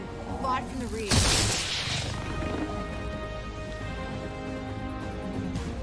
And at this point, I'm gonna test this.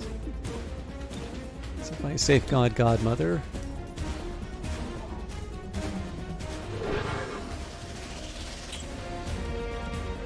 Yeah, so I'm not quite sure what that's trying to communicate, but it is obviously not very effective at it.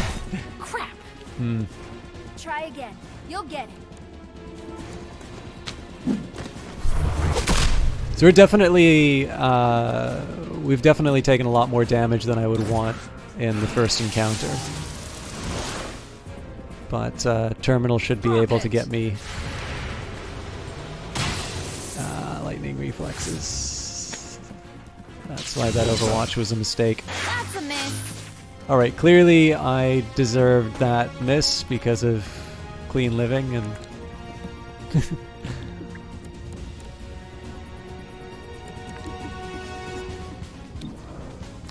Okay, so that's 76 on its own. Well, you know, if we take them out, then we're still going to we'll reload at the end of the encounter. So.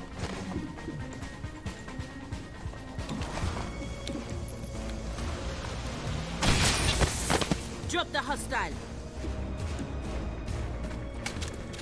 Cool. All right. So other than all the damage, Gunfight in the Sacred Coil Cathedral. Sounds like an old movie. What's it like in there? My gremlin detects an unknown chemical. Like me when I'm on leave. That explains the pheromone dispensers.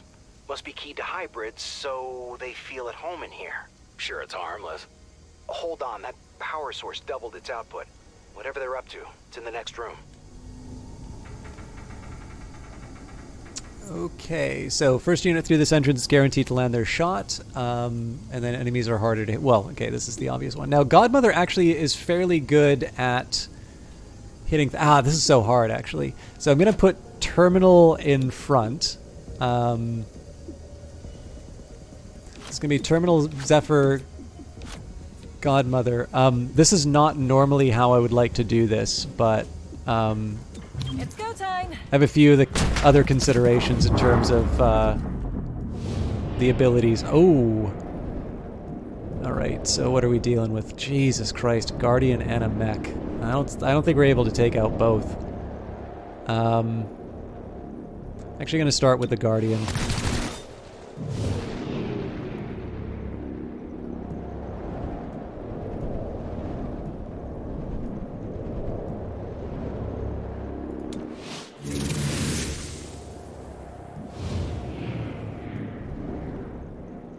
Wow.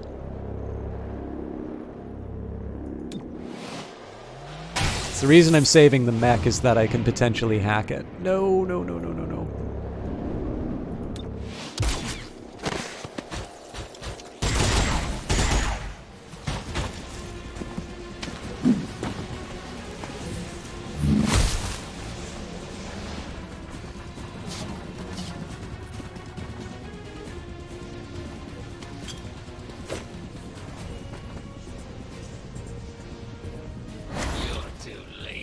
The elders answer our prayers.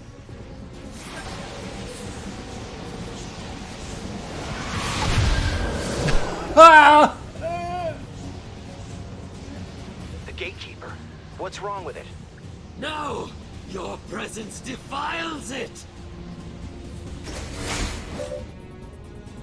I am so dead. No, maybe not. Okay, so here's what I'm thinking. Yes, okay, here's how I'm going to do this. So I'm actually going to start with cooperation for patchwork.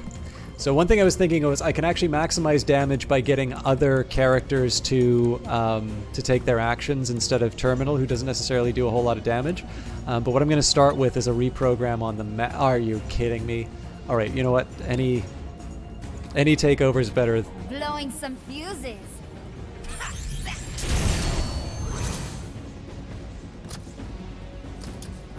Okay. And then we will safeguard. I guess I'm going to start with Godmother because she is more likely to wind up in the thick of it.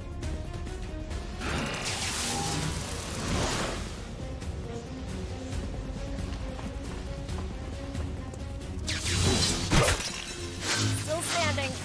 Barely. Yeah, she's definitely going to need a self-heal. I can work with that. Okay, let's clear out whatever Demolishing. Ronin I can. Target down for good. Okay, so obviously we're up against a Purifier, which isn't great. I think I'm just going to stick with the parry for now. Again, create as many targets that... Still up. Okay, we can work with that. Push through the pain. Basically, what I'm trying to do right now is create as many things for them to waste their time on trying to kill. Now, I could try and go for a self-destruct, but let's... I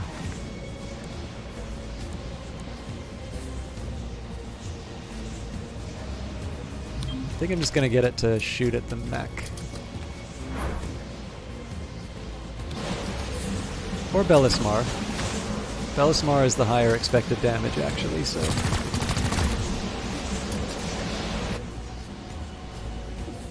Okay, Godmother. Can we ventilate something? Nothing that I want.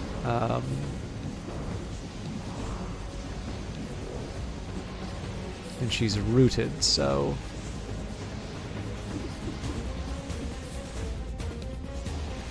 I mean, this isn't much of an option. Although, the interesting question here, I guess because I'm rooted, there doesn't really seem to be a reason not to ventilate the purifier. Hostile down. I need to catch up. So, Android working as intended in that case.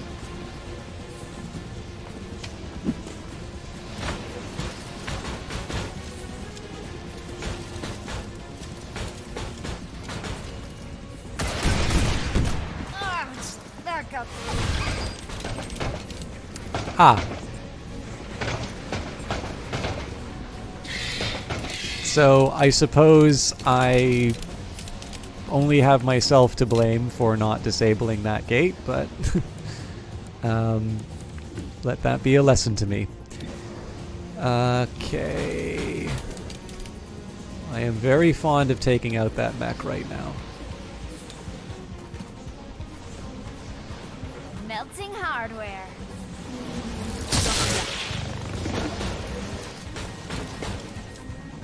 Shut down those generators.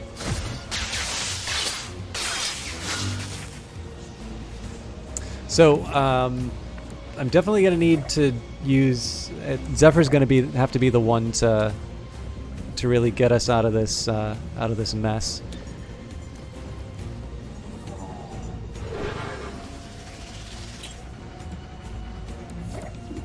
I can at least chip away at whatever's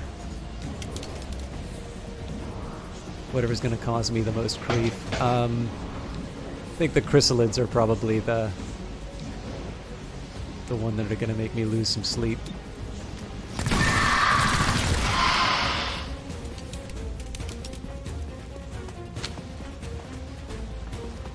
So I have a really specific idea about how I'm going to use Zephyr here. She's going to wind up taking a lot of damage as a result, but I think I'm also going to be able to...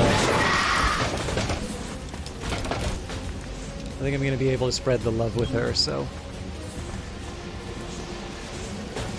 Although maybe this thing will blow up and I'll get lucky. Ah.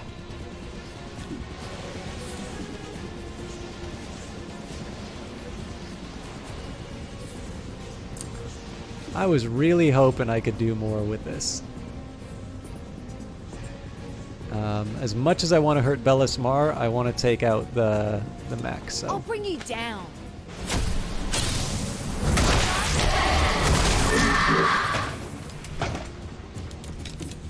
And of course, I can still get my parry. Cover me while I reload. She's not rooted anymore, but clearly we have Reloading. more than a few problems. So that chrysalid moves next. At some point I'm going to have to take out Bellismar, but let's say... Actually, sorry, before I go too crazy. Alright, yeah, not too many opportunities. So chrysalid, I think the chrysalid's the choice. We may also get a hair trigger. One less target. We do not. Okay.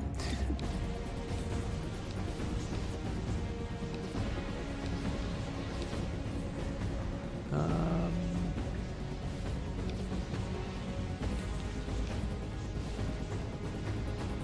think taking pieces off the board is my highest priority right now, so the chrysalid it's not an immediate danger, but I know I'm not going to take out Bellismar with that shot anyway, so. Won't slow me down. Alright, well, as long as she's not bleeding. Or as long as she's not rooted. Okay, so who's got the most damage? Patchwork's looking kind of rough. Zephyr... You know, I actually think Zephyr's the one that I need to give the most love to, so... I'll be fine.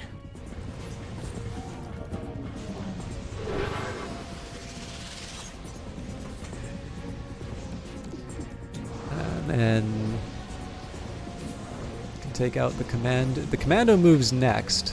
So there's nothing I can do about the Andromedon, so it's not the best shot in the world, but this will at least potentially take out another source of damage, or it'll graze and I'll feel bad. We will move.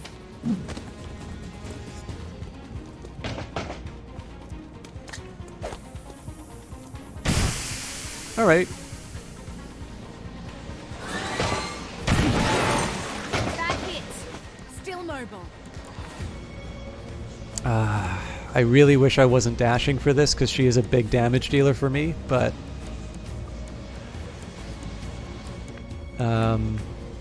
I do not want to have to deal with another batch of ads coming out of that thing. And maybe it'll blow up. It does not blow up.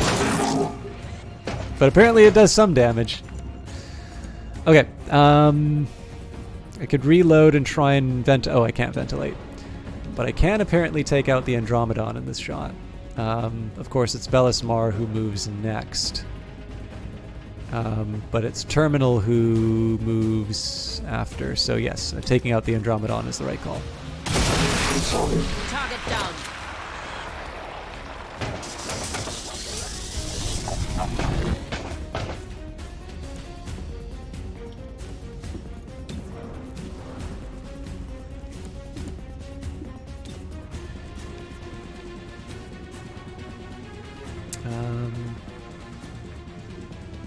Chaining Jolt is a 100% going into a shrouded area, so...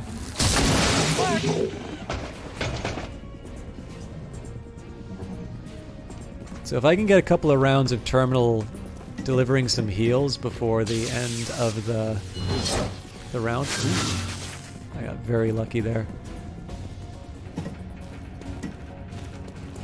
So I've delayed healing Patchwork long enough at this point. Okay, actually there's going to be two things that I do. So one, Godmother gets another round. I don't even care what she shoots at, really. Well, actually I do. Because that commando moves next. Drop the hostile. Let's get your Again, right now I'm trying to distribute the healing so that everybody makes it to the final encounter. Okay, now I believe if I do crowd control here, oh no, that's definitely a very interesting interpretation of physics that I just had there. But so in this case, I think let's just take out the Andromedan shell. I know Bellismar is going to be a problem. But I at least have the rest of my party to do stuff.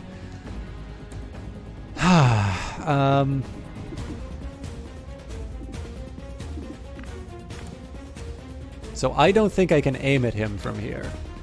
So what I'm going to do instead... Well, okay, there's a way that I can do both. Reloading. So yeah, I don't have an attack like that, so... Subdue doesn't seem like the most exciting choice right now, but I prefer it to Overwatch because it's very likely that he has something to protect him from that. Failed to subdue. Okay, Patchwork is in a similar case to Godmother. Except in this case...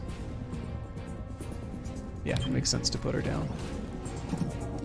I was just debating on whether or not I try to put her into the gas or not, but at least here I can fire the weapon. So 93% does a lot more damage. So let's hope for the best. Ooh. Can't get through the armor. I mean, that crit was pretty good though.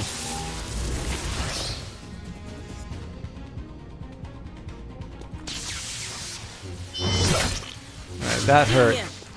But terminal's Don't next, let it so. get infected.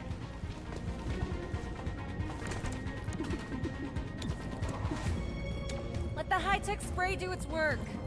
And then, of course, we're going to be going into round 3, which means that terminal's going to be able to use her special ability.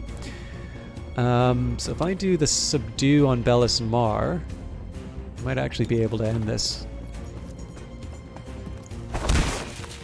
You weren't supposed to hit back. Fair enough.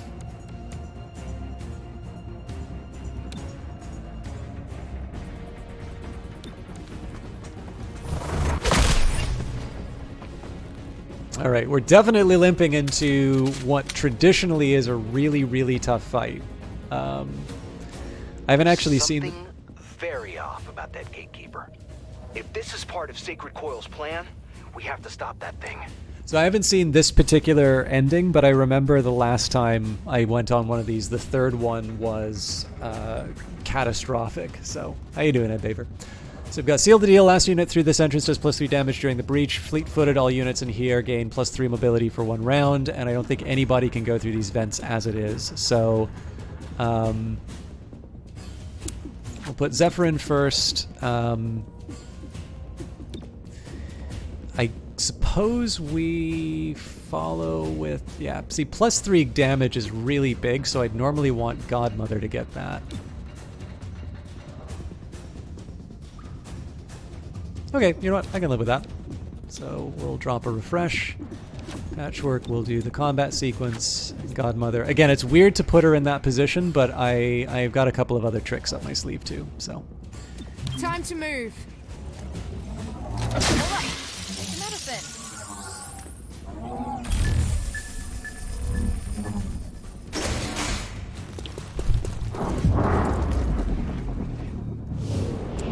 Well, this is exciting. Right, what are we up against? The Andromedon is... Yeah, I don't think we're taking out the Andromedon, but you never know. At this point, I'm thinking...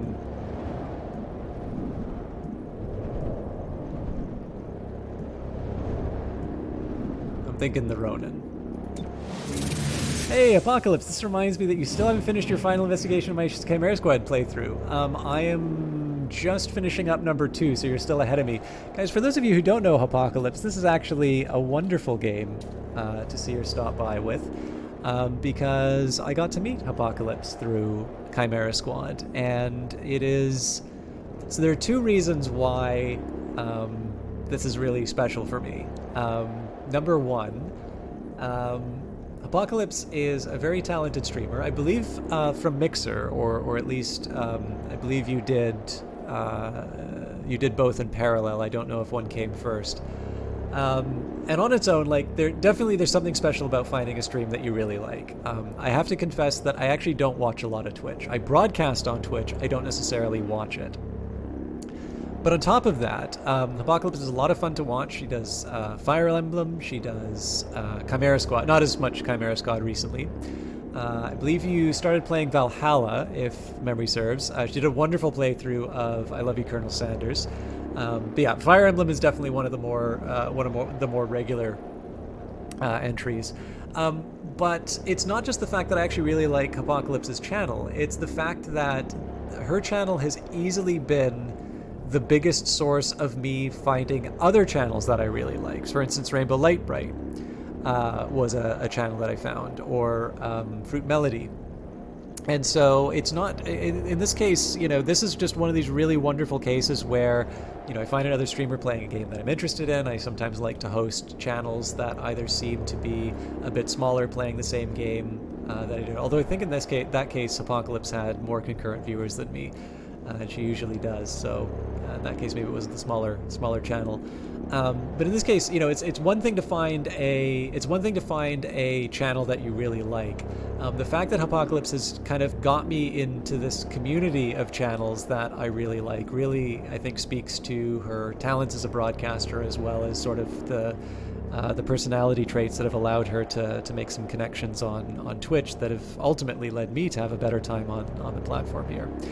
So this is definitely a broadcast that I want to highly recommend. And of course, on top of all of that, Apocalypse and It's D-Pain invited me to guest appear on their podcast, Pointless Discourse, which I believe I managed to extend by an hour for all of my ranting. So Apocalypse is a very strong recommendation on their own, but particularly because it's Chimera Squad, I wanted to take a chance just to sort of put in more kind of more clear terms, the fact that there was kind of this almost random chance that caused me to find her broadcast, and yet it's been one that has really, like I said, it's really enhanced my experience of Twitch. All right, we'll go for the Andromedon. I'm just not feeling confident about it. All right, Godmother, show us what you're made of.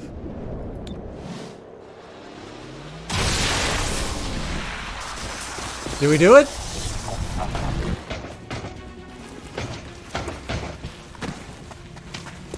Amazing.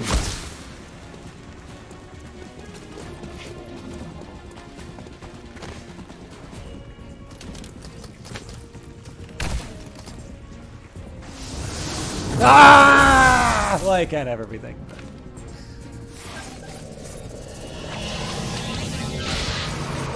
What? Oh, hell. That gatekeeper had a use for Sacred Coil. Just not the one they expected. Oh my god. Alright. I see where this is going.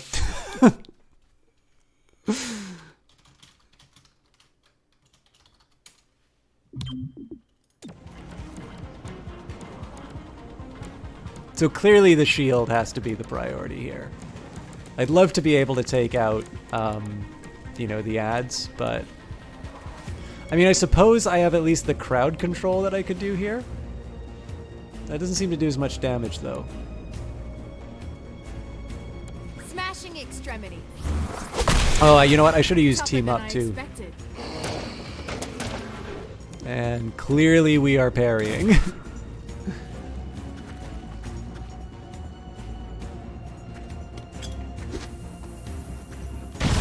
Okay, the sooner I can get a grenade in the middle of that room, the happier I'm gonna be.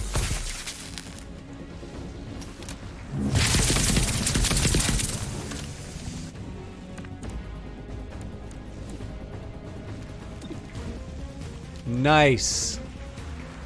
Throwing plasma.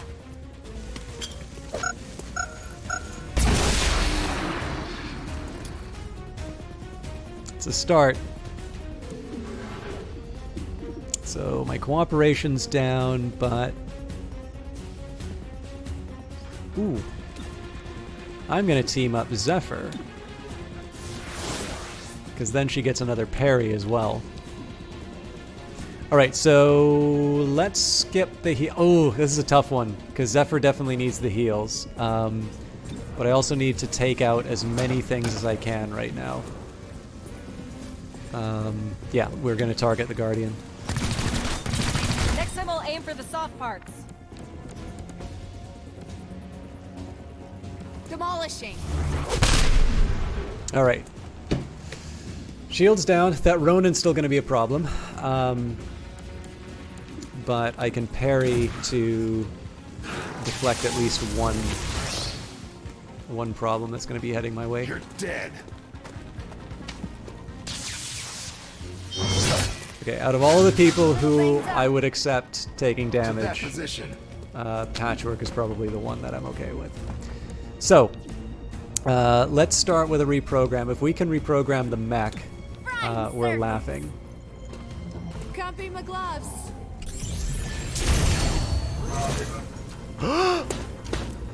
Yes!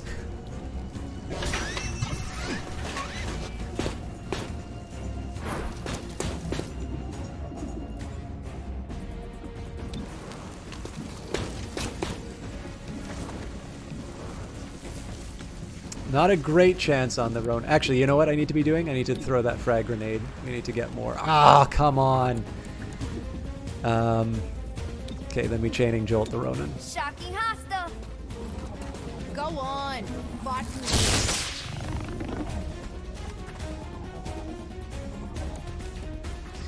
Okay, Godmother's going to be a little bit of a tricky one. If I were better at this game, I would try and line everyone up to get the kind of get knocked down with the with a blast. I think I'm going to accept that the android's probably going to blow up in Godmother's face, but I don't think there's anything I can do to avoid that anyway. The spectral zombies are going to come in for melee attacks, so the best thing I can do right now is just give myself a flank on the Ronin and make sure that it's not a threat anymore.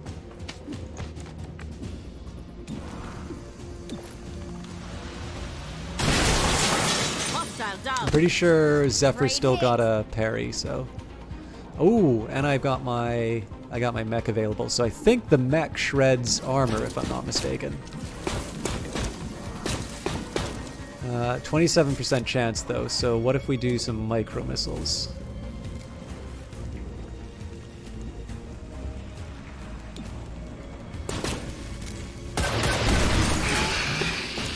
Yeah.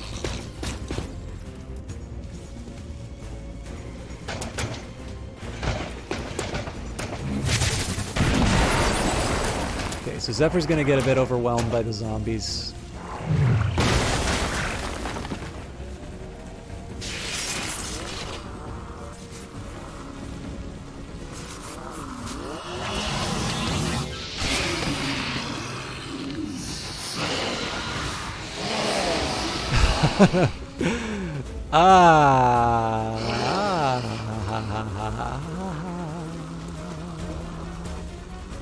A 67% chance is not a lucky break. That, you know, we would be talking about how devastating that was if I didn't hack the mech. That was a calculated risk that turned out. That was lucky.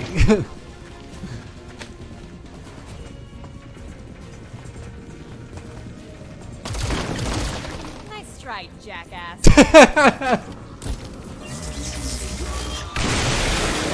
You keep going. Yep, that needs stitches. Okay, so clearly cooperation with Godmother first. Godmother does sort of maximum damage when she's out of the team. So because the Gatekeeper's armor's down, this is a great time for me to just unload. Unfortunately, I don't have a ventilate, but that's fine because she's going to move straight after this.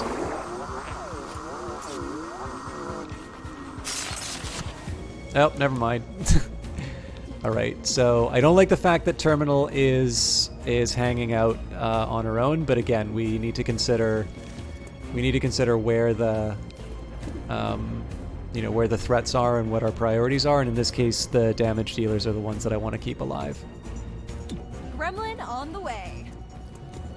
Good thinking. Okay, Zephyr. I am very strongly inclined to go for this attack. Yeah, actually, you know what? Because this gives me the most distance from the melee attacks as well. It's like hitting stone. At least you didn't miss. Jesus. Okay. Hack the Gatekeeper. Easy win. Ridiculous. Please tell me this works. Frying the hostile. Another scar for my collection. No ammo.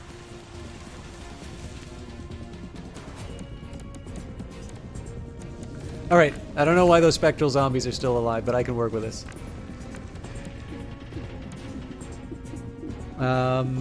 Okay, what are my chances to hit? Alright. Reloaded. So we ventilate the Andromedan shell just because that's kind of the biggest threat. Remember, Zephyr's still got her parry.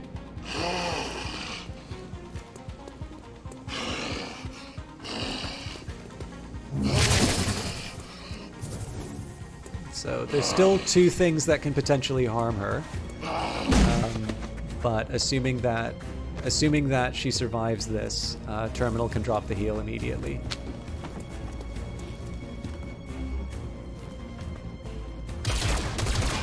Ha! You got nothing on me. I love how cocky Terminal is. I don't know if I ever realized that before. So, As long as it can keep up. At this point, there's really nothing else for me to do. I just need to open fire, and I'm just going to go by expected damage, so the highest percentage and highest amount. Yeah, so even though so this technically would be the worst candidate for an attack because this spectral zombie is going to be moving last, but my entire team is going to be moving anyway. So at this point, it's just cleanup. You see that? All right, so Nice tally. there's definitely a side of me that wants to bring the hurt on the commando here because I don't think anybody else is going to be able to close the difference or the distance. And I've got 2 other people who can take out that spectral zombie, so. Fracturing. Nice.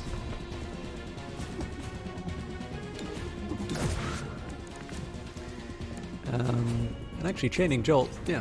Shocking hostile. Go on. Fight from the rear.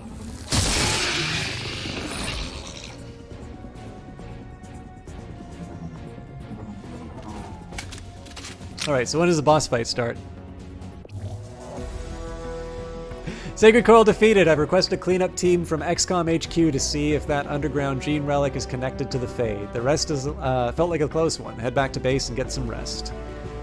16 rounds to complete, 3 encounters, 22 enemies killed, 18 captured. Wow, that's a lot of fatalities for a team that's full of tranks. And nothing worse than wounded.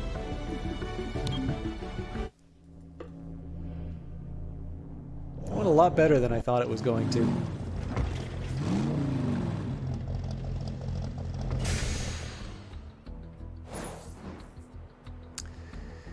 Alright, from the archives. Collier, what about that Bellis Mar guy?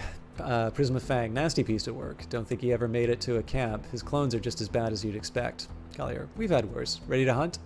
Prisma Fang, about that. How many more until I work off my sentence? Collier, 3. But you'll get a lump sum for the bounties so far, and a piece of the team if you're interested.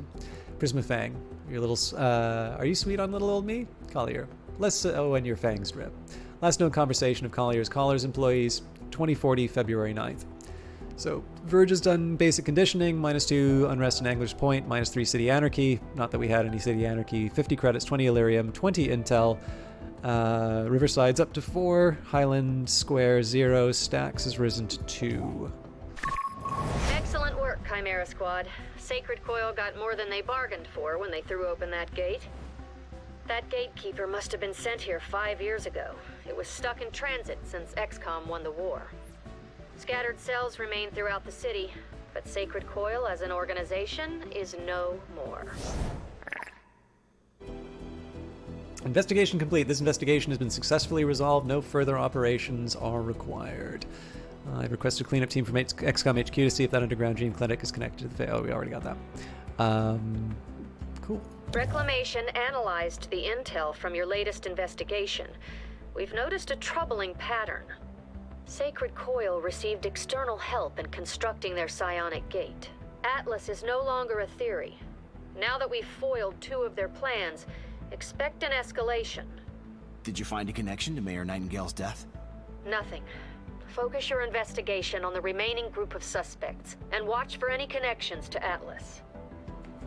Alright, well, we only have one more option left, so the Progeny. And again, that was the first that I completed Sacred Coil on. This will be the first I see. The Progeny, a loose network of human scions. Their vision for City 31's future is is entirely psionic, whether the city wants it or not. The Progeny have intensified initiation rates for thralls, resulting in greater damage endurance. Progeny's message is reaching further, recruiting more acolytes and even sorcerers to their cause. The Progeny have a small but loyal human membership, Not so all small, with psionic apparently. capability. Victims willingly hand over what the Progeny need, then forget the whole thing. The perfect crime. All right, active operation, investigate the progeny. We need to know more about the progeny before we can proceed with our investigation. A loose network of human scions. The vision for 31's future is entirely psionic, whether they want it or not. Progeny leadership is entirely psionic. Consultation with the Templars suggests a human with powerful psionic capabilities. Okay, I think this is going to be it for the stream. It's almost midnight. I've gone about... well, an hour and 3/4 past what I normally do, and I'd love to do the other investigation, but I actually think if I can wrap up Chimera Squad next Friday with a full stream, I'll feel good about that. If you guys don't mind hanging around, I'd love to host someone, but I'm going to need a minute to find that. And before I go, I am at least going to set myself up for the next stream. So let's just take a quick look at what we've got. Training, I definitely need to get my new recruit. Mental preparation. An unfocused sign is no place in a hostile situation. Training agents with techniques to hone their mental weapons will prepare them for any encounter. So Shelter's really definitely gotten the short end of the stick. All right, looks like we've finally got patchwork to the promotion that we needed. So shock therapy upgrades chaining jolt to disorient and potentially stun targets. That's huge. And then high voltage chained electric attacks from chaining jolt or voltic arc deal 1 to 3 extra damage. I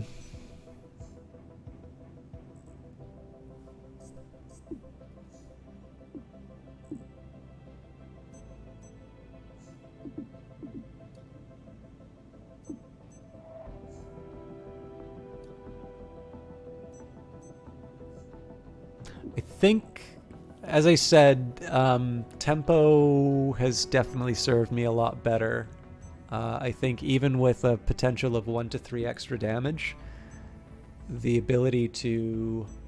So like, I put it to you this way. If I were to say, you know, chaining jolt, you know, on average you'll do 3 for the extra attacks. That's not nothing.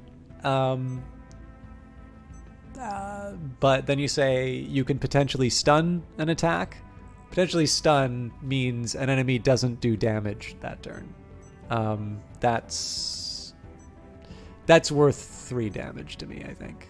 Or 2 extra damage.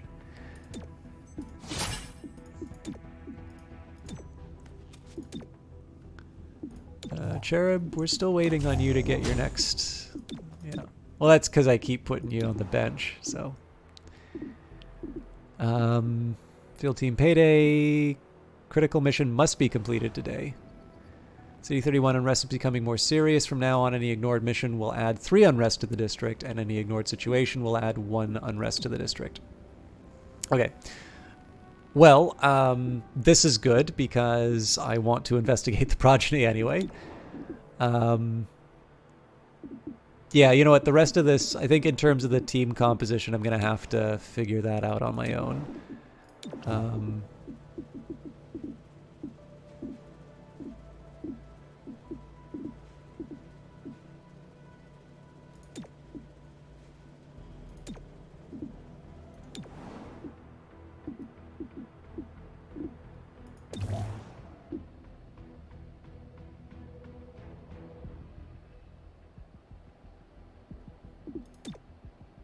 I wish I knew what was new.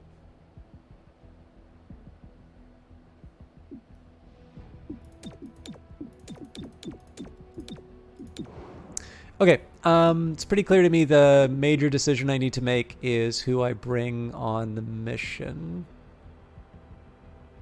Well, Patchwork just got assigned to...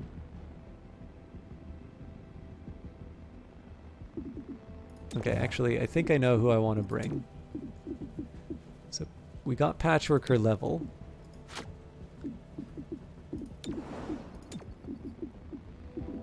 Although it does invite the question why I think Verge needs... Oh no, hang on. Yeah, so...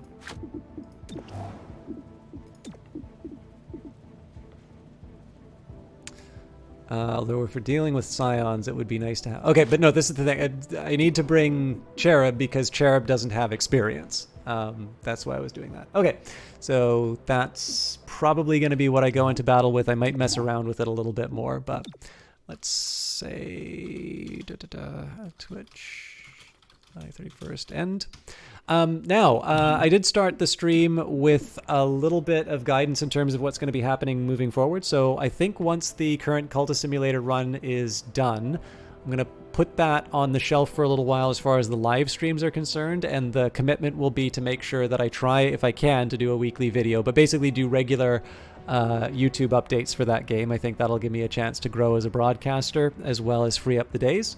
And what's really nice about this is that if on Friday, next Friday that is, I'm able to clear out Chimera Squad, that means we have finished another game in the backlog, and that's going to be around the time that I then have 2 free days. And that means that I can finally start taking some of this stuff off the shelf and give it sort of the proper time. We'll still do Paradox Strategy on Mondays, but that will be... I'm feeling a little bit better about that format, and given the fact that we've got some momentum going with XCOM's Chimera Squad, which, by the way, I had a great time with. I hope you guys enjoyed it too, because I really like this. In fact, XCOM 2 is going to be one of the things that I get back to, because I have been meaning to come back to that game for so long. Quick bit of advice, or advisory maybe. Monday is a holiday. I've been really bad at taking holidays for stream. So I will say next Monday's Stellaris game is optional. Please do not count on it. If I feel up to it, I will probably break my rule again. But I've definitely been in need of some, of a little bit of me time. And I don't like, if I don't announce it, I don't like, skipping the cast, but given the fact that I have a little bit of advance warning, I just want to let you guys know that that's possible, that I may not broadcast on Monday, but definitely we'll be back Wednesday for Cultist Simulator, and then next week I'm going to do XCOM Chimera Squad unless something comes up. As for the rest, I'll record another episode of Morrowind as usual. I know I'm taking forever to wrap up, but now I've actually opened Chrome. We'll see who's live and who I can put in their capable hands. I am also going to do the scummy advertising thing. So if you're interested in picking up Chimera Squad, you can use the Humble Bundle button down below. That does direct a little bit of revenue towards me. But I did want to point out that there is an O'Reilly publishing bundle going on right now. If you are a Python user and you'd like to get better at it, there is a book that I highly recommend called Fluent Python. It is in fact the only reason I'm recommending that set, although you might find something that's in there for you. It kind of seems to be pretty broad in terms of the languages. I know there's a C# book, there's a Java book, there's even Julia, actually. I will mention, somebody was asking about the R cookbook that was in there. That particular cookbook is in fact available for free online, and it's possible that the Think Julia book is available free online as well, like legally available online. Obviously, pretty much anything is available free online here. But particularly, I definitely spent more than the $20.50 Canadian to pick up Fluent Python. If you do get that bundle, you can direct some money towards me. I will point out that Humble has started to hide the choose where your money goes option. So do click that arrow just before checkout. Make sure that their default tip is 25%, which I think is a little extreme. So if you'd like to make sure that the money is going to Code for America, I believe I've set up Médecins Sans Frontières. I hope that that's a chance there. I actually don't care if you put the amount that goes towards me to 0. I do care that Humble is claiming an amount that maybe you don't think that they are. So click on that arrow if you decide to pick it up. That doesn't affect the store. I believe the store, it's just going to be whatever their commission is. The other one that I wanted to point out for you is the Best of Paradox bundle, which I'll put inside here. The Best of Paradox bundle is probably the best deal for Stellaris right now. I will keep in mind that you do get a Steam key for that. So if you pay the $1.34, again, this is in Canadian, you get Age of Wonders 3 and Europa Universalis 4, 2 wonderful games. Age of Wonders is a 4X fantasy game. Europa Universalis 4 is might be my favorite of the Paradox Grand Strategies, if I'm honest. The average right now is $8.70 Canadian, so if you spend that, you get Stellaris. You also get Victoria Collection and Necropolis. Keep in mind, Victoria is quite old, so that's a fairly hard one to get into. I've not actually played Necropolis. I might pick that up for myself. I will point out the $16 10-cent tier has my two favorite Paradox published games, ones that they didn't develop themselves. This would be Battletech by Harebrained Schemes and Tyranny. Tyranny is a CRPG sort of in a Baldur's Gate style. And then finally, the top tier of this is $22.81 Canadian, and you can get Imperator Rome, which is the most recent Paradox Grand Strategy game, although it is the one that was definitely not very well received on release. I rather enjoyed it, but a heads up that you might want to take a look to see if that is your sort of thing. There's also a few other bundles going in there, so there's Pathfinder. I know a couple of you play that, a Raspberry Pi one. There's lots of stuff for you to check out. But I really did want to highlight those two bundles because I happen to think they are games that, for me personally, I really like them.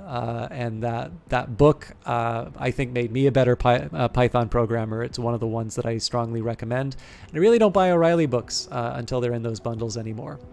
Finally, if you did want to buy Chimera Squad, there's the link there. So sorry to spam all the advertising for you there, but I noticed Humble was requested quite a bit, but gets used the least, and so I'm trying to take a chance to promote those. And obviously, if you have another streamer who who you want to support through that link, please do not feel any pressure on my part to get through that. But I have sort of filibustered my way into finding a new person to host. There's actually a few good people. I'm having a little trouble deciding, so I'm just going to take a quick minute and see who's on Chimera Squad, see if there's anybody I know. One of the streamers... Okay, so I don't know the other two people who are streaming Chimera Squad. I'm assuming if you want to watch that, you've probably already found it. I will mention that Rainbow Lightbright is currently playing Fall Guys. I got to meet the person in charge of marketing for Fall Guys in Montreal. An absolute sweetheart. An incredibly encouraging person. If you saw that Cultist Simulator blog that I did of the network analysis, it was her and Lottie Bevan that I met, and they both gave such a warm reaction to that ultimately caused me to follow through with it. So I kind of want to show the Fall Guys stream, but Azure Wind is currently playing Darkest Dungeon. Azure Wind is an excellent XCOM streamer, and so in this particular case here, if you came by the stream for XCOM, first of all, I hope you follow if you aren't already. But Azure Wind is great at these kinds of games. He's currently doing Darkest Dungeon, but I highly recommend checking him out if you like XCOM, because he is incredibly skilled, and I'm actually a little surprised he's still going, but he's going to be the one that I host tonight. And then if he's wrapping up, I'll send it over to Rainbow Lightbright afterwards. So thank you, everybody. I hope you have a good night. Treat Azure Wind well. I may not be back Monday. I will definitely be back for Wednesday for a live broadcast. And for those of you who like the Morrowind broadcast, I'll make sure that I have something ready for Tuesday. Until then, see you next time.